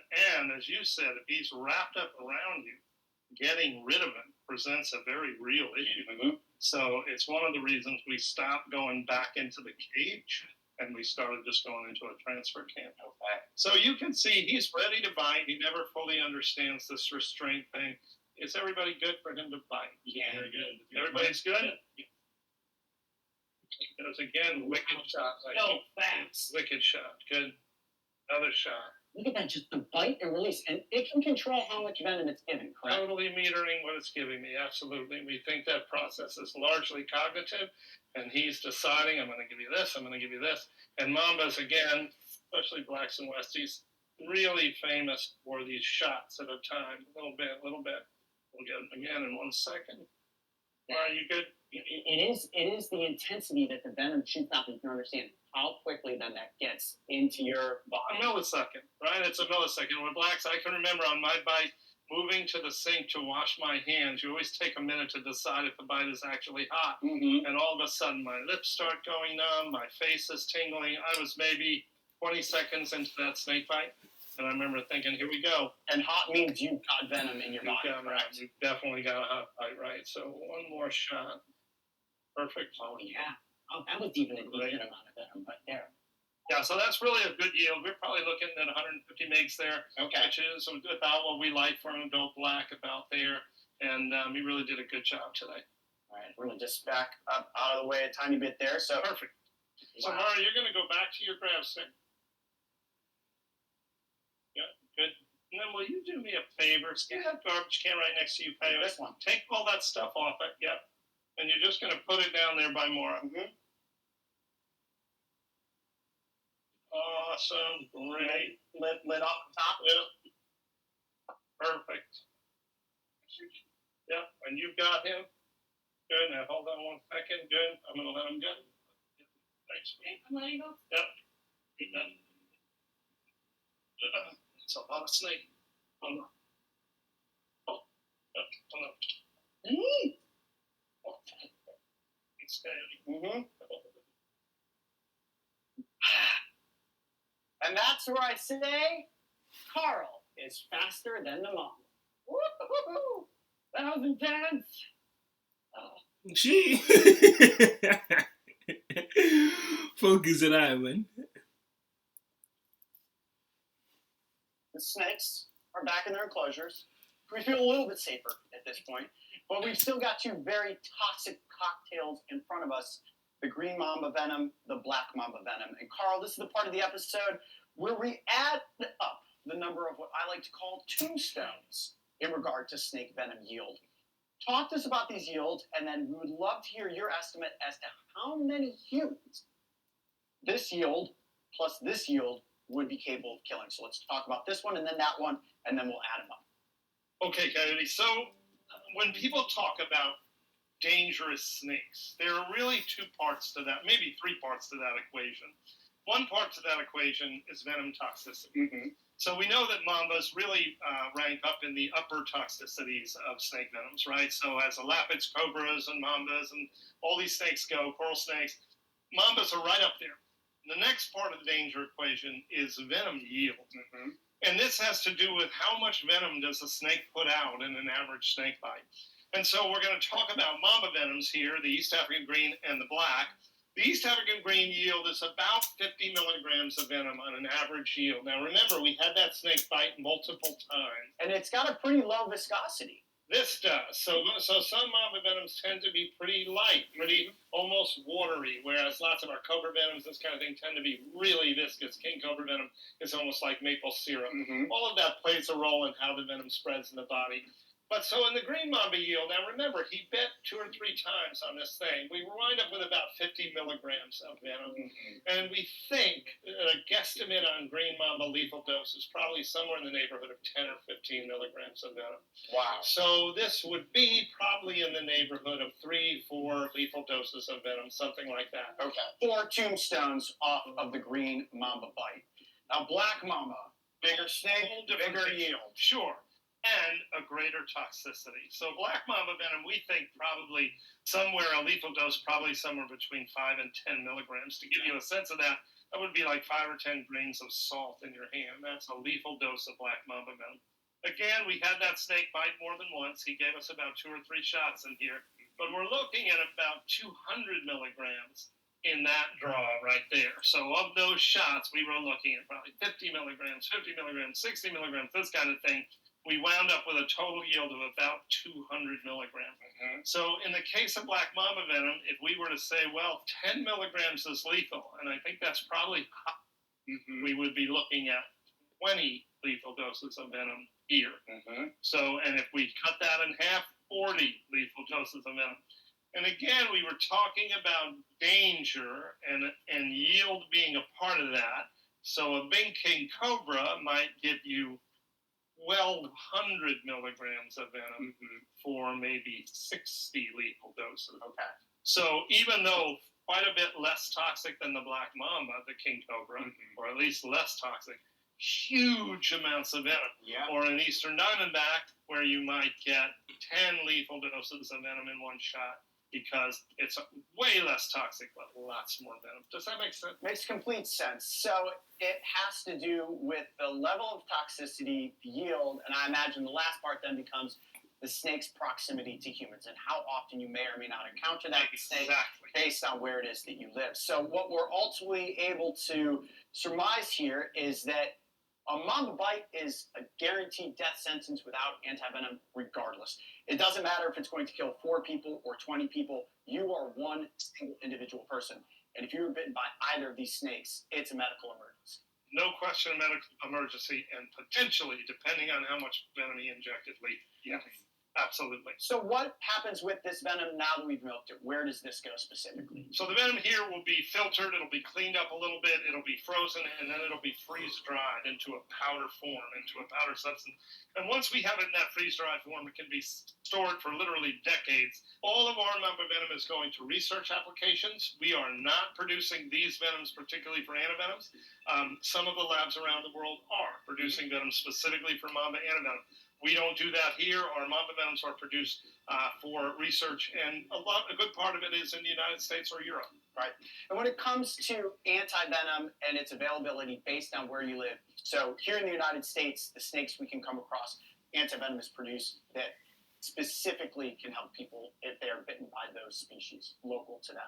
But in a country like South Africa, where you've got a lot of these snakes, depending on where you live, could be a big difference as to whether or not you can even get to antivenom, correct? Yeah, Yeah, you know, I think the African continent is really a good place to think about the disparity in snakebite treatment worldwide. So we still see tens of thousands of deaths from snakebite in places like sub-Saharan Africa and places like Southeast Asia and parts of Central America and South America, where medical care may be days away. And in fact, when the individual gets to where they're going, there may not even be antivenoms available. So it's not even guaranteed that if you were in Africa and you were bitten by Mamba, that if the medical facility you got to may not even have Mamba antivenom. May not even have Mamba antivenom, and the medical facility may in fact be 2 days away from where you are out in the bush working with animals or whatever it is you're doing out there. Proximity is key. Everything. In you know, developed countries, we have an incredible luxury in access to medical care and access to antivenom and snakebite. Well, Carl, the work that's being done around the world, specifically the things that you and Mara are doing here to milk snakes and then ultimately have that venom be produced into antivenom, is saving lives on a daily basis. Thousands of lives every single year. So thank you for all the continued work that you're doing. Thanks again, as always, for having us out here to the Reptile Discovery Center. Getting to milk the mambas today was certainly the top level of venomous snakes that we could have done a venom episode. Glad you guys enjoyed it. I'm Coyote Peterson. Be brave. Stay wild. We'll see you on the next adventure. We made it through. Snakebite seriously injure or kill over 600,000 people worldwide every year. How crazy is that? And Carl told us about this amazing group, the Asclepius Snakebite Foundation, a nonprofit that is dedicated to reversing the tragic cycle of snakebite outcomes through innovative research, medicine, and public health initiatives. Believe it or not, snakebite is a global health crisis. And if you want to help, check out their website, because every donation helps them save lives.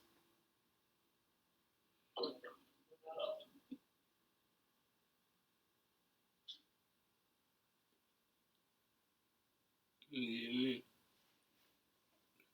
yo, I'm Ludi Kusi.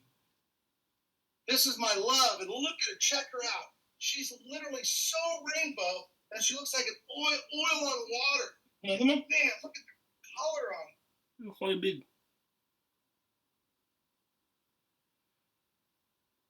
Big. Yeah. You were 17. You say what?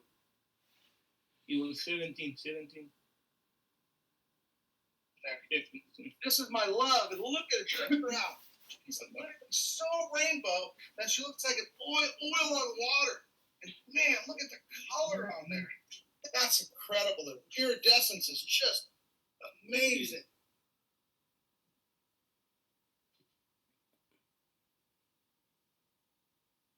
Wow.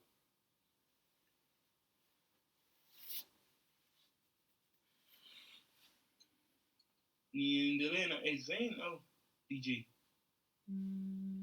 You say. You say.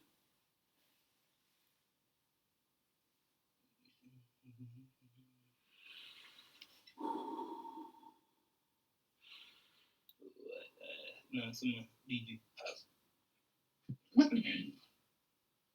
Is er ook maar echt over shakers?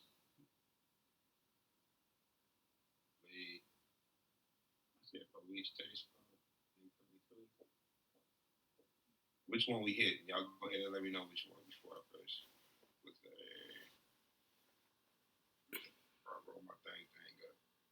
My Maddie Shine. Damn, it's an hour and 40 minutes, bro.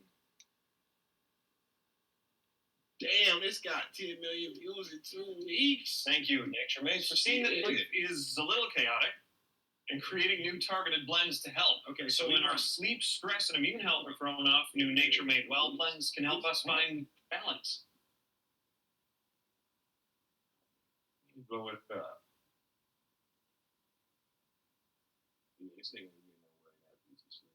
David, we were up over at Dodge Perry. That's a mess. I promise you, bro. That guy in that little Honda right there on a high speed chase. Where?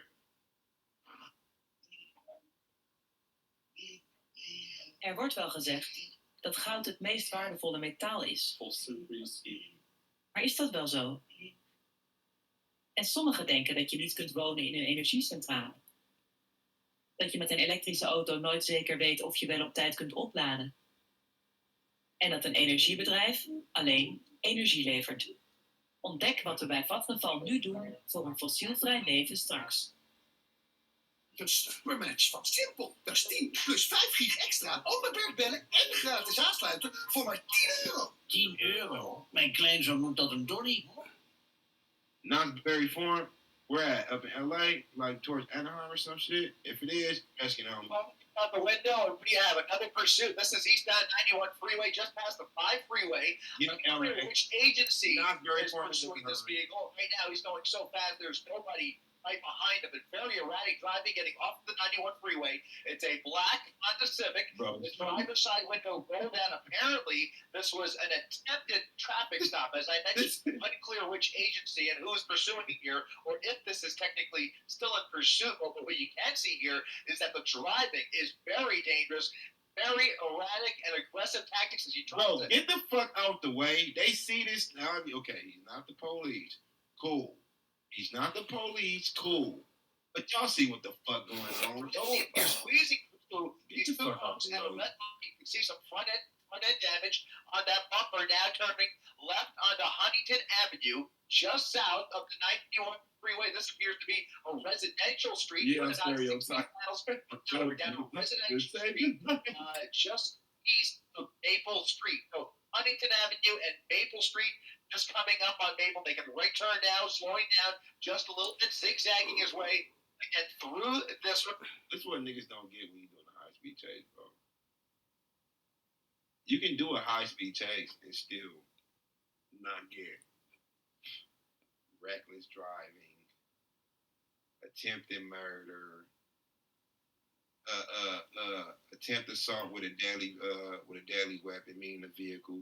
They do all that when they driving reckless. You could be on a high-speed chase and still be on the same side of the street, bro. He doing all that shit, bro, just racking up charges, racking them up. And them charges mean more time. The fuck is this dumb? Presidential neighborhood with nobody right behind him, but making random turns, nonetheless, here at a pretty high rate of speed and not really stopping for any of these stop signs. Looks like he's pulling over and maybe thinking about dumping the vehicle. There goes the driver's side door opening up, and he is either going to walk or run away here. He is about to get to another car. We'll see here. Getting out. Looks like he's very, very agitated in order to get away from that vehicle. Getting in a pickup truck. We'll see if he. Okay, yeah, he does not. He does. I was gonna say maybe he. Yeah, he's breaking it. Oh my god, bro! Who man this is? Somebody know this nigga. It's how many people up? Somebody that know him, that know somebody that know him, that knows somebody know this nigga, bro. How the fuck you trying to steal a car with a helicopter filming you? You dumb motherfucker, bro. God damn. You supposed to do all, look, let me tell you this. Let me tell you how high-speed chase work. The police start chasing you first, not the helicopter. So therefore, you better do everything you gotta do before the helicopter get on your motherfucking ass, because you're not dodging that bird, bro. This nigga, I'm thinking, oh shit, I'm about to break these again. Look, I'm thinking, bro, drove that car to the second getaway car. I thought he had the key. But this nigga doing this shit, showing he trying to break in a motherfucking car. Take him to jail. And breaking into the pickup truck. Take him to jail. That's what I mean, racking on more charges. Now you got stealing the vehicle. Motherfucker don't look nowhere near Rolls Royce. Imagine going to jail for stealing this piece of shit. Paint all faded. It's daytime. It's not snow. It don't snow in LA. No, it don't. So it looks like the car got nutted on. Look how white it is. Bro about to get in the car that got nutted on, that he stole on purpose. The fuck?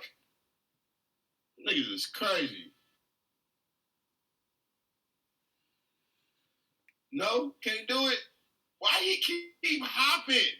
Why the fuck do this nigga? Crystal meth. This nigga is a tweaker, bro. I'm not lying. Y'all didn't even catch. We gonna fast forward back to there. Look when he got out the car the first time, right? This nigga's a small dude, but I don't give a fuck what nobody say. Maybe Look. the vehicle. We'll see here. Look, you gonna hop? Looks like he's very, very agitated and wants to get away from that vehicle. Getting NAP. Nigga acting like he getting shot at and shit. Look. Why this nigga keep jumping, bro? This nigga's a tweaker, I'm not lying. And he needs some help. He don't need... So he's getting back in that. Don't it seem like this nigga been doing that for 10 minutes? You don't even know where the fuck you want to go, bro. You didn't steal a car. You still got the charge on attempting to steal a motherfucking car. And the damage. This nigga, man.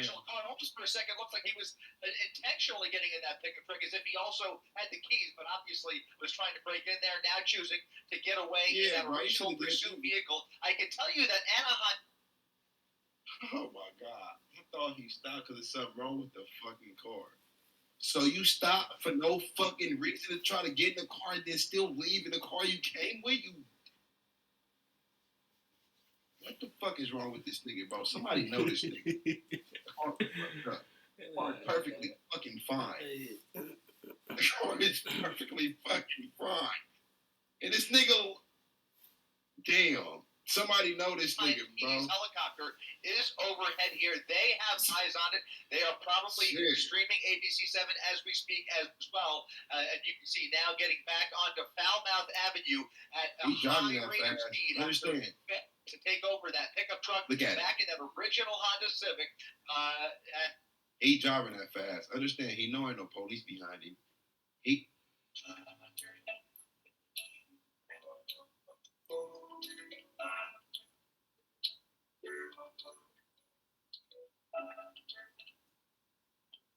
Yo.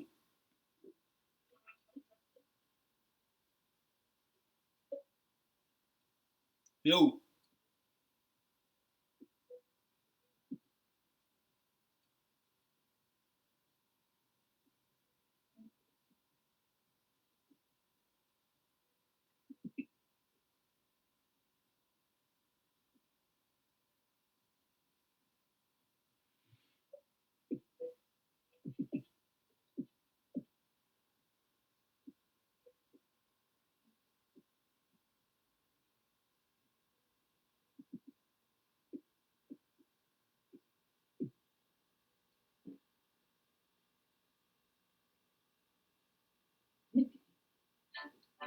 De mooiste dingen veranderen gelukkig nooit. Zoals... He driving that fast because he think he can shake the helicopter, my nigga. Helicopter ain't got no streets, bro. They just hover the whole time. No matter how fast you go, how slow you go. They're right there. Nigga think he that Dodge Charger that ran out the helicopter back. You remember the fuck? This nigga high, bro. I'm not lying. Somebody got a bad batch of some meth. He tries somewhere in this neighborhood. Unclear whether he's going to get back on the freeway here, but he's almost doing a complete circle as he's basically come out the other side. To him, he thinks he's in another city. Heading now on know what he doing over there. Avenue into oncoming lanes of traffic. Some wild turns here. They have to get some ground units into this area because the driving, as I see it, is just way too dangerous to let this go on much further. Nonetheless, a little rush hour.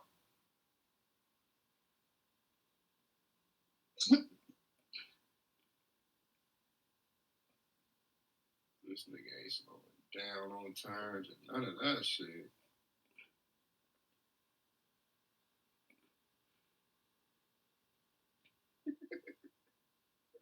The bro ain't got no police on the nigga. Go to a mall. Shake that bird, nigga. Go to a mall. You gotta wonder right off the bat whether this vehicle just doesn't make sense. That you would just dump the vehicle for no other reason except for maybe the possibility of the fact that it might be running out of gas. So if the gas is low, and if it's a stolen car, that would have made a lot of sense. Now he's parking it in a parking spot once again. Clearly, really trying to get rid of this vehicle, and now running through this subdivision here. We're running across here. It looks we see you, motherfucker. Townhomes. That nigga really look how he bending over and running. My nigga is sitting there. Stay on him right here. He's just running around this building here. Looks like he's coming up. My nigga ran on the other side of the building and came back on the other side of the building. Why do a circle, my nigga? I don't even think he should helicopter it at this point. You gotta go somewhere populated, like buildings, trees, a mall, the projects, and bro hopped out the car and just did a full circle around the townhouse, and then he ran. With a couple of cars parked here, a van and a small red compact car. Looks like he's trying to break into the van. That's an open door. An open door. That would make you can see the black and whites pulling up right behind him. He's blocked in. He's inside the car, likely trying to hotwire it at this point, and you can see they have lit him up. He's right there. And if he tries to back out, he probably think the sun going down and shit like now punch drawn.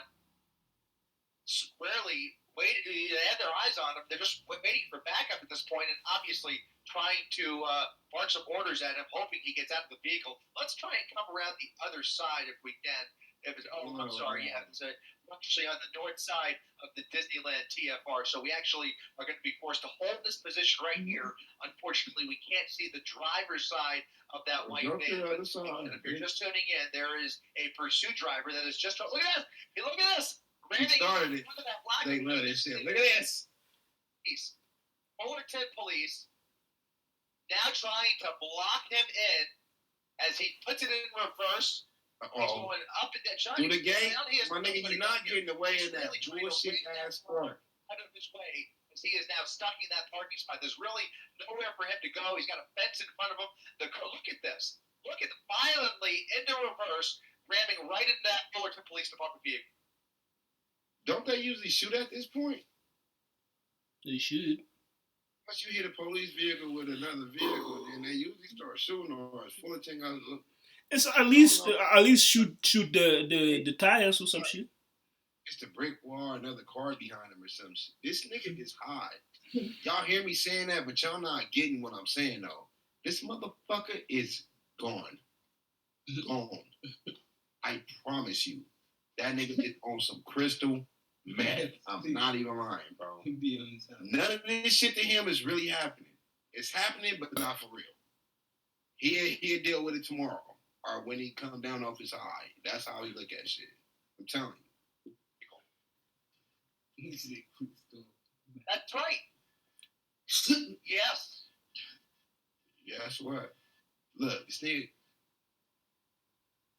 This is very dangerous. Obviously, that officer has no choice but to use force. If his life is in danger, but he is waiting for backup, and at this point, really has very few options available to him. Here's another officer on the suspect's right rear flank. Look at my nigga right here. He just waiting for the go.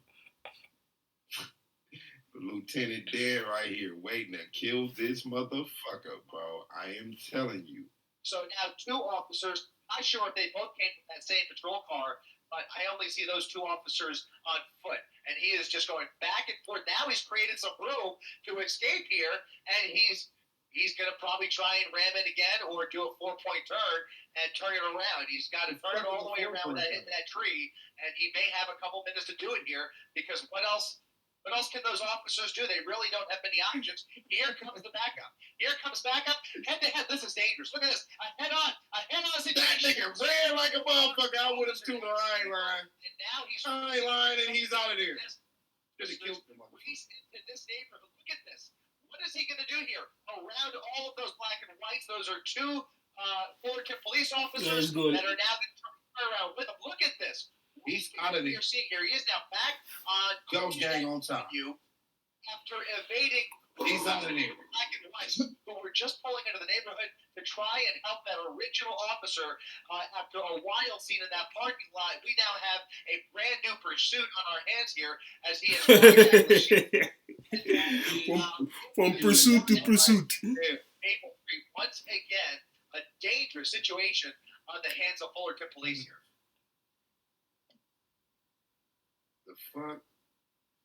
I'm telling y'all, he got the bombest baddest batch of crystal meth. Motherfuckers. Hey, these niggas, ha. Regular server nigga would have been gave up, but to him, it's not happening. He's playing a video game. It's not even really happening, bro. I promise you.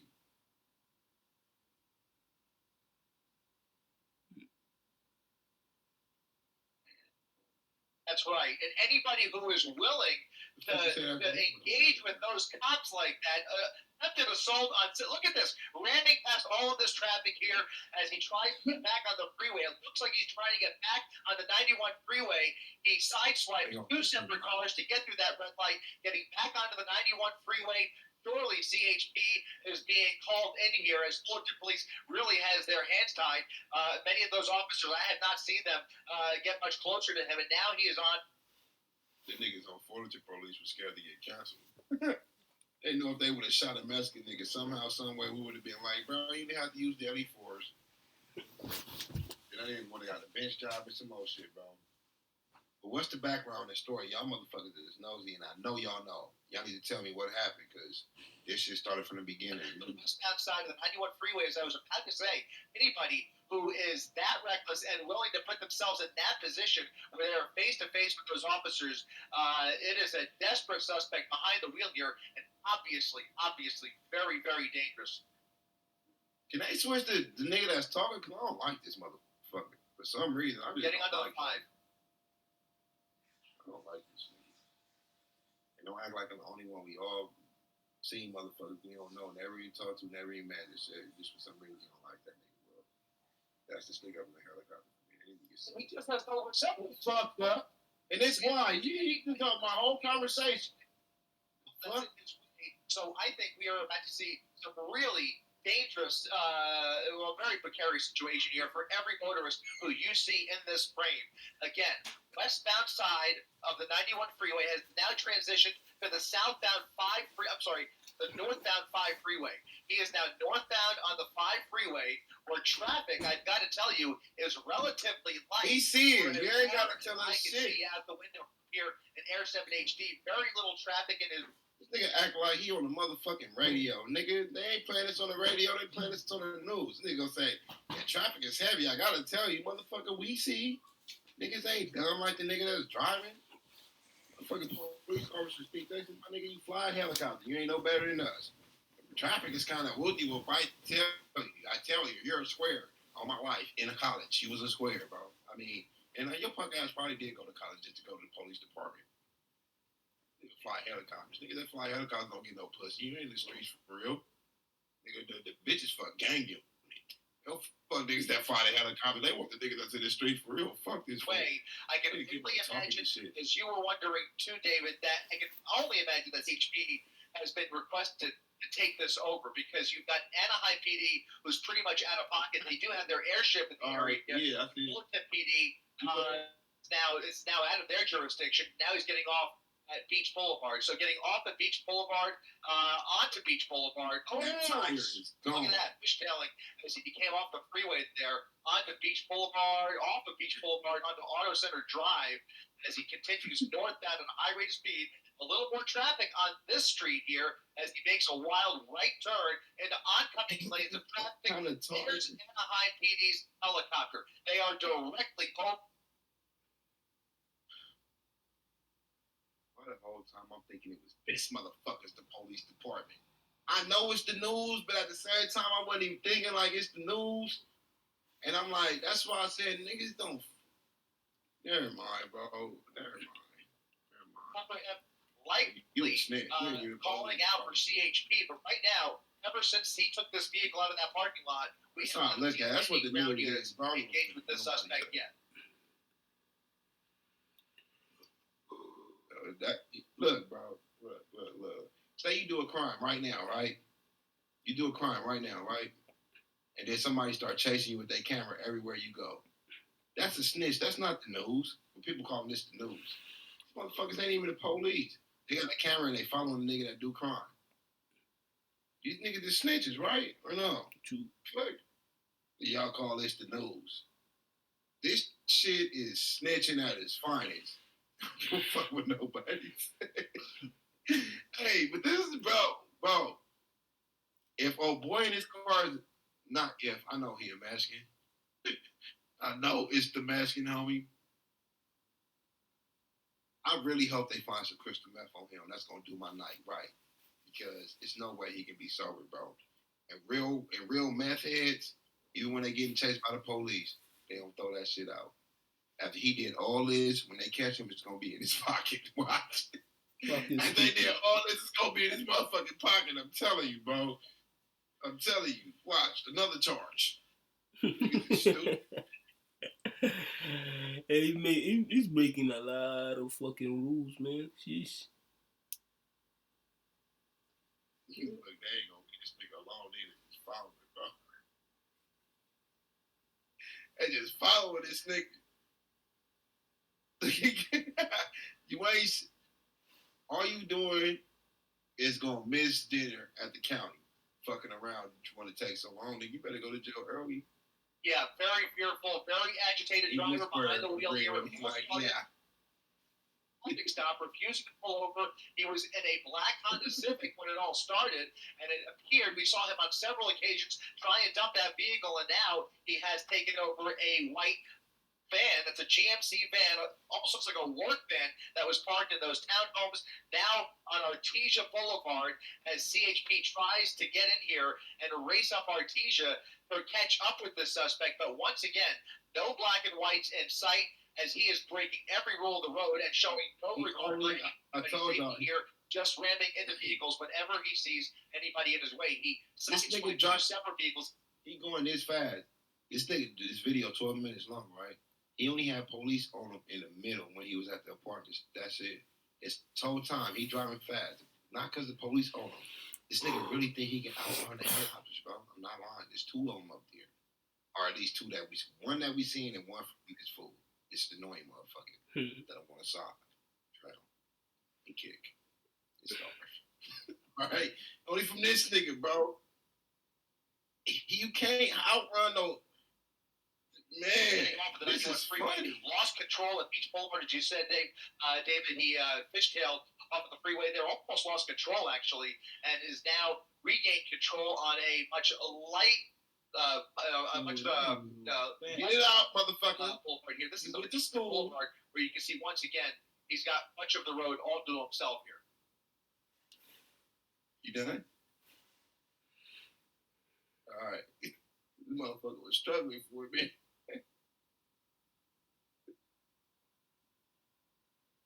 No, this like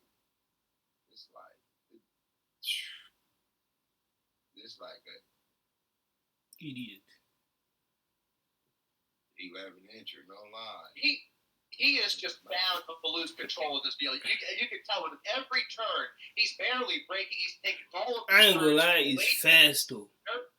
Vehicle that he is showing very limited capability of controlling. There are some black and whites a ways back, but they are having trouble catching up. They are not competing with him with these dangerous tactics that we're seeing here. He is driving very dangerously. This nigga competing with the helicopter. Because this is the same driving that we were seeing. He was in a small little black Honda Civic. We were very easily able to spot him on the freeway. Look at this. More traffic in his way. We'll see what he does here. Yeah, smart. Get up out the way. Everybody else looks to jam.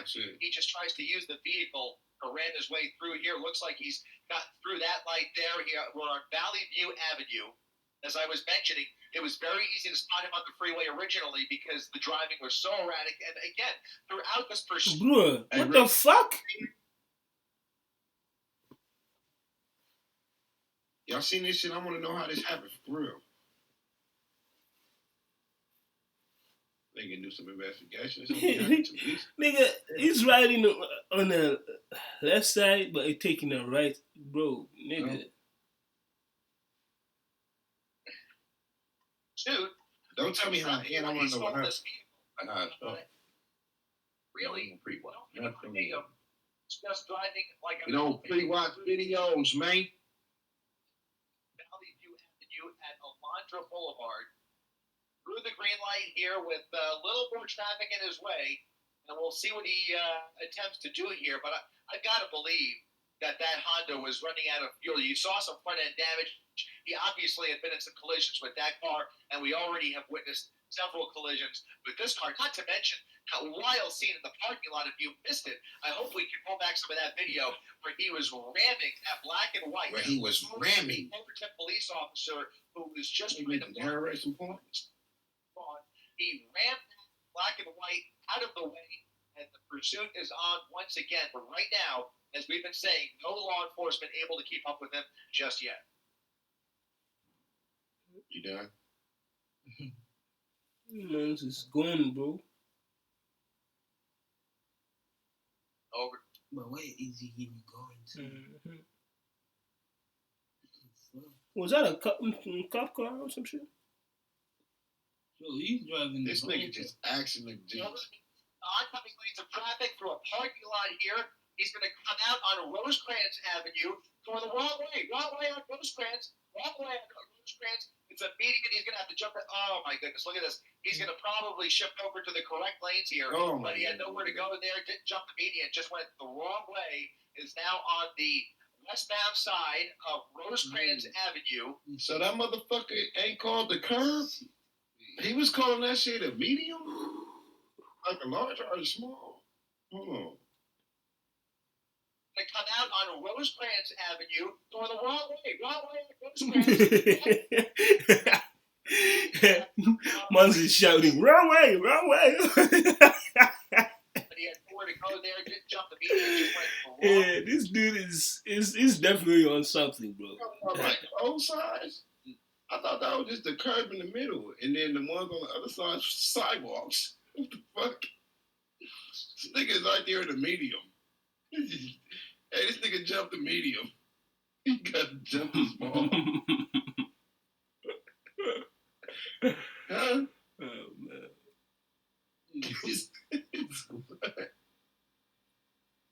Median in the middle. Well, they tried to jock medium. I don't give a fuck what nobody say. They tried to jock medium. You know why? They said the medium in the middle of the sidewalks. And when it comes to close, the medium is in the middle of small and the large. And they both start with MED. So therefore, y'all can't convince me I'm my own motherfucking person. They jock median for medium. Can't convince me otherwise, bro. MED, spell, right? Medium is in between the large and the small. And this motherfucker is in a medium in the middle between both sidewalks. Can't convince me different. I'm sorry. These niggas jocked it. So therefore, I was right. The origin for this word came from medium. Fuck y'all. That shit came from medium, bro. He continues in the westbound direction here. Looks like another crazy turn there. On the sidewalk this time, huh? Not the median. For no reason. On the sidewalks. Just my right up there. I mean, there really was no reason. I'm not even sure what's going through this guy's mind. This is just very unpredictable. Impossible. Hey, hold on, I was right. Hey, I'm from median. You come from median. Nose day on top.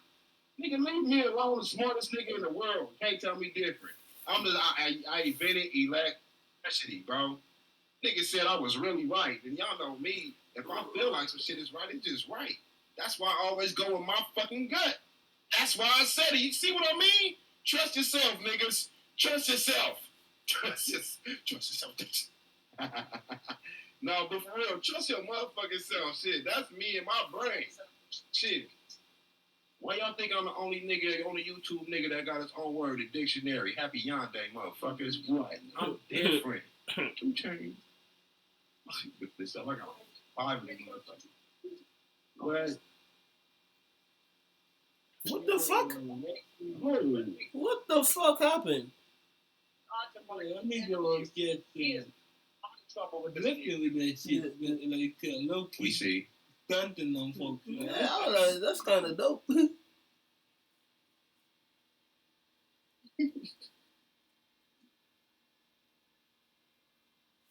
Absolutely not. Who said something for you to say absolutely not? Yeah, I'm doing nobody good. He's on. Rear tire is almost down to. So he's starting to fly 95. It looks like he's got his Tire, tire. his rear tire is fucked up. So wait. He's going to have even more trouble in getting control of this vehicle as he continues northbound on Court Avenue, right along the wash here. There's a golf course off of the nose, but we are in a commercial. Bro, they don't give a fuck about none of that. They talk about what the fuck. There's a black and white now behind him. Maybe 50 feet back. Let's go ahead and wind out and see which agency that is that's behind him. That looks like the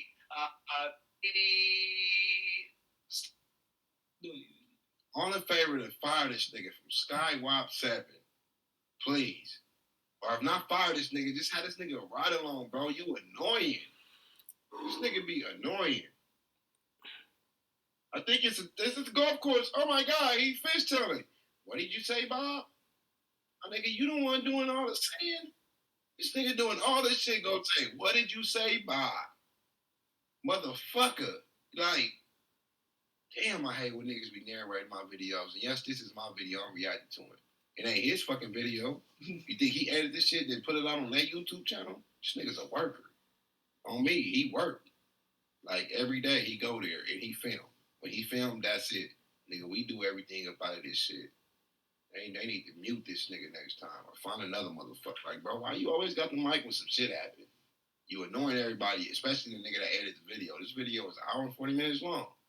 He annoyed the nigga the whole hour and 40 minutes, whoever the editor is.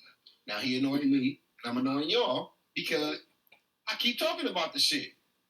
You don't see this domino effect this motherfucker doing, bro? He fucking up a lot of lives. This nigga fucking up a lot of lives, bro. The editor gotta go home. Oh my God, this is fuck on this video I edited today. Me sitting here, probably ain't gonna enjoy this blunt. Y'all gotta hear me talk about the shit. You know what I'm saying? This nigga fuck up lives, bro. That nigga be fucking up lives. Back in pursuit, guys.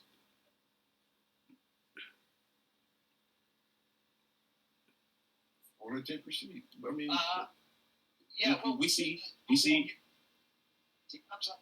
He's not going. Yeah, but look at this. He's going through that gas station without any tire on that left rear wheel. Struck several vehicles there. A miracle nobody's gotten hurt yet. He is really in a jam now. Lots of people think racing in all of these cars here. Again, this is northbound Carmenita Road now, and it's not moving. Hey, so, hey, he didn't hit nobody black. They would have got out and started finding this nigga. Not even lying. You said what was that noise? Oh, I got too close to the mic. Look. When this nigga ads, I better not be doing my shit. Bro, it's actually still. Oh my lord, man. This nigga. That officer right there has to treat this with kid glove care, and likely gonna have to step away from his vehicle because we already seen him put into reverse once and ram into that other patrol car. Right now, he's trying to go forward, and he's not going anywhere at all. It looks like the van is. This nigga died, bro. Yeah, this is likely to start a fire. You can see those rims are starting to blow.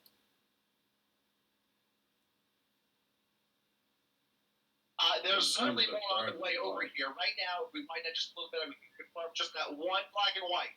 Just the one black and white. We're at Placid Drive, northbound Carmenita Road, and he is now stranded here. We'll see how this officer deals with this. He's just going to wait for back up. And right now, it doesn't appear as though that van is going anywhere. Yeah, if I was the police, I would have been got shot because I would have ran right up to the window. Like, get the fuck out this car. Look at him. Look at this orange. He trying to move, bro. Go to the window, That's bro. right. Bust that shit.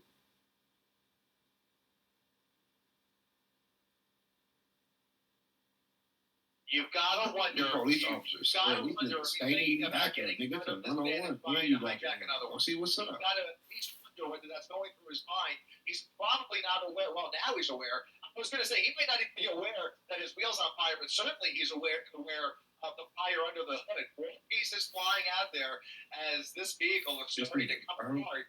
The rim.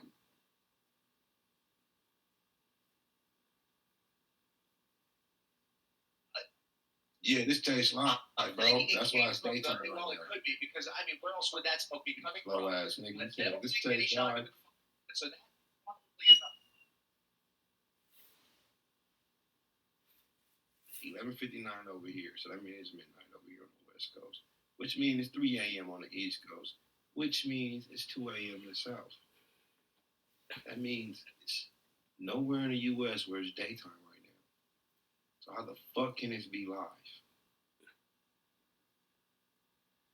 Take your ass to sleep. You either sleepy or you dumb. It's one of the two. It ain't. It could be 3 ghosts. It could be 4. It's one of the two. This nigga sleepy as fuck or dumb as fuck, bro. Not even lying. And I'm kind of looking out for you on the sleepy part. Like, man, this nigga sleepy. He ain't got it all the way there. I'm looking out for you because you giving me a view on the stream. You know what I'm saying? But my nigga, can't you look like it's about to get dark out there? I mean, can't you see? Fuck.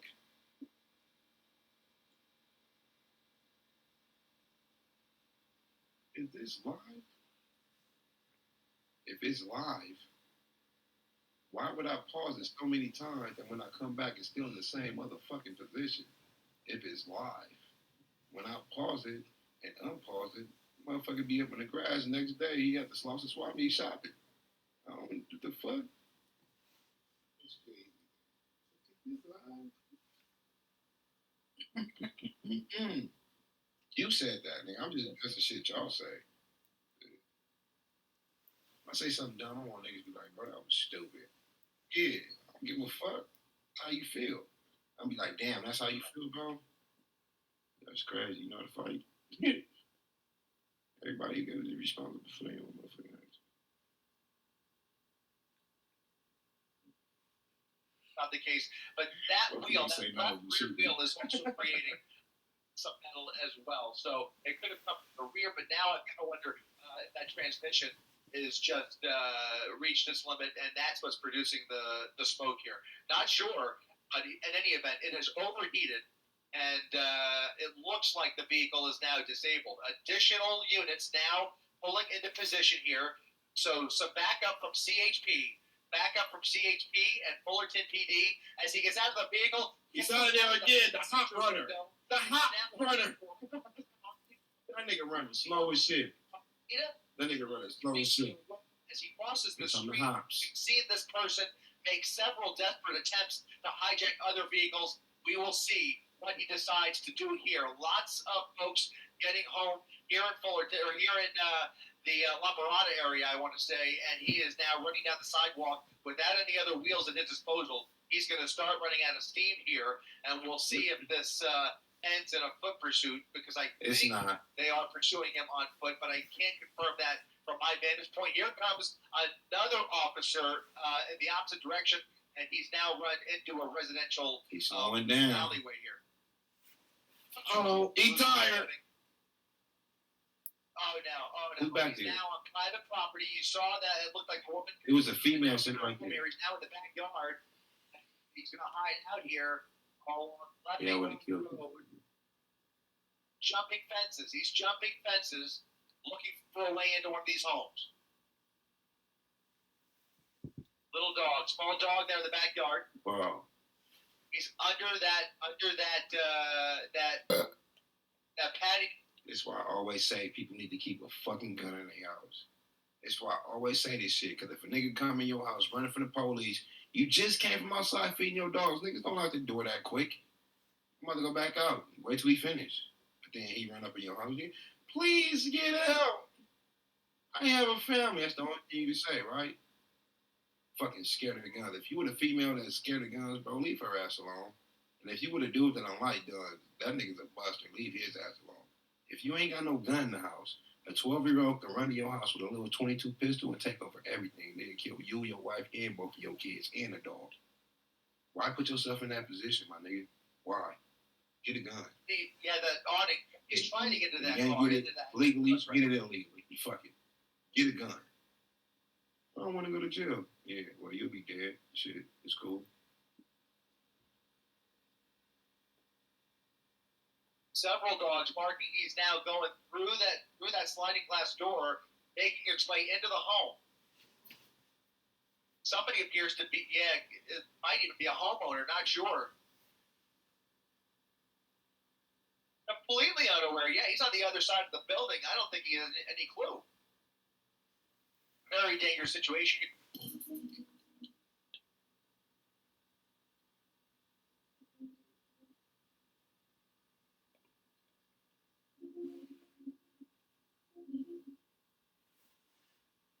Imagine playing on life with a 4-year-old because he about to sleep. There you go. There you go.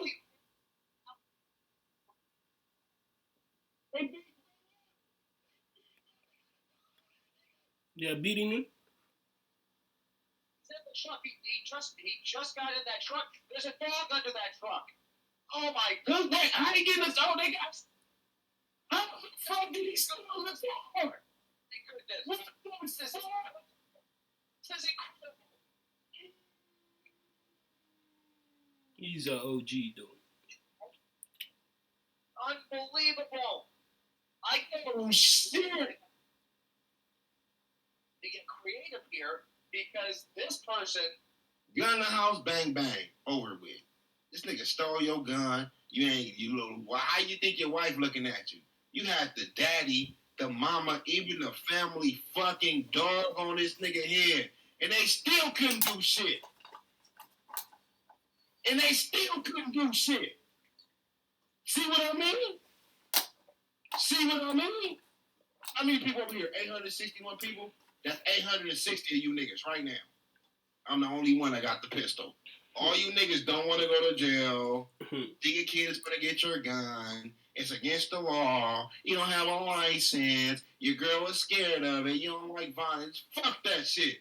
If you don't like guns, don't have kids and don't have a family. Because the 12-year-old going to come running in your shit and your grown ass going to plead to a 12-year-old not to kill me or my family, bitch. Fuck you if you ain't got a gun in your house. You don't love your kids or your family like that. I'm keeping it 100. Don't get one. Niggas got slingshots. 911 on speed dial. Your scary ass got surveillance cameras, house alarms, all this type of shit. You're scared to get a pistol. Why the fuck you waiting on somebody else to save your goddamn life? Police will be here soon. You love your wife. Might let them fuck your wife then. You wait for them to save your wife, let them fuck. Might as well let them hit that. And let your kids call them niggas daddy too while you at it. Ain't no real man want somebody else to protect your family, nigga. The fuck you think you is? You a fill-in. That's it. You're a fill-in. You're not a man. You want the police to protect your family and not fuck that, bro. That should be pissing me off. I know people like that. I kind of feel what he's saying though. The whole fucking family together is wrong. Ain't that about a bitch? It's found on Buckingham Road. I want to say westbound. Is that? Can we put the compass up real quick? Yeah, westbound Leppingwell. If you live in this area or have any idea where we are here, if you are looking at us, you need to stay inside because there is a dangerous suspect behind the wheel here. I need to feel stay very sorry for the stores on the road here. Hey, what's wrong, man? Finish playing Fortnite. We straight. We straight. I'll be outside if you need me. The fuck, and nothing wrong. This is just a Nothing wrong, right? vehicle that he is calling today. So how many vehicles? 3? It is. Yeah, go shop the Mexican home. Yeah, oh well. Shit. That's high as fuck. This nigga. It's lit. It's legit. That's right. That's the only. Now I'm wondering, is he actually high? Is he actually They're gonna have to get themselves in a position where they can bring this to an end if they can figure that out, and then there's going to be a very dangerous confrontation because this guy is not going away easily. There's just no way at this point that he is willing to give up. And whatever steam he lost running up that block, he's now comfortably in the driver's seat of a brand new work truck, and you can tell. I mean, he's having. We don't even know. I mean, there could be a full tank in that truck, so he may have a whole new fresh tank to play with here as he now travels down Mayor Road at 70 miles. How you know it's the first time? That nigga took that shit. He's traveling at high rate speed. For real, how would y'all feel if a nigga ran in your house, disrespect your family like that, bro, and took your car and left? How this nigga First of all, how you get the keys? Second, know for a fact, y'all dumb motherfuckers think y'all live in Calabasas and left the keys in the truck. Third, that's the daddy work truck. Right? The mama ain't driving that shit. That's the daddy work truck. That nigga literally just took the man up out this nigga. Ran his house, disrespected his family, then took his work truck. How you get your money to feed your family, nigga? What the fuck? That's crazy. Get a gun. Get a gun. This nigga just disrespected. What the fuck? On a road that can't be more than 45 miles per hour speed limit, now back into another residential neighborhood.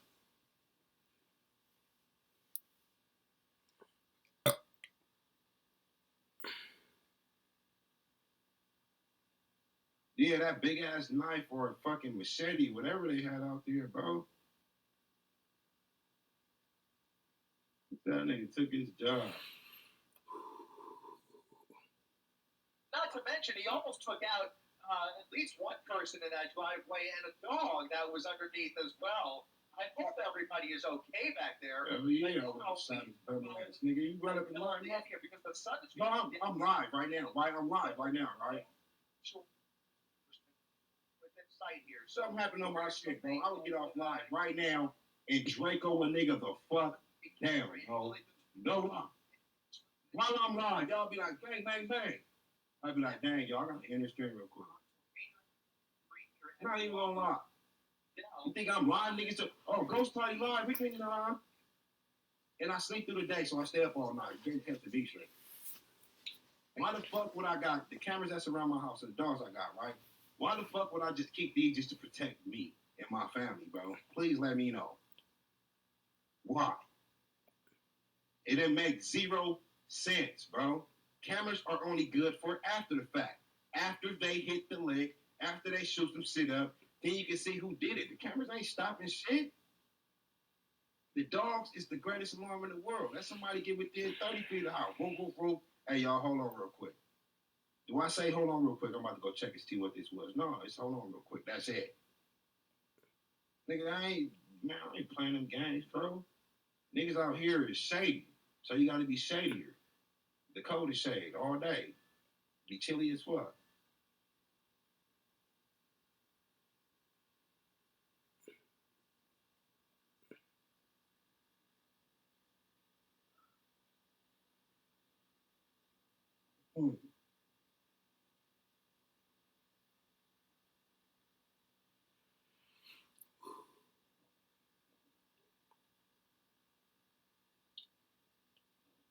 This nigga is gone, bro.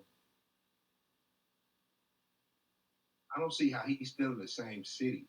And I don't see how the helicopter didn't run out of gas. The niggas only got like 2 hours of airtime. Or like 2.5 hours. Yeah, I mean, one of those, like 2.5 hours. Additional traffic on Lawrence Avenue. Look at this coming up on the major intersection. A left turn northbound on Painter Avenue. To answer your question, David, that original van, I think he hotwired. I have to believe that the keys in this truck are already inside the vehicle because he just That's what I said. that That's what I said. way too quickly. Unless he, well, as you mentioned, so really gifted car thief in any. All right, imagine him right in there screaming, "Where the fuck the keys at? Give me the keys to the fucking car." With no gun, no nothing. And the dad was just like, "Here." He gave the nigga the keys to the car. Or they was in there. It was one of the two, bro. It was one of them. This daddy is a whole L. If y'all want his bitch, go to that house. Just rewind it. Y'all figure out the address. Y'all, anything you want from bro, just go get it. Several major felonies that we have witnessed here this evening, and now a wild chase continuing northbound Painter Avenue with several black and whites behind him, and again having trouble to keep up. Again, the speeds he's traveling and the dangerous tactics. No problem going the wrong way against traffic. 75 miles per hour on Los Nietos. 50% korting op bijna alles bij Beterbed tijdens de Black Friday Weeks. Dus heel snel naar de winkel op beterbed.nl. Those Road and Shoemaker Avenue. So again, a very very light traffic here. Anyways, because when there is traffic, he just seems to ram into everybody in his way. So we can only hope that the traffic stays light. Hold on, y'all saying they knew this nigga? So some of y'all still in the case. So if they know him, why they fighting? Well, if they know him, nigga, still L family. Let this nigga get his thing the key so he can get the fuck up out of there. If they're always nigga look like they had a baseball bat or a machete or some type of shit. If that's the daddy, I mean, if that's the family member, then the fuck they fighting, bro, for? W dog though. W dog, because there's a lot of dogs that see their owner fighting and don't jump in. You know what I'm saying? And y'all still be keeping them in the house feeding them and shit. Put them to sleep. And if y'all, and hope that maybe they can get some more officers into the area in front of him, not just following him behind and chasing him, but try and triangulate in front of him. Very difficult because he's not, driving in any kind of a pattern. A spike strip obviously is pointless. Cross traffic there through the red light at Santa Fe Springs Road, now well into Santa Fe Springs as he continues northbound here. Only a couple lanes to play with, maybe only one lane. I can't really tell, but he's continuing at a high rate of speed around that FedEx truck at about 70 to 80 miles per hour. Nigga took the daddy truck. Now imagine that being the family and they don't want you to take the truck. Now you really take the shit. They anywhere it go, the family's ill, bro. In all scenarios, my nigga.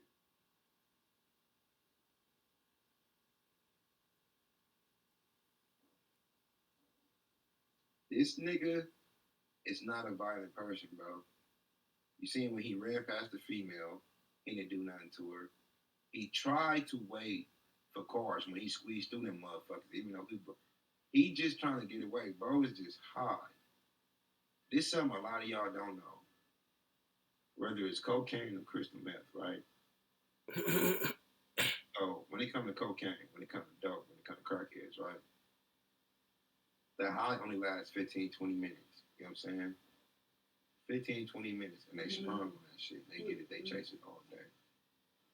When somebody on meth, bro, they will clean your whole fucking house, your garage, your car, and your manager house, and your side kitchens, and feel like they only been doing it for 5 minutes. I'm not even lying. That's the effect that meth have on you. If you know somebody is on meth, tell them you want them to clean your yard and give them $10.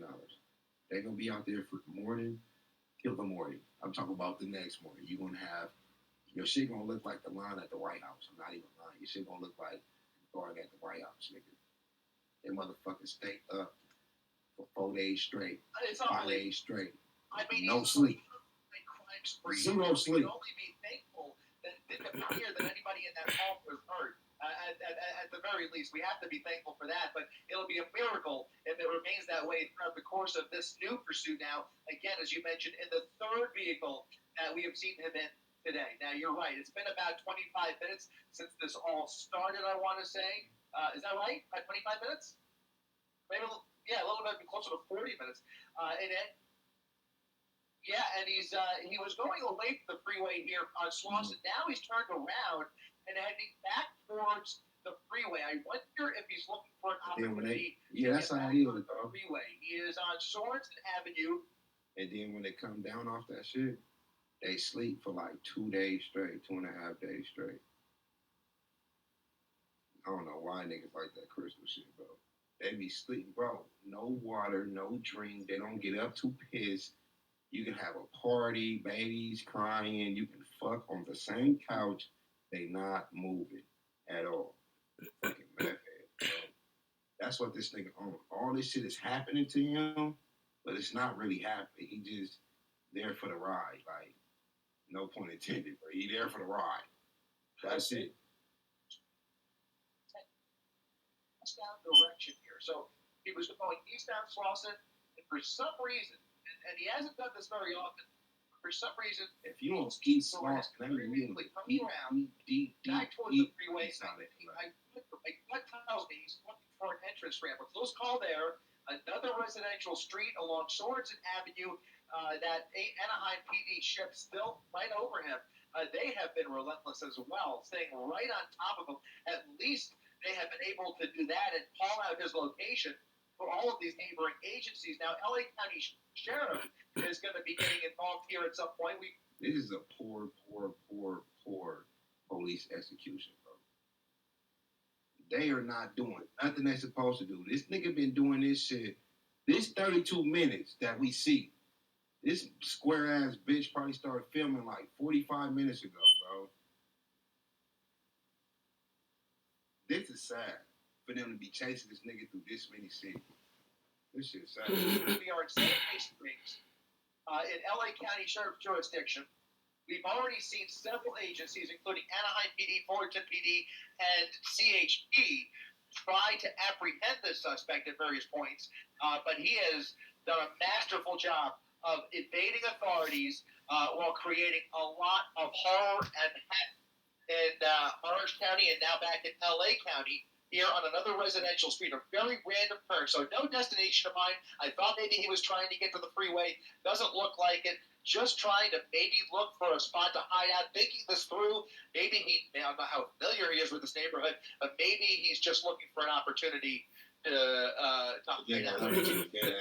You just have to, your thoughts right now with everybody who lives in this neighborhood. That's what I'm thinking about. I mean, he is in a small little residential neighborhood here at Reachling and Wellsford. And if he decides to dump that vehicle once again, we already know what he's capable of.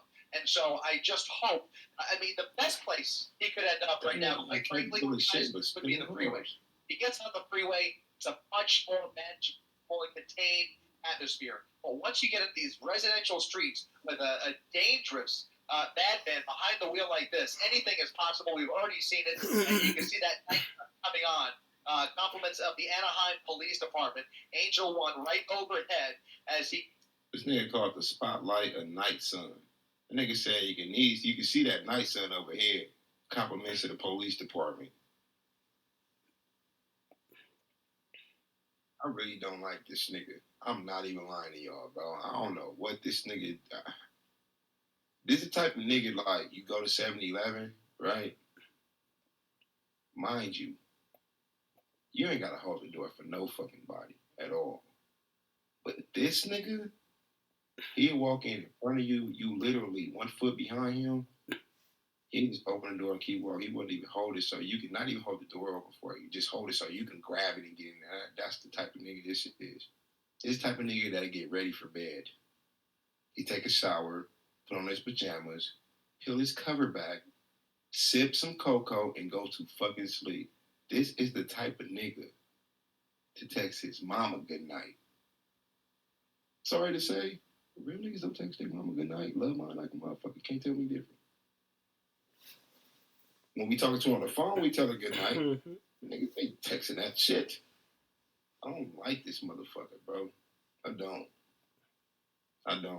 Continues these random turns. That, I think, was LA County's helicopter. So now 2 law enforcement helicopters following his each and every move. He's not going to get away, guys. They are going to get him off the road at all costs. This is not going to come. That nigga moving. He's speeding up for sure. He's back on Sorensen.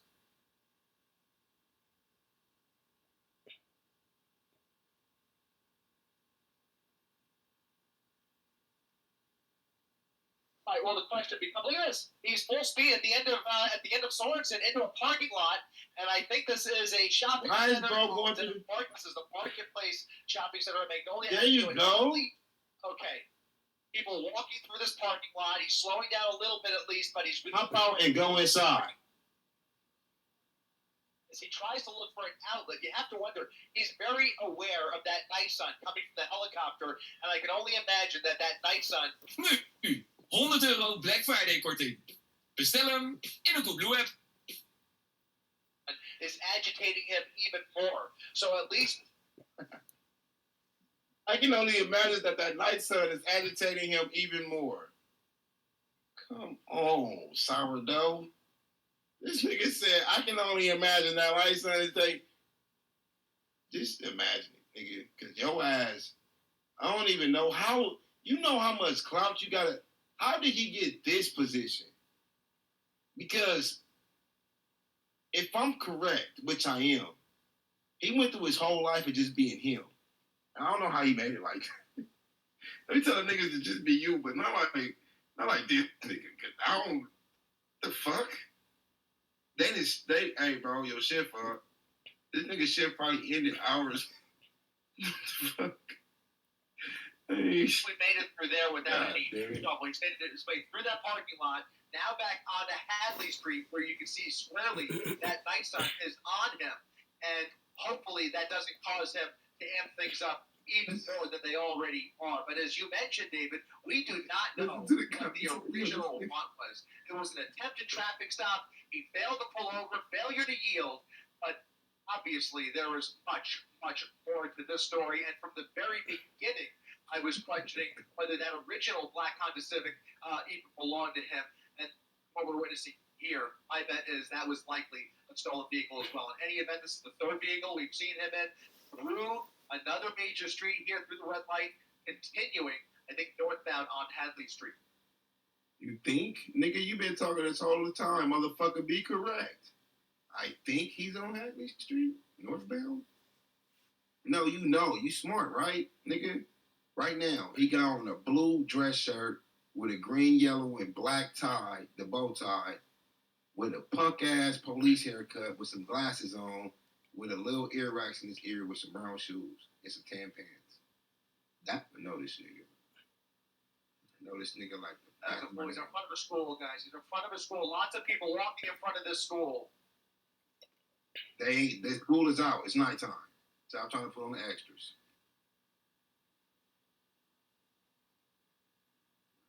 People walking in front of the school. In front of the school. He's trying to walk in front of the school.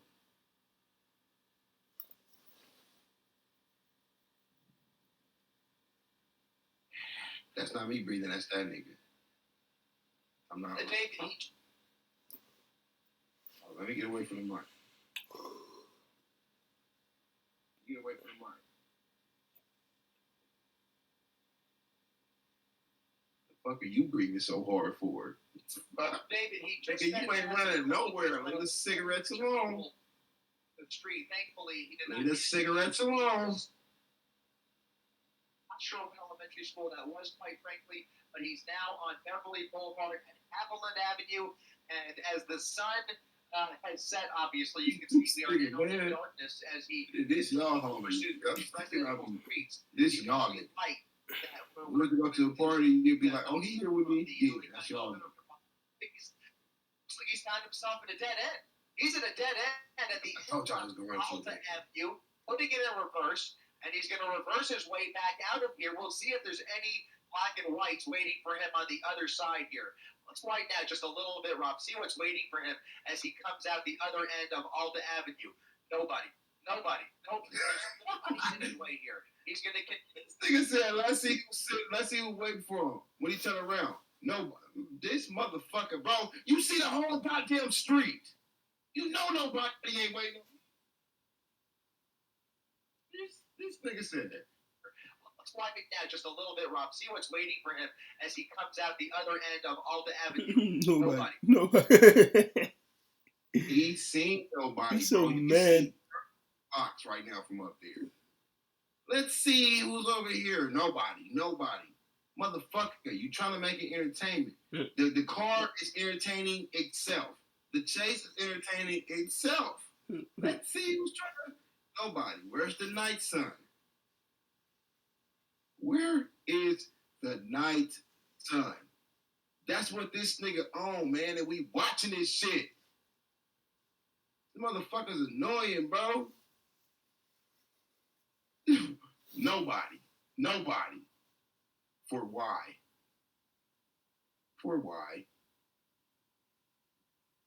Nobody in his way here. He's going to continue, get back onto Beverly Boulevard. Back onto Beverly Boulevard, southbound or westbound Beverly.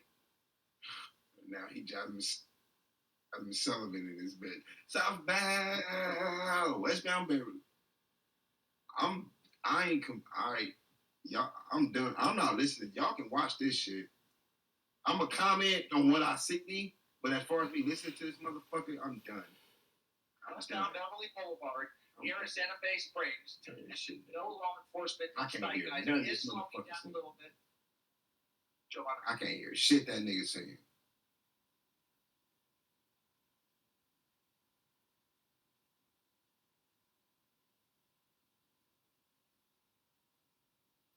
I've got to be honest. I can't Hey, imagine this- them taking that tactic in this type. Real life question though, why the police ain't get up on this nigga yet? Let's keep it 100 because this nigga been driving this fast, and let me tell you how the police get down. If you reach speeds over like 100 miles an hour, they'll be like, fuck. He endangering other citizens with the revolt, back off the chase. But the only police car we seen is that one time when he was trying to steal that truck and the nigga got the fuck on. Where are these niggas at? And how the news on top of it more than these motherfuckers?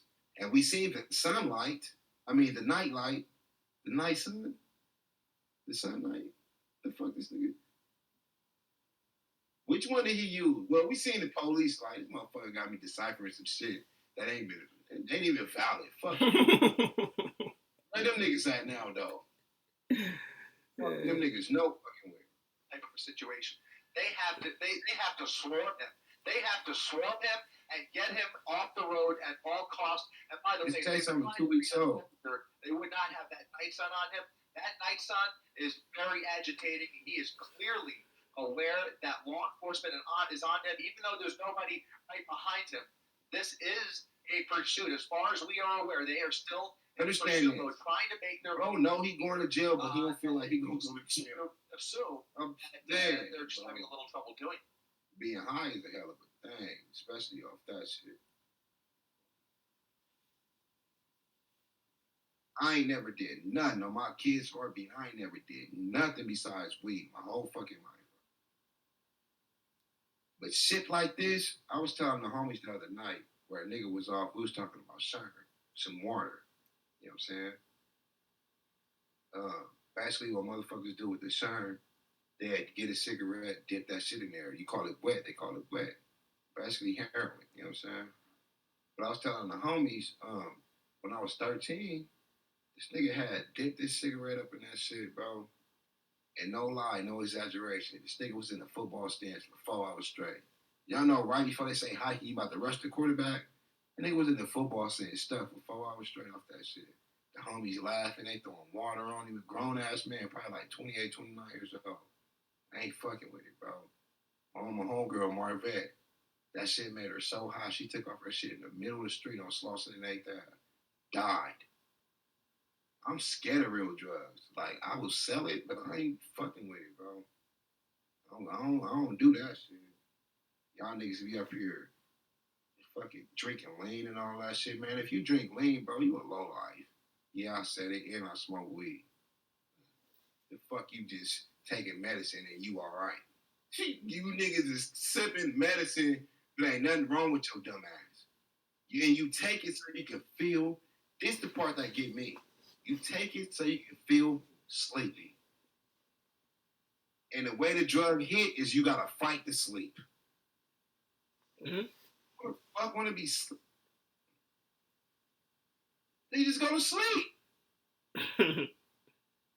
Just go to fucking sleep, bro. Y'all niggas be, man, it's not that fucking serious. How the fuck you, since when did niggas, this how it is. They say weed is a gateway drug, right? Which I don't believe, because I ain't never did nothing else. But since when do you niggas get to the point to where, damn, this weed ain't getting me high enough no more? The only way it's not getting you high enough if you try something else, because how you gonna know what it like? How you know what another high feel like? You don't. So what the fuck? Why you want to get higher? This should be the only thing. Niggas want to get more fucked up. What the fuck you want to niggas, bro?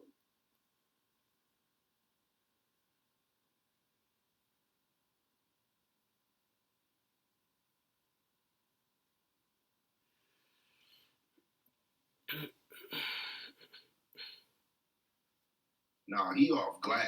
This nigga off Mac, for real. Yeah, it's something else. Play the video, payroll, broke roll, Jay. You gonna be, nigga, it's my motherfucking channel. Enjoy watching. Joe shit, you can't comment no more. I'll tell you that right now. Look what that shit say. Look what it say, bro. This user comments are deleted. If you try to comment again, it's gonna say that again. Payroll, Jay. Hey guys, My motherfucker. Yeah. What the fuck that say? DJ Goes podcast on the name. And I'm payroll Jay. Keeping up with him really is the wrong word. They're not really able to do that because he's driving so dangerously and so recklessly and occasionally at really high rates of speed. And when they do pull up behind him, he just jumps into the wrong lanes and going the wrong way into oncoming traffic. As he is right now, you see he's jumped those double yellow lines, going the wrong way down Beverly Boulevard just to get around this traffic. So they're taking a different tactic. They're trying to cut him off in front of him. Very difficult to predict where he's going to go, but at least they have calling out his location. Here they come. Here they come at Norwalk Boulevard. Got 7 black and whites at the major intersection, making a right turn on Norwalk, and there it is. Look at this. And now they're behind him. Pursuit again. Norwalk Boulevard, guys. I can't do this when I'm dropping the reactions. But look at the title, right? We are at 41 minutes. Look at the title and look at the Now go watch that shit yourself, nigga. This is a motherfucking reaction. I'm supposed to pause it. What you think I'm just supposed to watch it and just and shit like that, bro? No, nigga, this is my shit. It was like that before I started doing YouTube videos. But now I do them. I do it my way. I keep telling you, I live life how I want to live it. I'm telling you now, bro. I can turn a 1-minute video to 30 minutes. Don't play with me, nigga. I bounce down every word a motherfucker say. You don't like it, better go find the original one. Especially if I know we finna run so many ads on this bitch. Every 2 minutes, ad. 30 minutes, nigga, that's like 15 ads. Pay me. Nigga, pay me, motherfucker. And sometimes I just get how I get now to where a nigga just be feeling like talking. Fuck it. I done got comfortable. Y'all see how y'all commenting and shit and y'all watching me? I can't watch y'all, bro. I'm talking to a piece of camera equipment. That's what the fuck I'm doing right now. That's what this is. And I got comfortable doing this shit. They done fucked up. Nigga, I live in a mansion now. Nigga done live in a mansion for talking to camera equipment. Nigga, so tell me how to do these reactions every day. I know what the fuck I be doing sometimes. I mean, most of the time, let's not forget.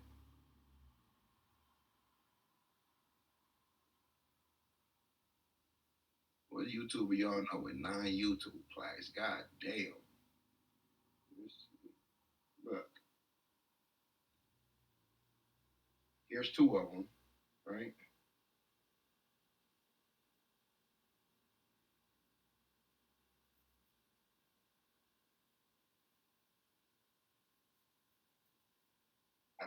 I got the $1 million. I got 2 of these motherfuckers. I got 2 of these hoes. Big stunt, right? So I think I know what I would be doing a little bit, bro. Leave me alone. And y'all getting an exclusive right now, bro. I got a 7th channel. I just say upload no videos, and I will start on Monday. What's the name of that channel, Ghost? It's called The Ghost Way. Not even lying. Nigga made a 7th channel. Nigga, don't fuck with me, bro. He said I ain't got 8. Nigga, don't make me go to Instagram and put in DJ Ghost. Yeah. I'm finna say, don't make me go get the other place, but I ain't even finna do that right now. I'm finna. Oh shit, you ain't seen these. Have y'all ever seen purple Timberland boots, right? Hold on, we finna get back to the video. Have y'all seen purple Timberland boots before? Let me know. All right? Never. My brother. Yo. Unaweza nani? Kuntumia 35. I'm not lying to y'all. It's called The Ghost Way. I'm not even lying. Nimekutumia sasa hivi. Unaweza kunitumia kwenye ile. Niet via mijn Raboto. My guy, that's what I'm saying. Sometimes people are making moves. You have to ask first, man. It's only in a minute.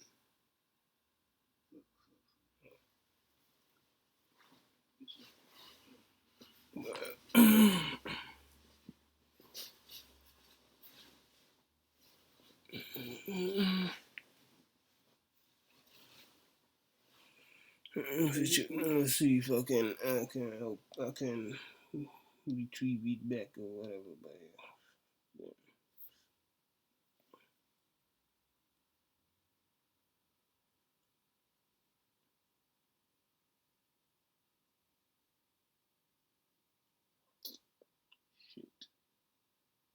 Yeah, man.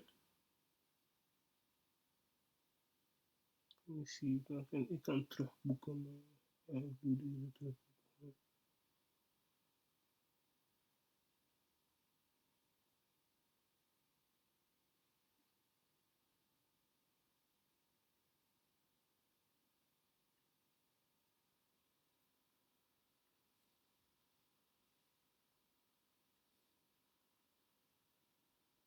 Ik weet niet of het gaat lukken. Ja. Oh, well. But I have to send it where? Niet wel goed, maar gewoon nee. Ja. Weet het, bij die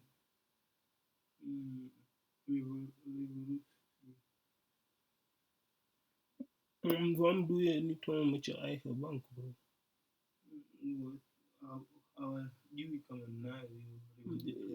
The thing is, I'm being traced as well, my guy. Social audience, I'm getting money from them, and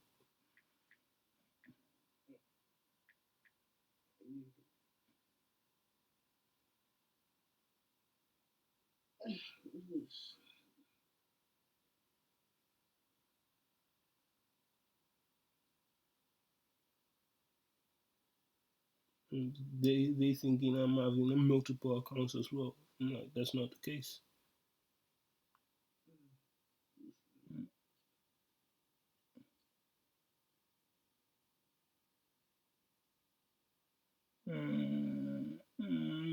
Maar wat is de nummer daarvan?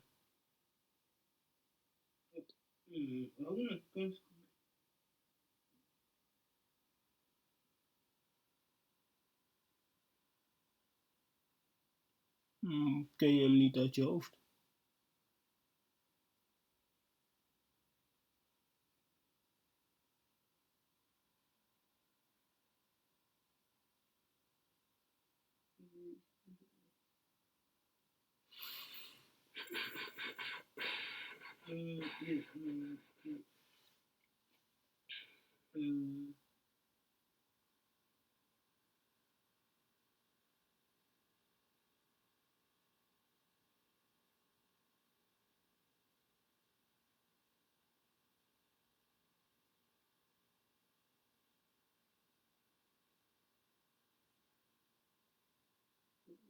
Change.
Let's see. Oh yeah.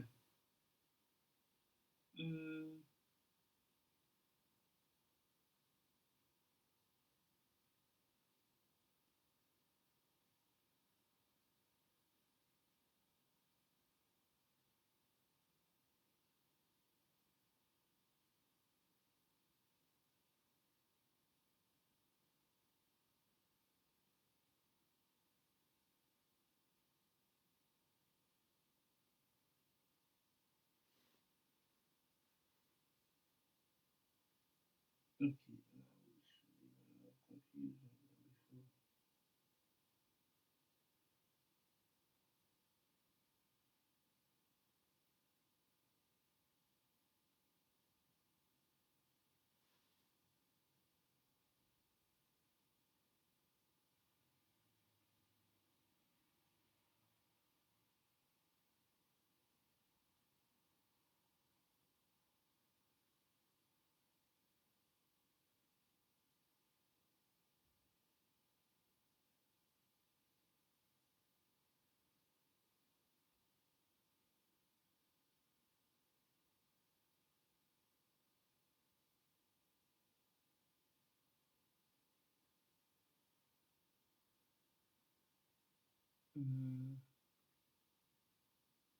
Dolphin.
What the heck?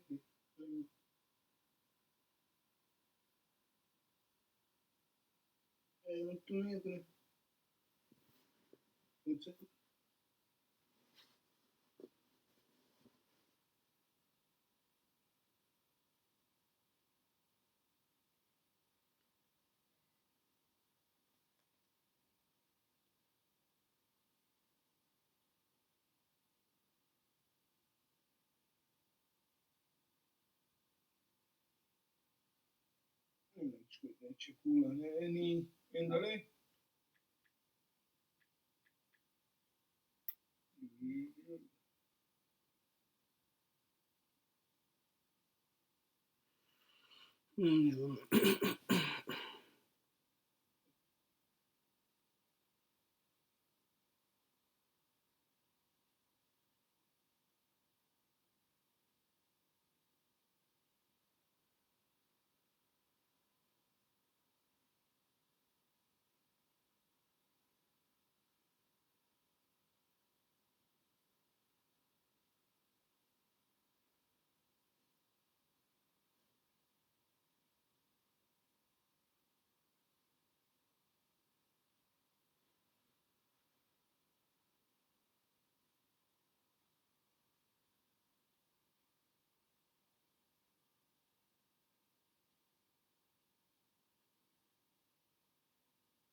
This the best chase he ever been on. Huh? This nigga been on the chase before?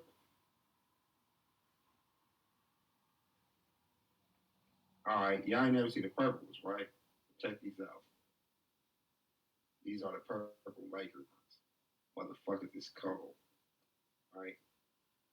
And then even on the inside, look at the Laker logo right here. That shit hard, right?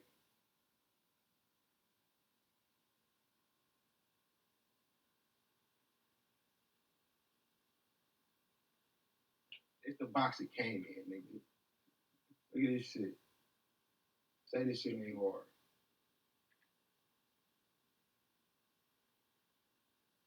Yeah. I like those boots, nigga. I like those boots. Back to the These video. are going to be LA County Sheriffs. That's correct. I think I counted at least six. At least six that I saw.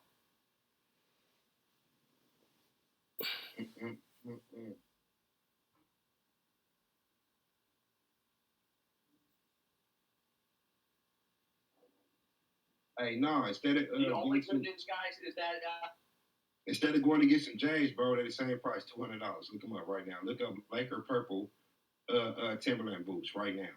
They only $200. And you better get them while it's around that season, because these motherfuckers be like $500, nigga.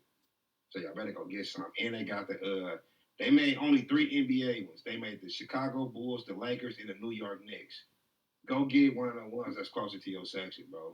Because they going fast. as far as they can tell, Woodman Hill Road is going to turn into a commercial area, industrial area. If he continues further north, there's some train tracks that could get him a little bit tied up if he continues.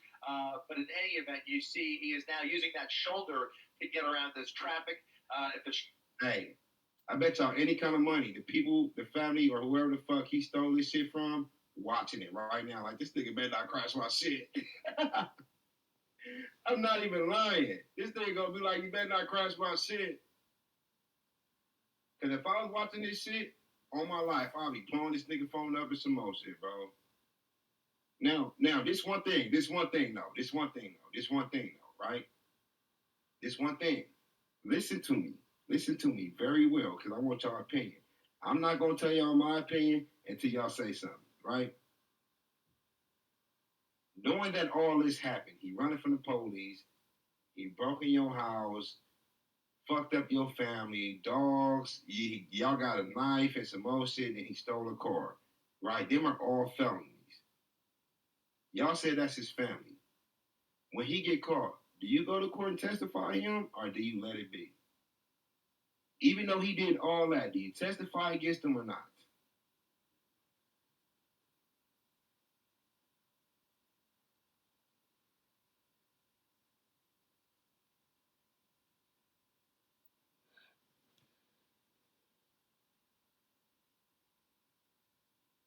Yeah, let me know what y'all think.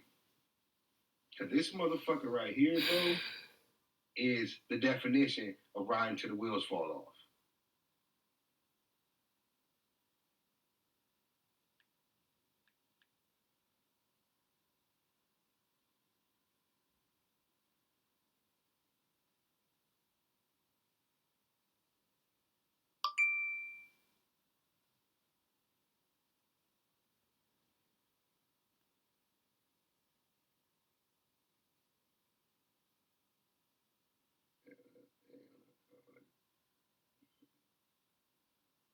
Hell no. I ain't testifying. I'm telling my girl to do it. Hey, look, fuck this nigga, man. Shit, fuck it. Fuck it. Nigga, you want to come up in here and do all this shit and I can't beat your ass for doing this shit? Do we get some money? They got a thing up in California called VOC. I don't know if it's everywhere else because I ain't seen it everywhere else, but I know in California for sure. All right. VOC is called victim of crime. Anything happen to you that you didn't have nothing to do with, you in the car, somebody kill your daughter, fucking, just, you know what I'm saying? They'll pay you for that. I wonder, do they qualify this? But the only way they pay for you is you got to actually be the victim. You can't say that nigga robbed y'all, hurt y'all, and stole the car. Because then you're not a victim if you say he didn't do none of that. In order to get the VOC, the victim of crime money, then you got to say, yes, this nigga did all that. So as a family member, what are y'all doing? What are y'all doing? Or depending on how much this is, bro. Man, this nigga been fucking up his whole life. He be stressing my auntie out. You know what I'm saying? This nigga's a loser. Yeah, babe, just go to court. So you can go ahead and get that. You know what I'm saying? I'm trying to... Look, nigga need a PS5. Was there, you can pay $100, he would just ram right through these cars if he had the opportunity. But in any event, those black and whites trying to keep up, but they can't do what he's doing. So they're going to do their best to keep up. He's got the helicopter right over him, and it's just a matter of time before this comes to another tipping point.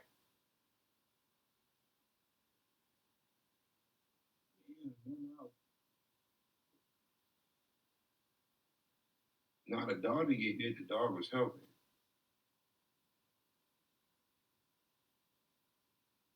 The dog was helping the family trying to get this nigga.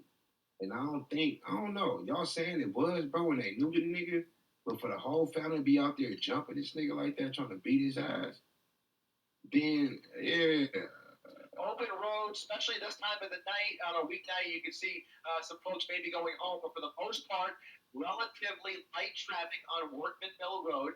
Coming up on Peck, which is going to be a bit busier. So if he continues and makes a turn onto Peck Road, that'll be a different story. But right now, traveling at a high rate of speed. We'll throw that real-time speed tracker back up, and you can see he's going much faster than everybody else. That is well, it looks like he's slowing down a little bit because he's got some traffic there, but you saw him do about 50 or 60 on this very narrow road.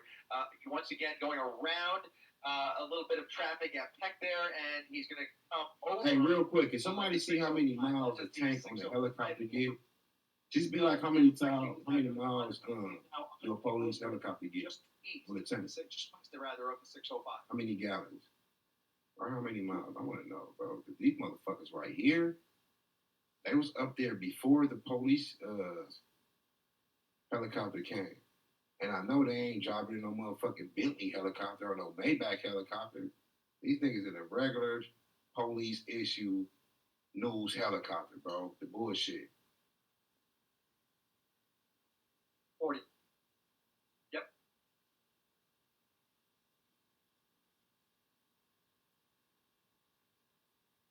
The police is the most lit job in the world. Y'all can. I'm sorry, guys. We're just taking care of a little bit of housekeeping up here, and it looks like he's now getting on the A little freeway. bit of housekeeping. He's now on the 60 freeway, getting on from Peck Road, and now it's a whole different ballgame.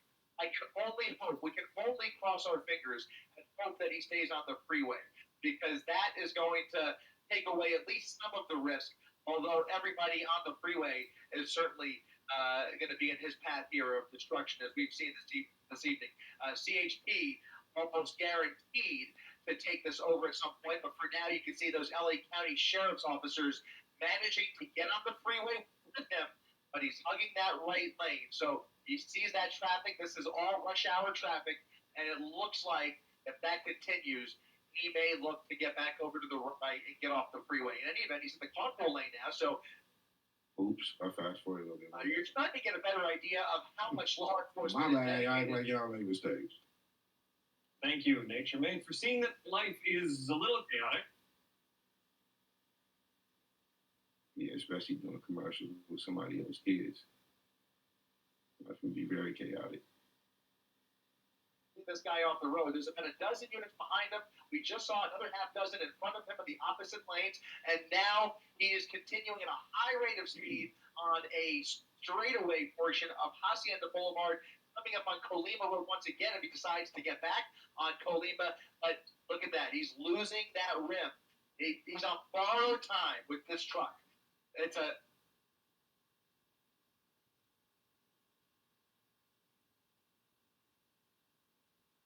Hi, Yellow. Appreciate you, bro.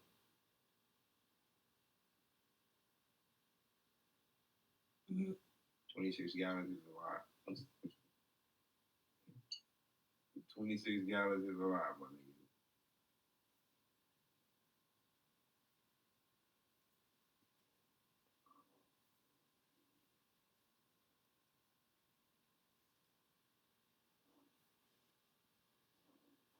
So what the fuck is this speaker?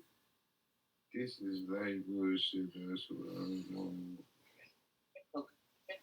maneuver. You see, we're very fortunate that he's on a straightaway section of street here, but if he has to make any tight turns at any speed. Nah, watching this shit live is something different, my nigga.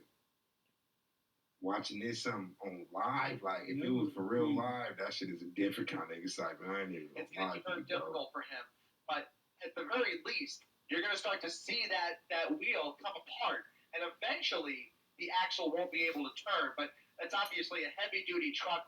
It's built for all kinds of situations, and these are not easy to break down. But you can see he's definitely testing the limits of this truck, and now without that front left tire, it's only a matter of time. Now and wiping him out off the road, he just took out a matter of time. Now those deputies have fallen back once again because he's blowing through these red lights, continuing at a high rate of speed, 70 miles per hour at what cannot be more than about a 45-mile-per-hour speed limit. And he's blowing through all these intersections with cross traffic. So many close calls. It's a miracle we haven't seen anybody get hurt. Now under all this the time, freeway, I believe that was the 605.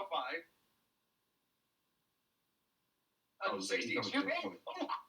Jeep into another vehicle here and wiping him out off the road. He just took out another vehicle, ran into heavy damage. That person's okay. Up on the curb, and now he's trying. Look at this again, ramming into more cars and trucks. I said he wasn't violent at first, but this nigga gonna get life. He gonna get life. Come on. Unbelievable. They ran into a gas station, folks getting gas at the corner of Yale and Hacienda, into a gas pump, and now he's going to try. That was my truck better leave. What the fuck? This nigga just sitting in here. Yes, limping into the front, and they're shooting at him. I was finna say, they can kill this nigga now. High into the cab of that pickup truck. Unbelievable. They are using force. Deadly force is being employed at this moment to try and stop this madness. In the middle. They have stopped. They have stopped. The wheel is off. That front wheel is off. Yep. Is it still going? Still going. So it's what's on the gas? Whoa. Unbelievable. Unbelievable. They probably Unbelievable. Put on the gas. Bullets flying through that truck, and now we'll see as they surround the vehicle. Look at y'all scary ass. And you got 15 people behind one car. This nigga in Brandon's not one firearm though. People, they can't. Scary ass nigga. Obviously, they don't want to create a crossfire situation. Yes. Yes. Somebody's hurt. It looks like somebody that's the driver. That's the driver. It looks like the driver of that car that he ran head on into. It looks like he's being arrested. He's being detained for some reason. Not sure what that's about, but we'll focus on the truck for now. They arrested? We'll focus on the truck. What the fuck? Story, but clearly this ending in a crash with several vehicles. Why they arrest that nigga? You see, he's. What did we miss, squad?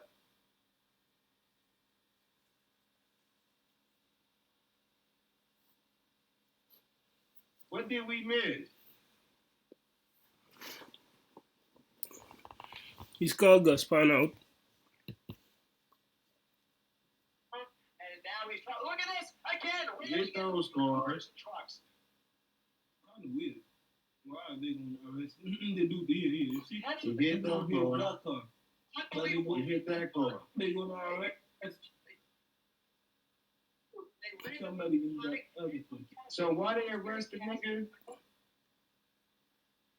They arrested the nigga in this car right here.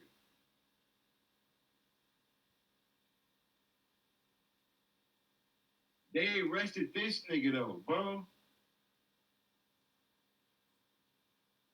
A crossfire situation. Yes.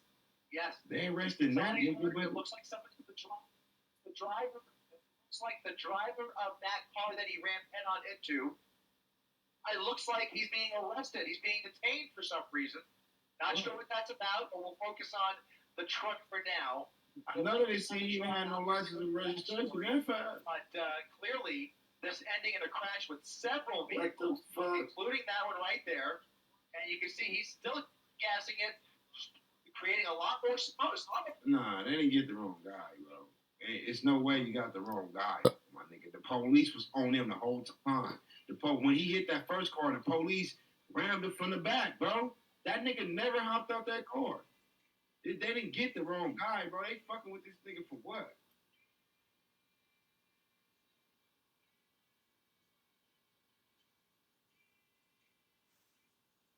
What the fuck? No, the vehicle's not going anywhere. It's completely disabled.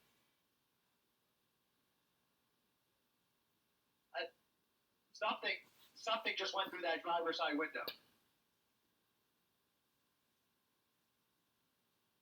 He's still gassing it.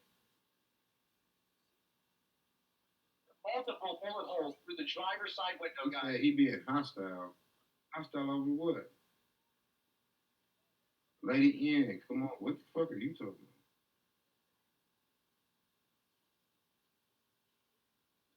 You know what you should do? Mm-hmm. You should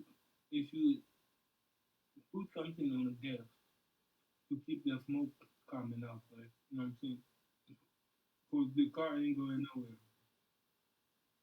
But once there is a big smoke, you have to run fast. And I'm talking about like what they did before. They can't escape.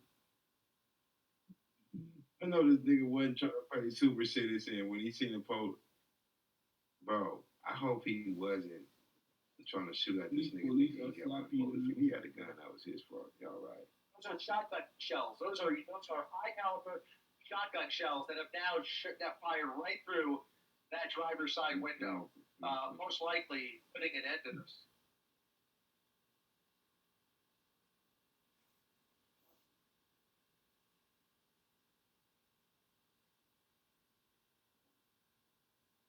Yeah, this has come to an end, guys. I hate to tell you, but well, I'm happy to say that this has come to an I end. hate to tell But you. obviously, a treacherous and deadly situation potentially for the suspect. So we will see if that Hey, Lady those Ian was wheels slow, finally bro. stop Somebody spinning, knew which her. appeared to be. You can see dozens and dozens of officers at the corner of Gale and Hacienda Boulevard. K-9 units at the ready. They are going to approach eventually. It could take a lot of time, in some cases, to approach the vehicle and try and get a better view into the cab. Unfortunately, really hard to see through the front windshield because if we get in front of it, you see the awning from the gas station would be concealing it. So we really can't get a good view into the driver's seat just yet. But we've got to...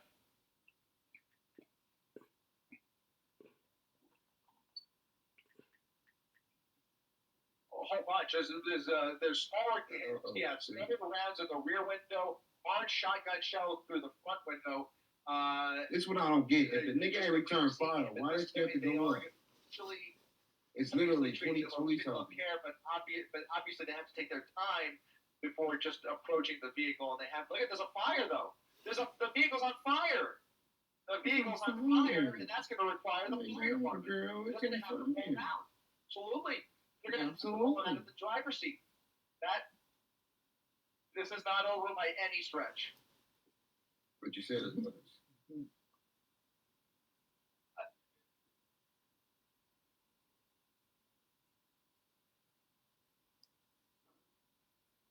How this is old is new to me. Yeah. What are you talking Yeah, I think that last officer tried to ram into him intentionally, but then he put it in reverse and ran right back into him. If you ask how many black and whites have been hit, I've lost count, quite frankly. So I can't tell you exactly. Hey, Lady Ann, if you trying to be on that, we can be on that. Yeah. Y'all go crush your cute ass. And you look white. I hope that Lady Ian stand for Lady Nigga. Because then we gonna have a let's not do this. Let's not do it. We finna enjoy the stream, bro. Told somebody to mute you. You must not know what Yonde is. I don't know my own word, you big head motherfucker. This is weeks old. Shut up. Yonde. I react back when I want to. Now, I will put your cute ass in timeout, okay? Shut the fuck up and text somebody while watching the stream. Lady Nigga. And I playing with the nigga, you're white. You can't have that at the end of you. Bro, you know the fight? We all know you look like you just can't, you look like you call the police over an argument. Leave me alone, the stream alone, the homies alone. Just enjoy the stream. Lady N. On everything I love, nobody else calls you that. Real, if you always, why make it seem like it just happened? It just happened to me. If you know it's why the fuck you rewatching it with another nigga? The fuck? So who's slower? Me watching it for the first time, even though it's old, or you rewatching it with a nigga that you already, what the fuck? You rewatching some old shit. This is my first time. And you ain't even watching it by yourself. You dictate what scenes you see. How many? There were a whole bunch of Now I'm gonna stop this shit. When I play the video, you watch it. When I stop the video, you stop watching it. So now you're rewatching it. Shut the fuck up and go get some dick, some money. You know, you motherfuckers is crazy. You probably run your weird ass nigga, but you do not run shit over here. And your hair not cute.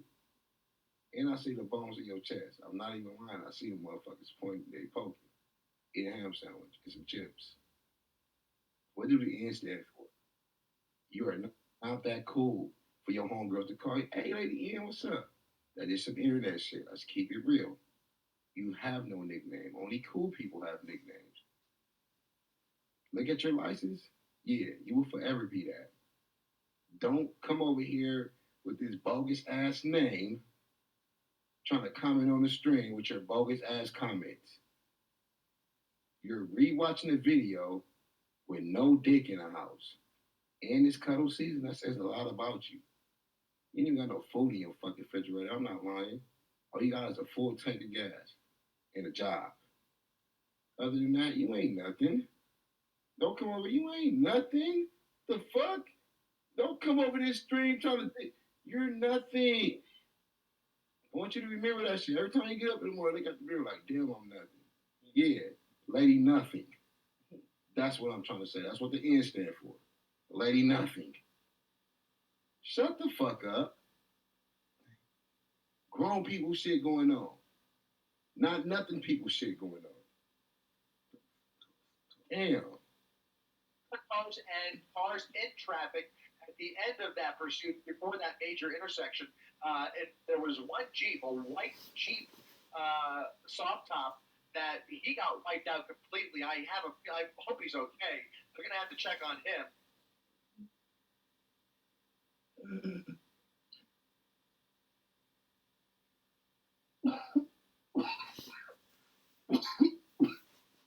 My nigga in there dead. These ads is getting these motherfuckers.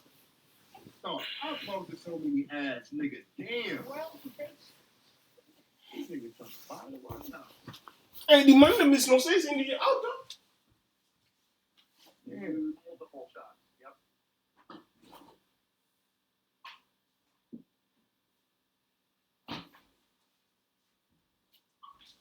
Mm-mm. Did you shoot that?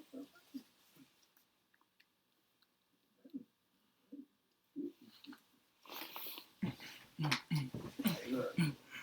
They'll ask for us, that we ask for them. And it's 10 million views. These niggas got at least like 30 bands right now of this video. Not even lying. Maybe over here 50. Okay, guys. Being told that obviously we don't know what his condition is inside that vehicle, but they have reason to believe he is armed inside that vehicle.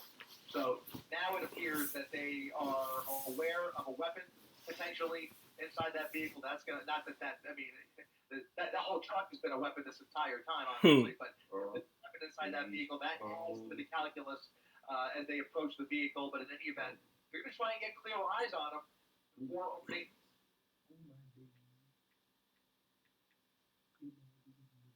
And likely, in all likelihood, he will be. Thank goodness, it's all over. Visibility or fired from, but it certainly looks like it'll come from that. Yeah, this shit is over. That's what I think as well. That's what I think. Yeah. All of these songs. Yeah, this shit over with.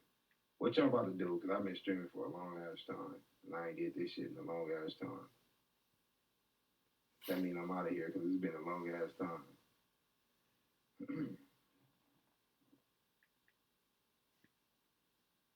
No, but everybody, the DJ Ghost podcast channel is back full effect. This shit is back every day.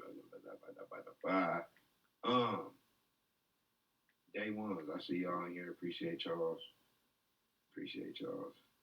Yeah, till tomorrow, bro. I got some dope reactions dropping. 100.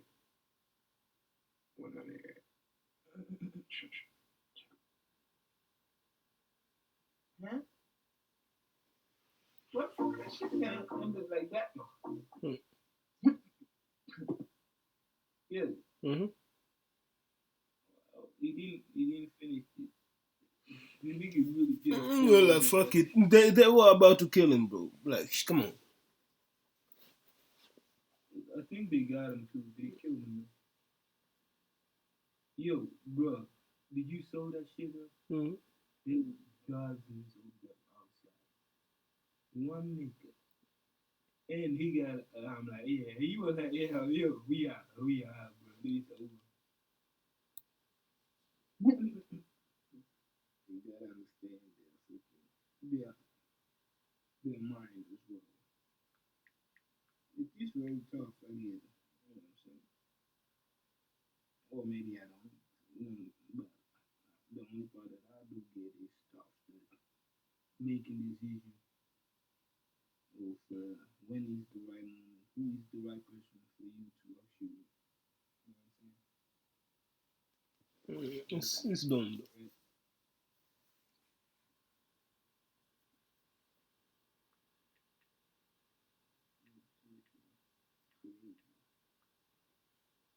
And that's the we got to see one of the most ignorant motherfuckers ever. These dudes don't give a fuck. You are like, you know what? I could continue even freaking days and days. You know what I'm saying? Like, I think that niggas really into that shit, bro. Like, you know what I'm saying? That's not even GTA anymore. Like, that nigga is way past that shit. Man, even way too fucking realize, you know, the nigga is way past. Don't give a fuck. How many cars did he freaking hop on? Mm-hmm. How many what? How many cars did he hop on? Three. He hopped on 3, man.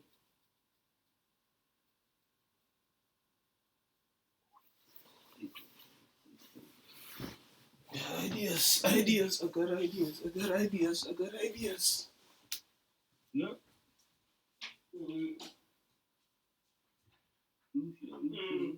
Well, a little bit cooking ideas too. Oh, whoa.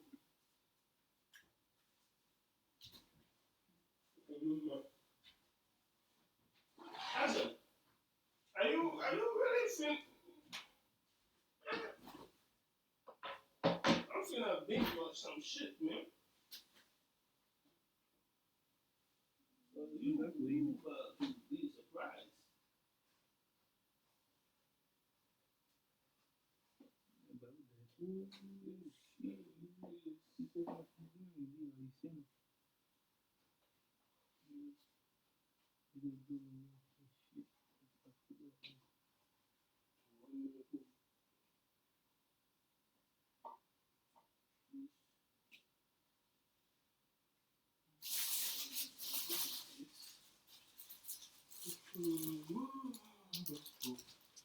Think.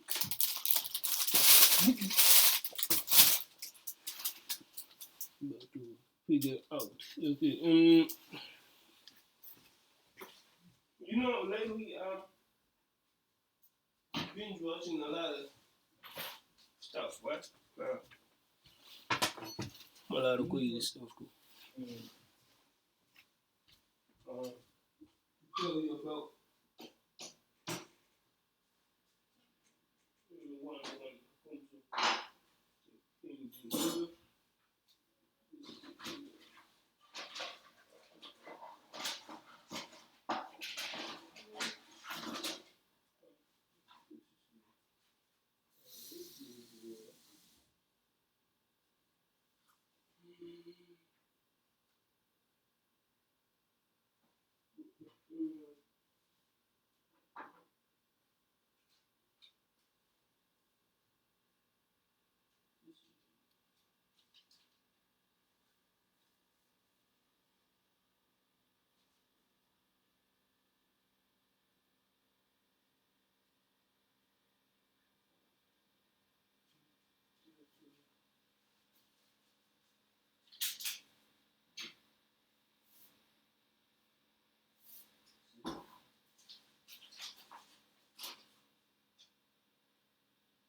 Zoek.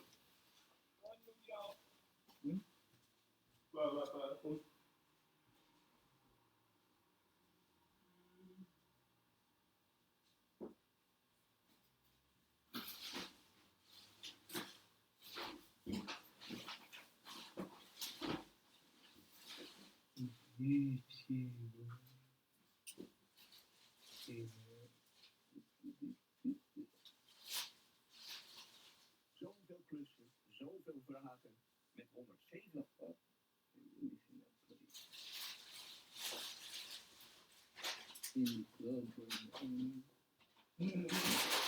How to get the most of Grammarly free. So when you have a Grammarly, to tell you all about the free version of millions have chosen to go beyond their default grammar checkers and use Grammarly. My cousin Izzy, a graphic designer.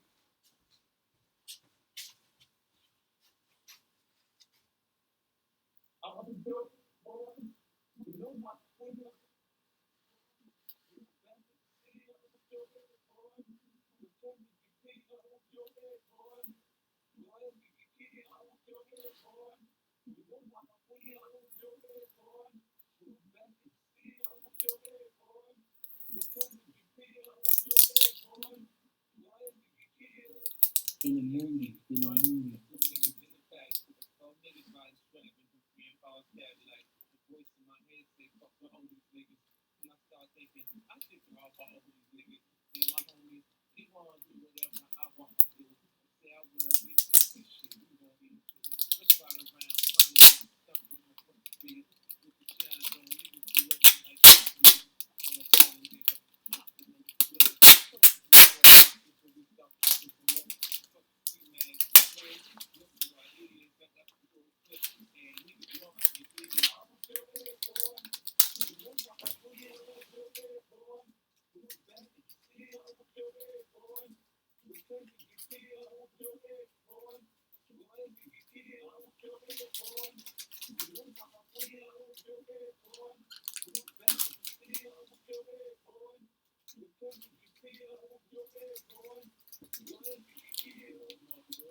Speaking of extinct,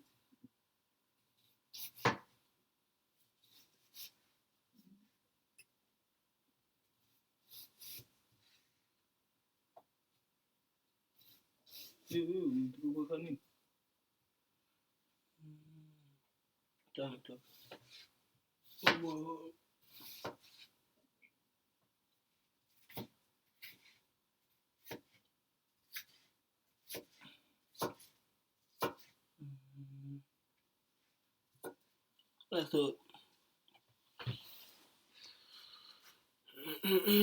binge watchers. But this Hana, there's a guy, it's a dude. Let me see if I can find my phone. Okay, I got it. There is a dude online. circulating online. First of all, I'm gonna show you this. Search Mr. Make It Happen.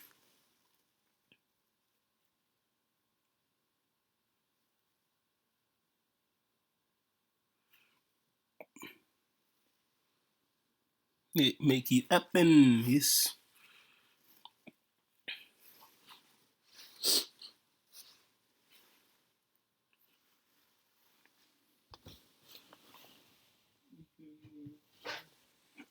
And hey man, it's a search one. Choose one. That's it.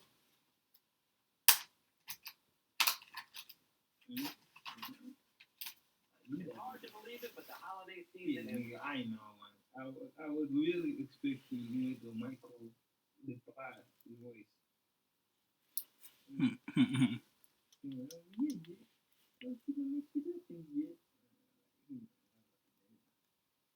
And then these niggas sounded like they got kind of don't have already done it. Just because of that. You should speak like that.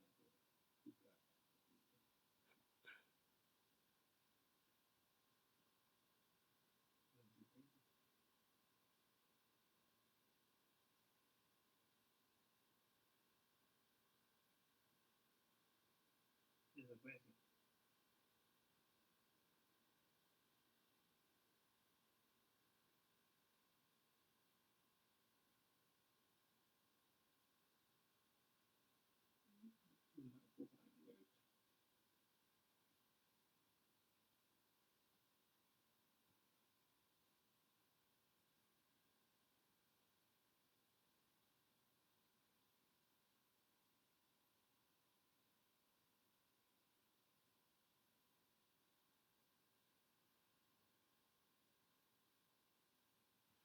Have you found it yet? Though?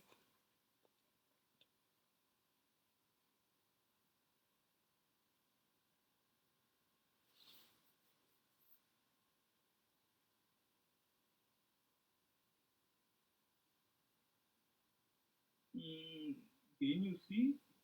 Okay, you can't see. Cannot see.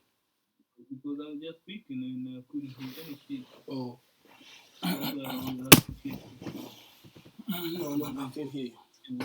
Already here, and no holiday spread is complete without some sort of potato recipe. Luckily for you, by the end of this video, you're going to know which one you want to make, and honestly, you might want to make all three. Meet me in the kitchen, let's make it happen. All right, first things first, for the potato trio we got today, I'm starting with my sweet potato casserole. This recipe smoked Ruth Chris. First thing we want to do is go ahead and chop our potatoes. We're going to put them into bite-sized pieces, boil them until they're tender, and we're going to mash them up. Now, if you're really an overachiever, you can pop these sweet potatoes in the oven. That's going to retain a little bit of the extra natural sugar, a little bit more flavor too. But it's Thanksgiving, you're in a pinch for time, nothing wrong with boiling them if you have to. As you guys already know, potatoes are a root vegetable. They're always pretty dirty. You want to make sure you clean them nicely. Just get in there with your hands, give them a little massage, run the water over them a few times until they're nice and clean and that water runs clear. That's for your sweet potatoes, any potatoes you're cooking. So while our potatoes are boiling and getting nice and tender, we're going to go ahead and get our topping together. So for that, we need some crushed pecans, 1 cup of brown sugar, a half cup of all-purpose flour, and 5 tablespoons of melted butter.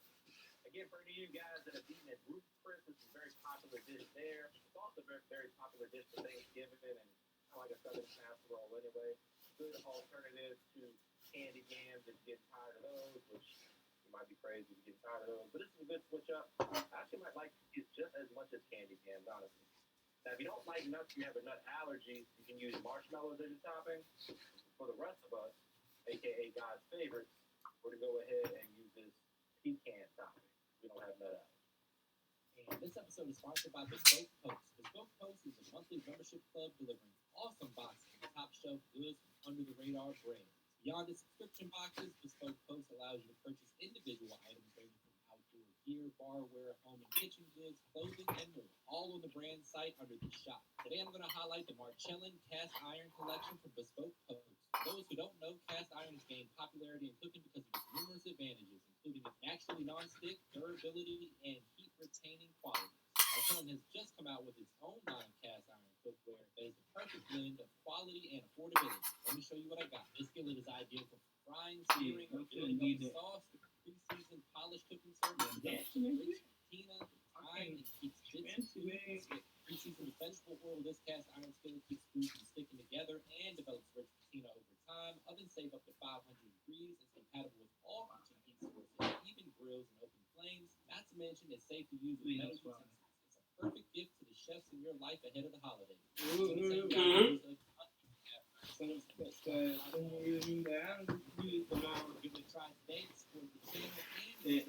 Any gift, then you know, man. That's it. Then you know already. This is what you about to flip. Yeah, what? I'm about to flip. Exactly. So this is what you about to flip. I say, that's just get any guess. No, what is that? I say this, no, hey, the birthday of anything, you know what I'm saying? Zit er dope uit toch? Nee, zei, zit er wel dope uit, die pan.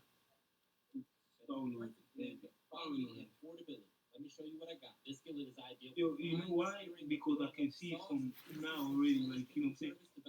It's heavy and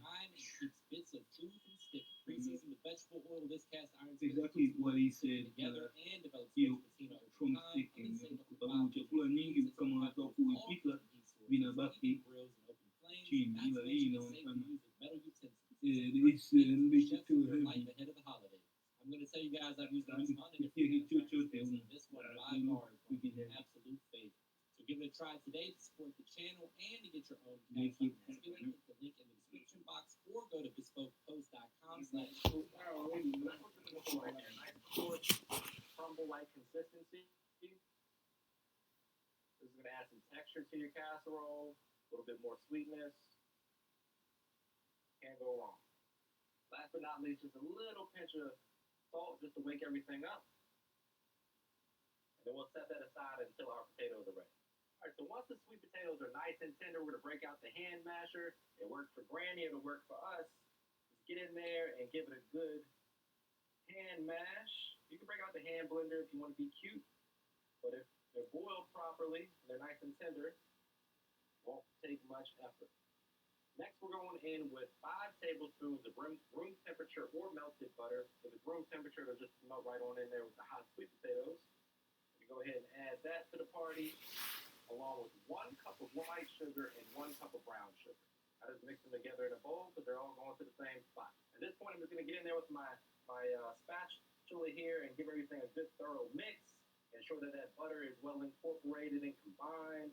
Make sure that it melts nicely, which it is. And we'll start adding the rest of our ingredients. Now, just to thicken things up a little bit, we're going with 2 tablespoons of all-purpose flour, which I'm going to eyeball and get a little bit on the counter for good measure. Next up, we're going to add our vanilla extract. We're also going to add some butter extract. Trust me on this. About a 1/4 teaspoon of that. Then we're going to add a little nutmeg. Remember, guys, a little bit goes a long way. Don't go too crazy with that. And plenty of cinnamon. Can't have candied yams or sweet potato casserole, sweet potato pie without lots of cinnamon. As always, guys, specific measurements and ingredients are provided for you down below, so don't forget to check that out. Make everything up with a little pinch of salt. And then just add a little citrus note to the back end. We got some orange zest. What I like about the zest is you get all of the flavor without too much acid. So it's not overpowering, but you kind of get the subtle note of flavor on the back. So the key here, guys, is to taste as you go and adjust the flavor to your preference. Before you add the eggs, you want to make sure this tastes right. If not, you can adjust it as needed, add a little bit more sugar if you need to. Once you add the eggs in there, you don't want to taste it again until it's fully cooked. So now that we got the topping done, we got our sweet potatoes ready, we're going into a casserole. That's going to go into the oven at 350 for about 35 minutes.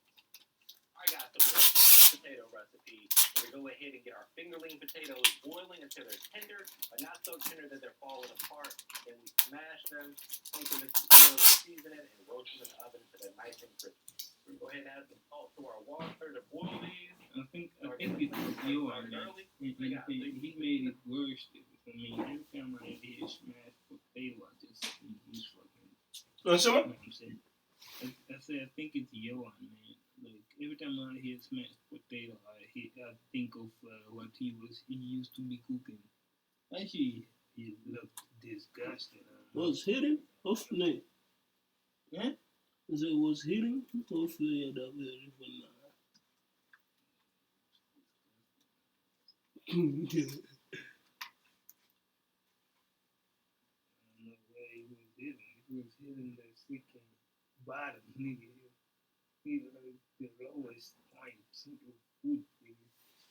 I'm like, hell nah, bro. You just gotta eat that just to make people, like, it's good, man, good, man.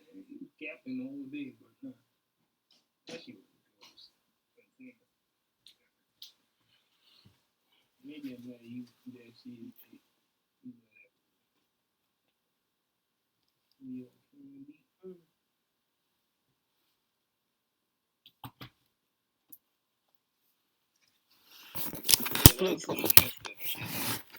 Play, though, play. This on TikTok already. If not, you might live under a rock. But it's actually a really good technique. So we're going to boil them until they're just about fork tender. Then we're going to smash them and roast them. Before we smash them and roast them, we're going to hit them with some oil, olive oil, avocado oil, something like that. And then I'm going to season it with my AP seasoning and some garlic, butter, and herb seasoning. Perfect for potatoes. Another thing that I like to use, especially during the holiday time, is some truffle. So if you got some truffle oil and you like the flavor, go ahead and add a touch of that as well.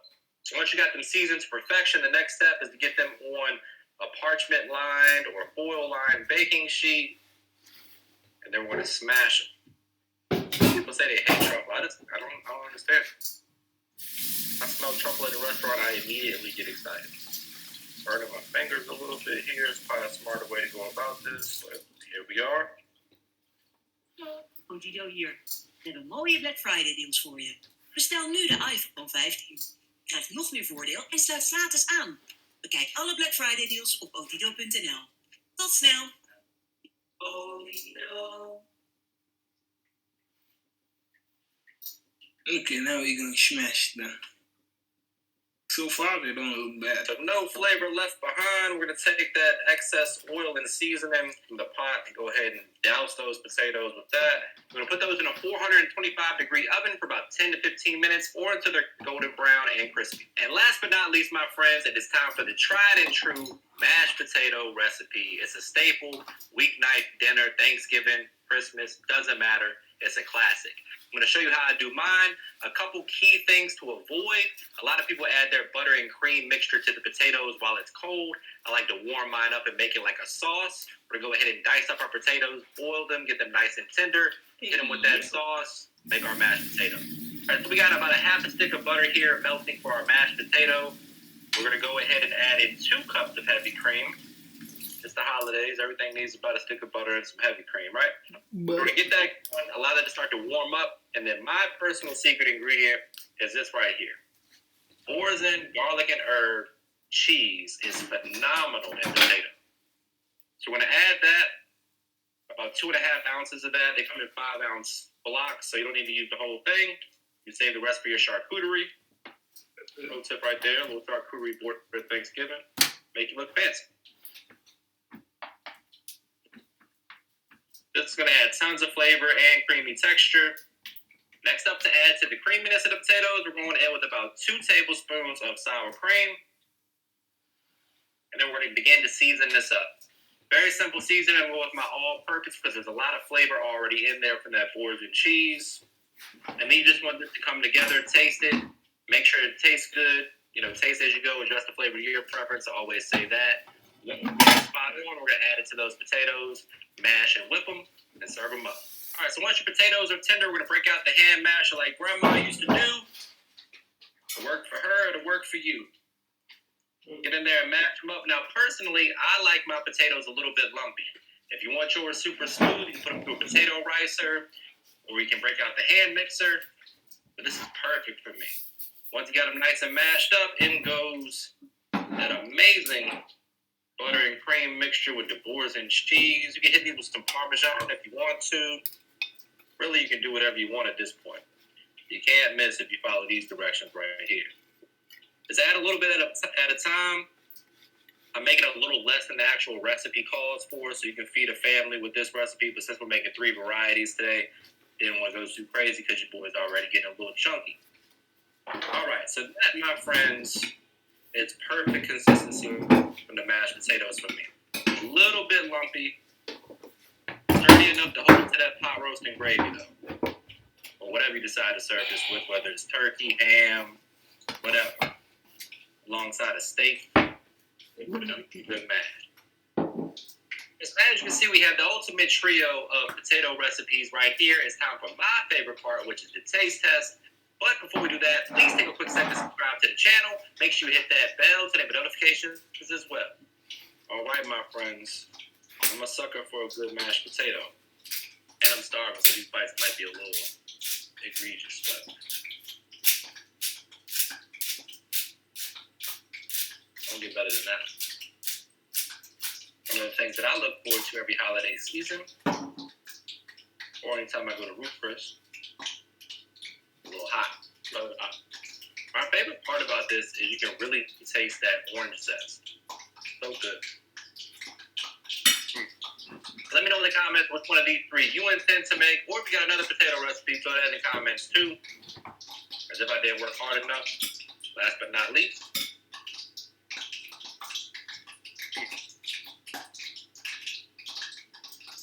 Je laat je haar toch niet verven bij de ene salon en knippen bij de andere. Precies. Maar thuis doe je eigenlijk hetzelfde met je energie, internet en simolie. Combineer alles gewoon bij één partij. Budget thuis, alles onder één dak. Sneller klimaatneutraal worden? We doen het nu. En als ik deze winter nog gasveld sta? Dan met een hybride warmtepomp. Ook in huis? Zeker. Van vuurtoren tot een huis uit 1900. Een hybride warmtepomp. Dat kan er meer uit dan je denkt. Sneller klimaatneutraal worden? We doen het nu. En eco. Is there a reason why you didn't work out today? Not talking about that.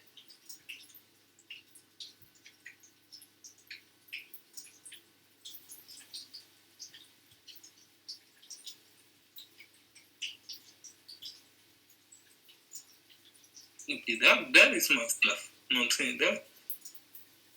What? Food. No, not maybe. Same. Chapatis. Shit.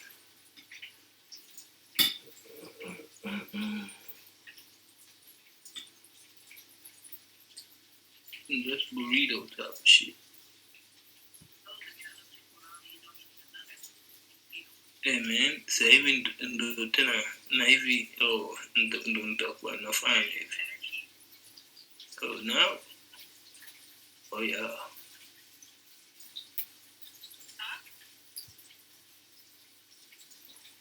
Fire. Some more onions and cilantro. And some delicious pickles purple onions.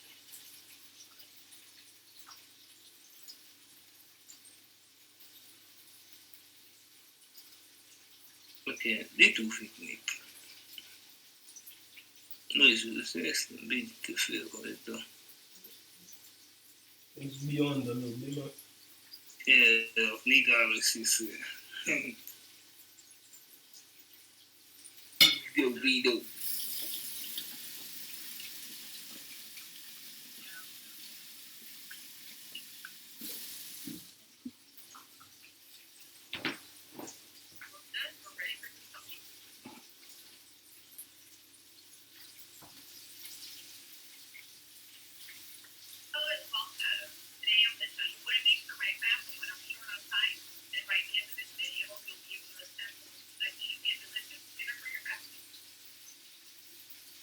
You'll need 2 pounds of pressed roast, 1 large potato, 1 poblano pepper, 1 tomato, 2 garlic cloves, small bunch of chopped cilantro, 1 medium onion, half a can of tomato sauce, half a tablespoon of roast cumin, 1 teaspoon of black pepper, half a tablespoon of Mexican oregano, 1 tablespoon of chicken bouillon, 3/4 of a cup of water, and 1 tablespoon of olive oil.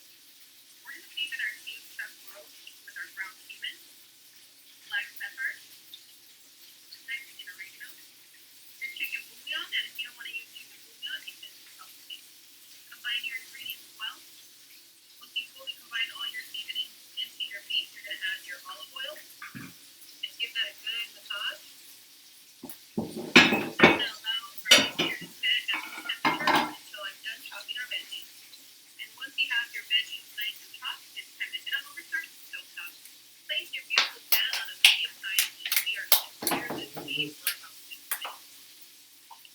you know the group. You know the angry reaction happening. The angry reaction. Angry reaction? Yeah.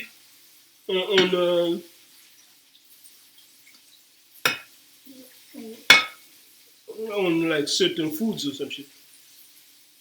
Yeah. Wow. Last time I saw the one. I think I'm not sure if I was watching with you. There was there was this group of American Nigerians. They were tasting a certain recipe from Nigeria. They made it. They make it by themselves. And some of them, all of them, they were kind of they could good. They could cook. You know, most. I mean, everybody like to do that. You know, what I mean, extra while cooking. And ain't funny man them was from there. I'm from Africa, and this shit it just looks not African. It looks just you know what I mean, trying to modernize it into something. I fuck with that because at some point people gotta understand not every shit that you eat or are used to is not the same. You want the true shit, then people need to know what the fuck the true shit is, and not something that you just created out of that's my opinion though. Give the people the reality, the real thing.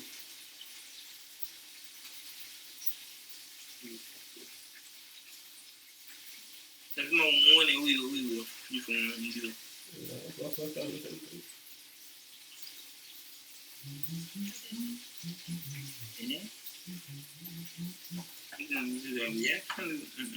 Reaction.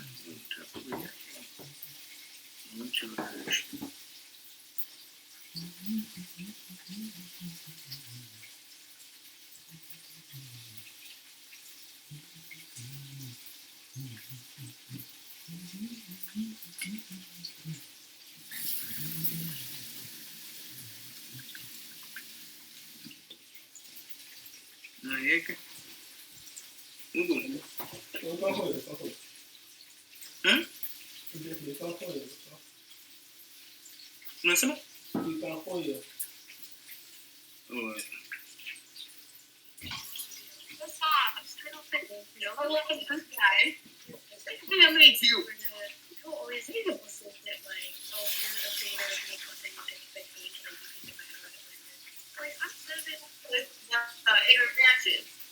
Bro, he's so funny.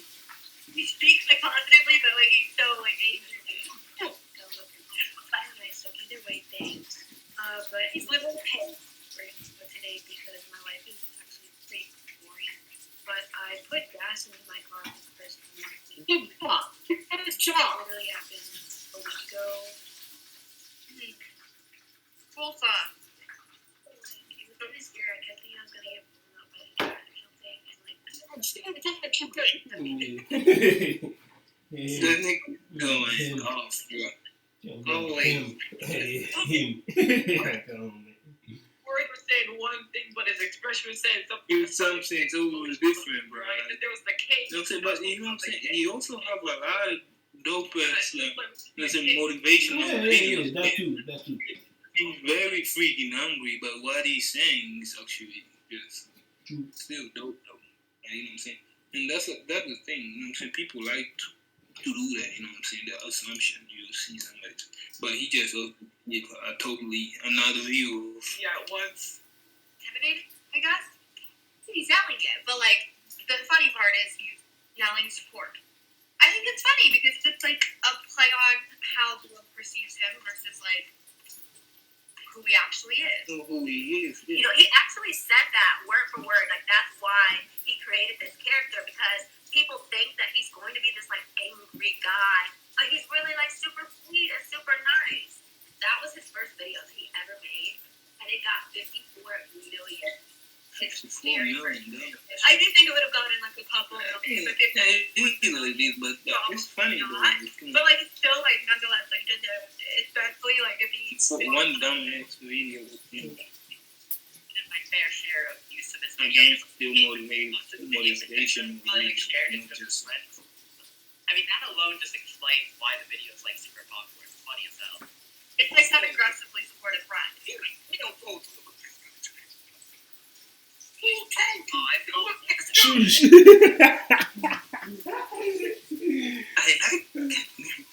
You got 5 seconds to name the 3 most beautiful people you ever seen in your life. Go.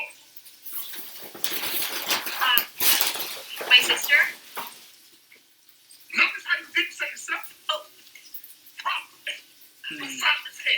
I felt positive because I felt if I didn't feel positive, he's gonna like just body slam me. Like, you got me blushing. He got them, though. You know what I'm saying? That's right, I am beautiful. I'm kidding. No, I didn't think of that, but I mean, it was once again like it was pretty flattering. And when you come across that on, you know, it's a documentary video, and you're like, okay, that was, you know, a chain. What we're so used to doing is like attacking each other on social media and like, you know, making other people feel bad because you feel bad. I feel like we need to spread more self-love. That's the way now. I feel like people are like going through it with everything going on. So like, I would definitely share it. It's a nice reminder just to like, you know, go on your phone, randomly pack a video, and you're like, oh, you're watching it, and you're like, oh, I do feel good about myself. Or I should feel good about myself. You know, let me just look in the mirror and just say 3 great things about myself. So that smile, my boy. So that smile. Embrace your beauty. That's what makes you you. Mm-hmm. Yeah. I fuck with it. I fuck with it. Fuck with him, for real. Yeah. You know what I'm saying? That's like I say. Most of these videos are actually motivational videos. Like, yes, he look angry, but you know what I'm saying? But angry, but you know what I'm saying? But come on, man. That's something where you are, man. You know what I'm saying? That's what I said back then too. Like, there's a lot of fucking things. There's a lot of folks, you know what I'm saying? Yeah, even for some others try to deny it, you know what I'm saying? I from the pain, you right, man. And then, but again, you're not alone.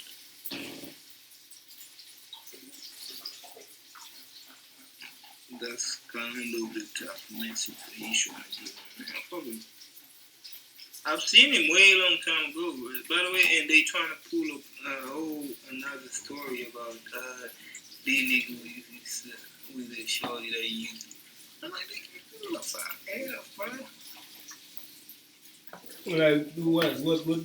what they say? Because you by I don't know. I also ain't sure you Andrew Tate kind of in Giaga in the beginning. And that's you in what's it that? Name man Jeffrey of it. Godfrey. You know Godfrey, right? Yeah. So I'm doing a channel now class. Nice, you the assistant you the white girl. Yeah, well, yeah. But Kwan and the Ganai, they were like, yeah.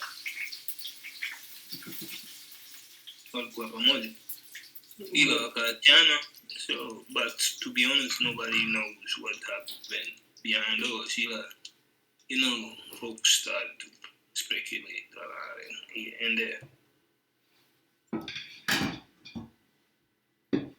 But even then, I was like, yeah, man, it's bullshit. You know what I'm saying? People, folks been doing this, and y'all trying to make him focus on it. Come on, man, China. I mean, it's over. You know what I'm saying? Let him move on, bro. And I think he was too. Very quick too. Move on. Yeah? Move on. Godfrey. Yeah. Ooh, dead man. Oh, the one that we are seeing right in front. Yeah. Good. Damn. Smart, that. I mean, it's very freaking. It's the energy, bro. Like, come on, that's how people are fucking with the most. yeye anakwambia kabisa, watu wananiogopa, then wanaona sijui nitawapiga or whatever, but really I'm like this, ndo anawaambia, and then you get to see somebody gonna try to really paint in some shit on you. Do you think he's gonna react? Come on, man, way smarter, you know. And seeing this as well, when coming na yeye mwenyewe, he doesn't think that will bet on this situation.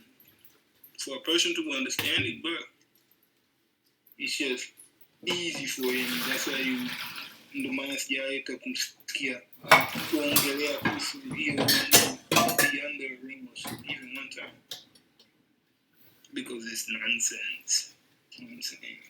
Man's rather put some focus in something way much more.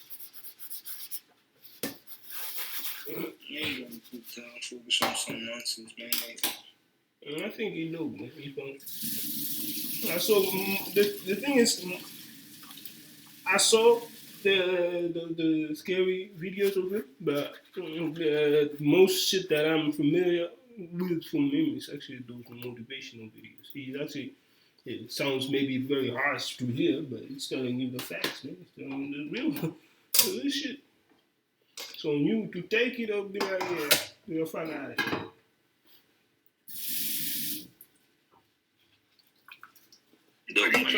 Sometimes it's also hard to acknowledge when someone else is speaking the truth. You know what I mean? And I think that's kind of foul. Sure. But, makes sense. The other side. Put on this sock, which just helps with swelling. Clip it in. Try to stand up without falling over. Certainly.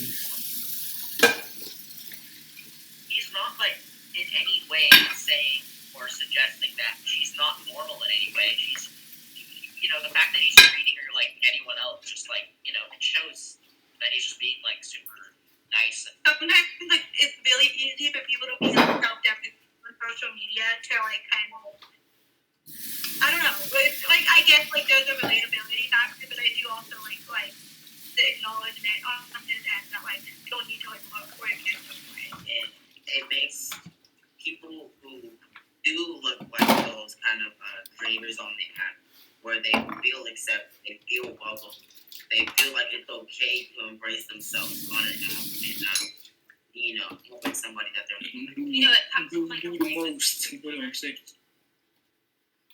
Push normalcy and not just the beauty queens and the fitness guy. You don't have to bring down others. She's right about that though. These videos, is it for serious or no though?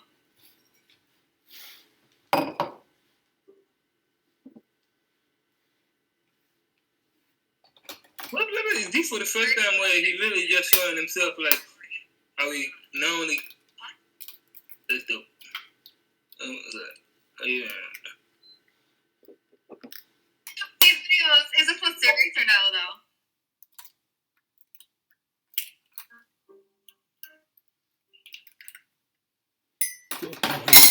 Fucking heavy. Mad face.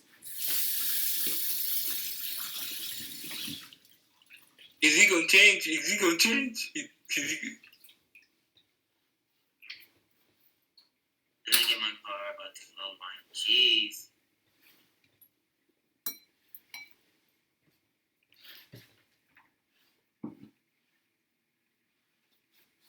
Oh my gosh, chills just ran down. I felt that. For real though? 2 minutes ago, I was here for I was living in my car about to take my damn, bro, that's crazy.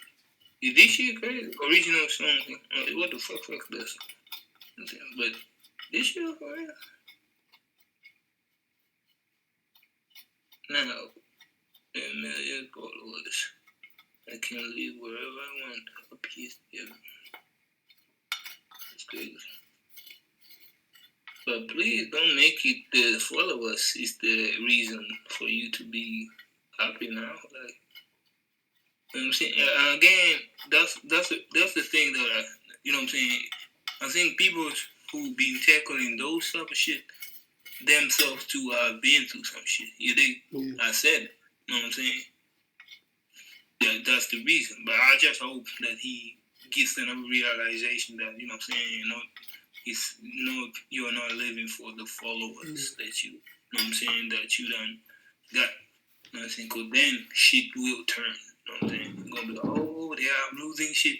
You know what I'm saying? Nigga, come on. That's the only thing I hope that he don't realize. Because, hey, man, you know what I'm saying? Everything what goes up. And they say it must come down because of gravity, but I don't know. You know what I'm saying? You don't have to necessarily. You know what I'm saying? But it comes down in the sense of you gotta rest at some point. You know what I'm saying? Because people feel like, you know what I'm saying, you can be all up for every time. At some point, you just gotta chill. You know what I'm saying? And that chill, that you gotta have that on your own. Whether you are, you know what I'm saying, you already on the top or not. You dig what I mean? Mm-hmm. Because once you on the top and you ain't got that chill, and then all of a sudden you down, you know what I'm saying, you don't know how, it's uncomfortable for you. It's gonna be, it's gonna be a whole crazy road. And that's what I'm saying. I hope it's not the followers that they get, because he said, you know what I'm saying, 2 months ago, 0 followers, he was about to take his life, you know what I'm saying? And now he got certain followers. He feels like he got to live now. And my understanding, the followers are the ones that, you know, I'm like, I hope you do something with your mental. They can kind of saying that it's because of those followers that he actually started, you know what I mean? That he, you know what I mean, that he has created a bond with those people, because once you tell people what you get, what you go through, yeah, of course, most people gonna have here for you, you know what I mean? So yeah, definitely stuff about you know what I mean. I mean, suicide is not it's not game for the people who are actually who are actually having conversations about that. They're not making jokes, so you have to, you know what I mean, not necessarily set them straight, but just have an understanding, I would say. Most definitely. Shit. Like, just random down, like, I felt that. Like, I literally have, like, goosebumps. Oh my gosh. The message was like, the music in the background was like, So, without the music, it was like, it hit hard. I was, like, normally when people, like, use that song in that trend, like, as a joke, but I didn't expect it, like, I thought it was going to be a joke, like, at the end of it. I was like, oh my god. TikTok, I've doubted you for some time now. But you get my type of approval now. You helped our boy out, and you got thumbs up from me. We can't really go out, and there's a lot of people that are, out of work. And if you have a phone and you have the TikTok app, or you have YouTube, or if you have Instagram, you can make content and provide, income of your own from your own content and your own creativity. And that's exactly what he did, and I respect that. Fame is hard to handle. You're a product. Once you get famous, like, you are no longer a person. That's what I'm saying. She's saying exactly what. It's to get the attention, like, when nobody cares about them. But you're not going to get people to care about you. That's the thing, you know what I'm saying? Because if you really trying to tackle the shit that you want to be famous or some shit, I feel like you gotta come with some type of ignorance, you know what I'm saying? Because you see all these, you know what I'm saying, they are really some dickheads, you know what I'm saying? But somehow I'm like, you know what, I get it. It's better. Because if you ain't like that, you too kind, they gonna walk over you. You know what I'm saying? So it's better, you know what, to be the most big-headed person, but somehow popular. You know what I'm saying? Somebody come up to you, you know how to act. You understand? He has to know his whole image is being angry. So people see him as a video and he's like, hey, cool, like, I want to be positive and be myself and show who I am. They're like, no, we don't want that. Be who we want you to be in this picture.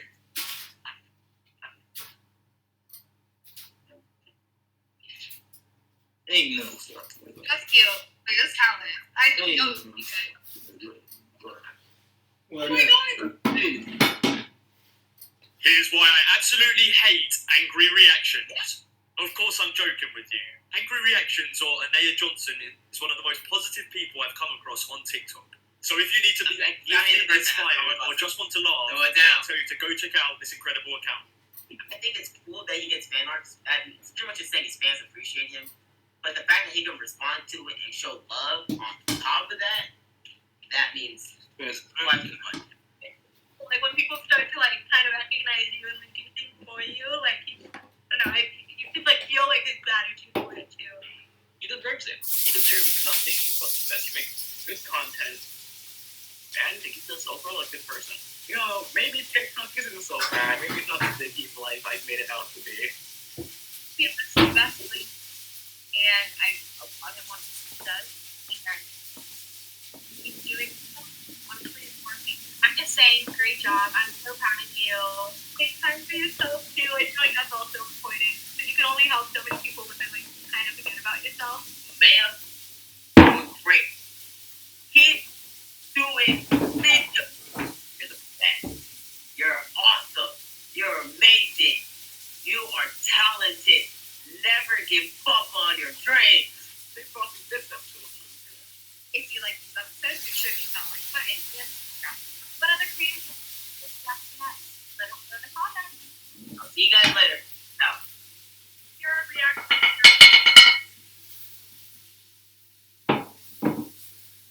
Let's do.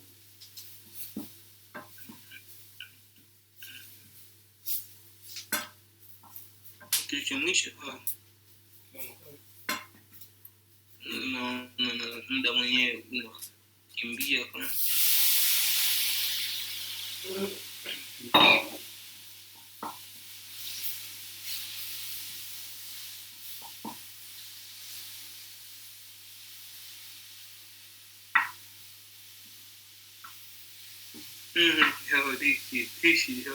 This 20-year-old basketball star might have ruined his life. On Thanksgiving morning, while the world was lathering up their turkeys and watching football, we were fed some very disturbing news. Images and video evidence of Josh leaked online that displayed evidence of him in an alleged relationship with a woman under the age of 18. So, man, Josh, showing a beautiful stuff like that. Oh my god.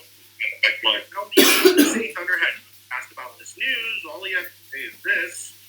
Personal matter. Well, Josh Giddey himself was betrayed.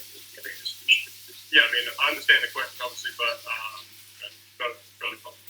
Now, here's the craziest part of all. Josh Giddey was raised in Melbourne, Australia, and plays for the Oklahoma City Thunder. The legal age of consent in both Australia and Oklahoma is 16. Despite that, this shocking news is leading many people to say that this 20-year-old basketball star might have been life. On Thanksgiving morning, while the world was lathering up their turkeys, Why did they have to get him, bro? Why did they have to get my favorite white boy, bro? Like that, why did they have to get him, bro? See, I know, man. My man's out there.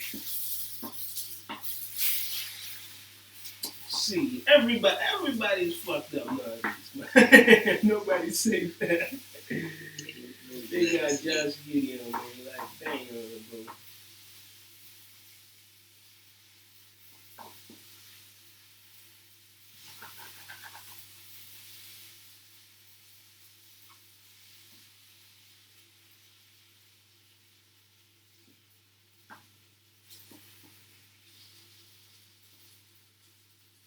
You see? No one is safe in this bitch, man.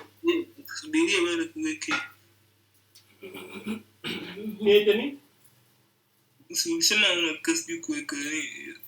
Odin.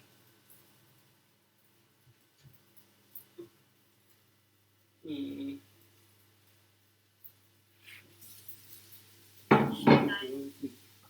Probably from one of my classmates, and I found out that four of my classmates are doing their own island.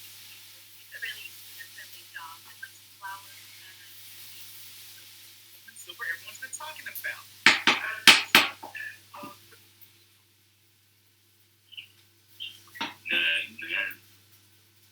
That's good.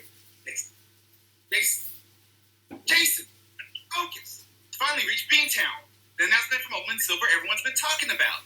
As the sun sets, the sun is up. Please let you really cool word. You know, be a wicked good recently? Modern day Larry Bird. Oh, yeah. Wicked. How quickly they forget about us. You, selfish, won't win us a ring of influence. You're only saying that because we thought we It's a troll. Worse, it's a Joel.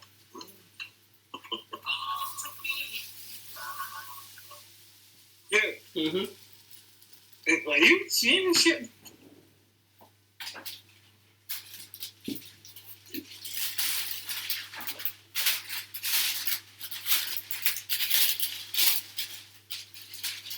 Remember my game plan, Joel. No need to charge me.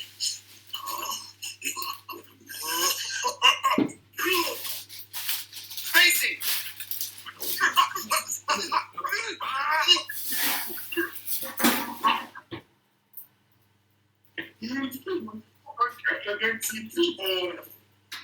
The trash talker.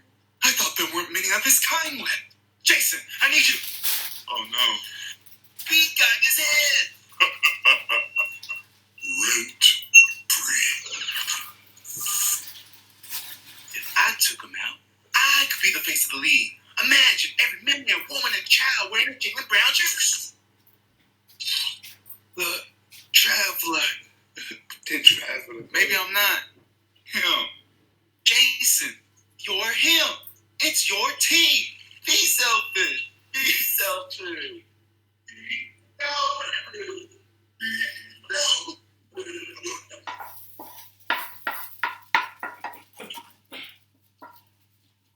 I haven't seen this in years. It's Mamba mode. Stop mode. He can't get it. Bye, He can't get it. One day you won't disappear when we all I need think you. the only one who we possible to go down Lambo Motors. Jason King. Too bad it's a wings league now.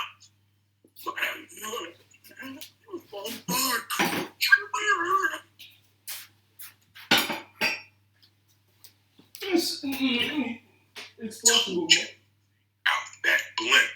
Hey, look, I did shoot a Powerball like all summer. Gentlemen, we will remain the face of the game. But we must do everything we can to stop them. Leave no stone unturned before they become too powerful.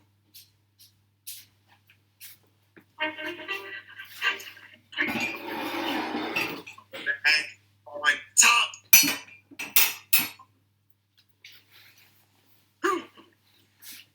Okay, you've had your shot. It's my time now. Luka, if anyone's taking the MVP item from Jokic, it's the winner of last year's 1 seed. And how'd that work out for us?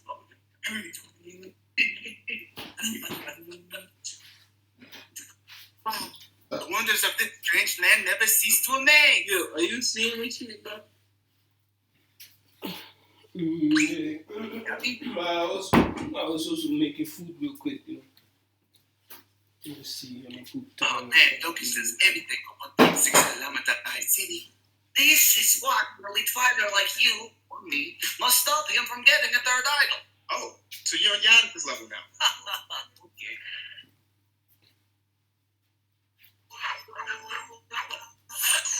This is the closest I've been to a real trophy. Jokic the Pipito Ring! Oh, did you got the Giannis one? Point guard, show me the way. Huh? Chris? DeAndre? Well, I'm used to being alone. Here. Hello. Here we go.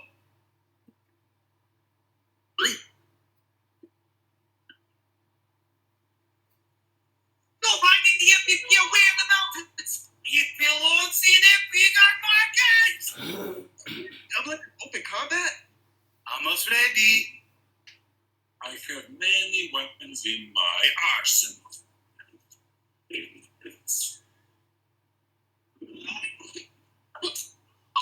In the bag? Who does it?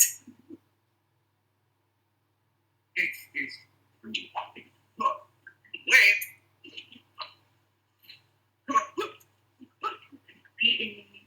It's what I am without look.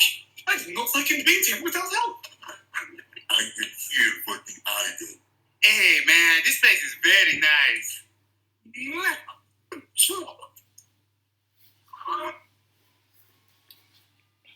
I will not be killed.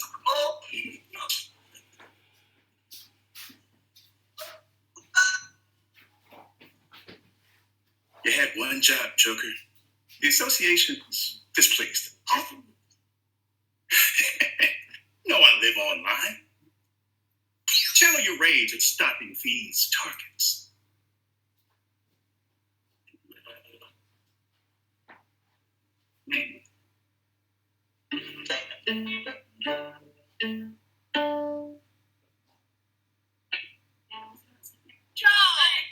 It's down to the draft plan. I haven't seen Brick City this happy since we switched consoles. Hopefully, I can be a good face of the league forever. What's going on?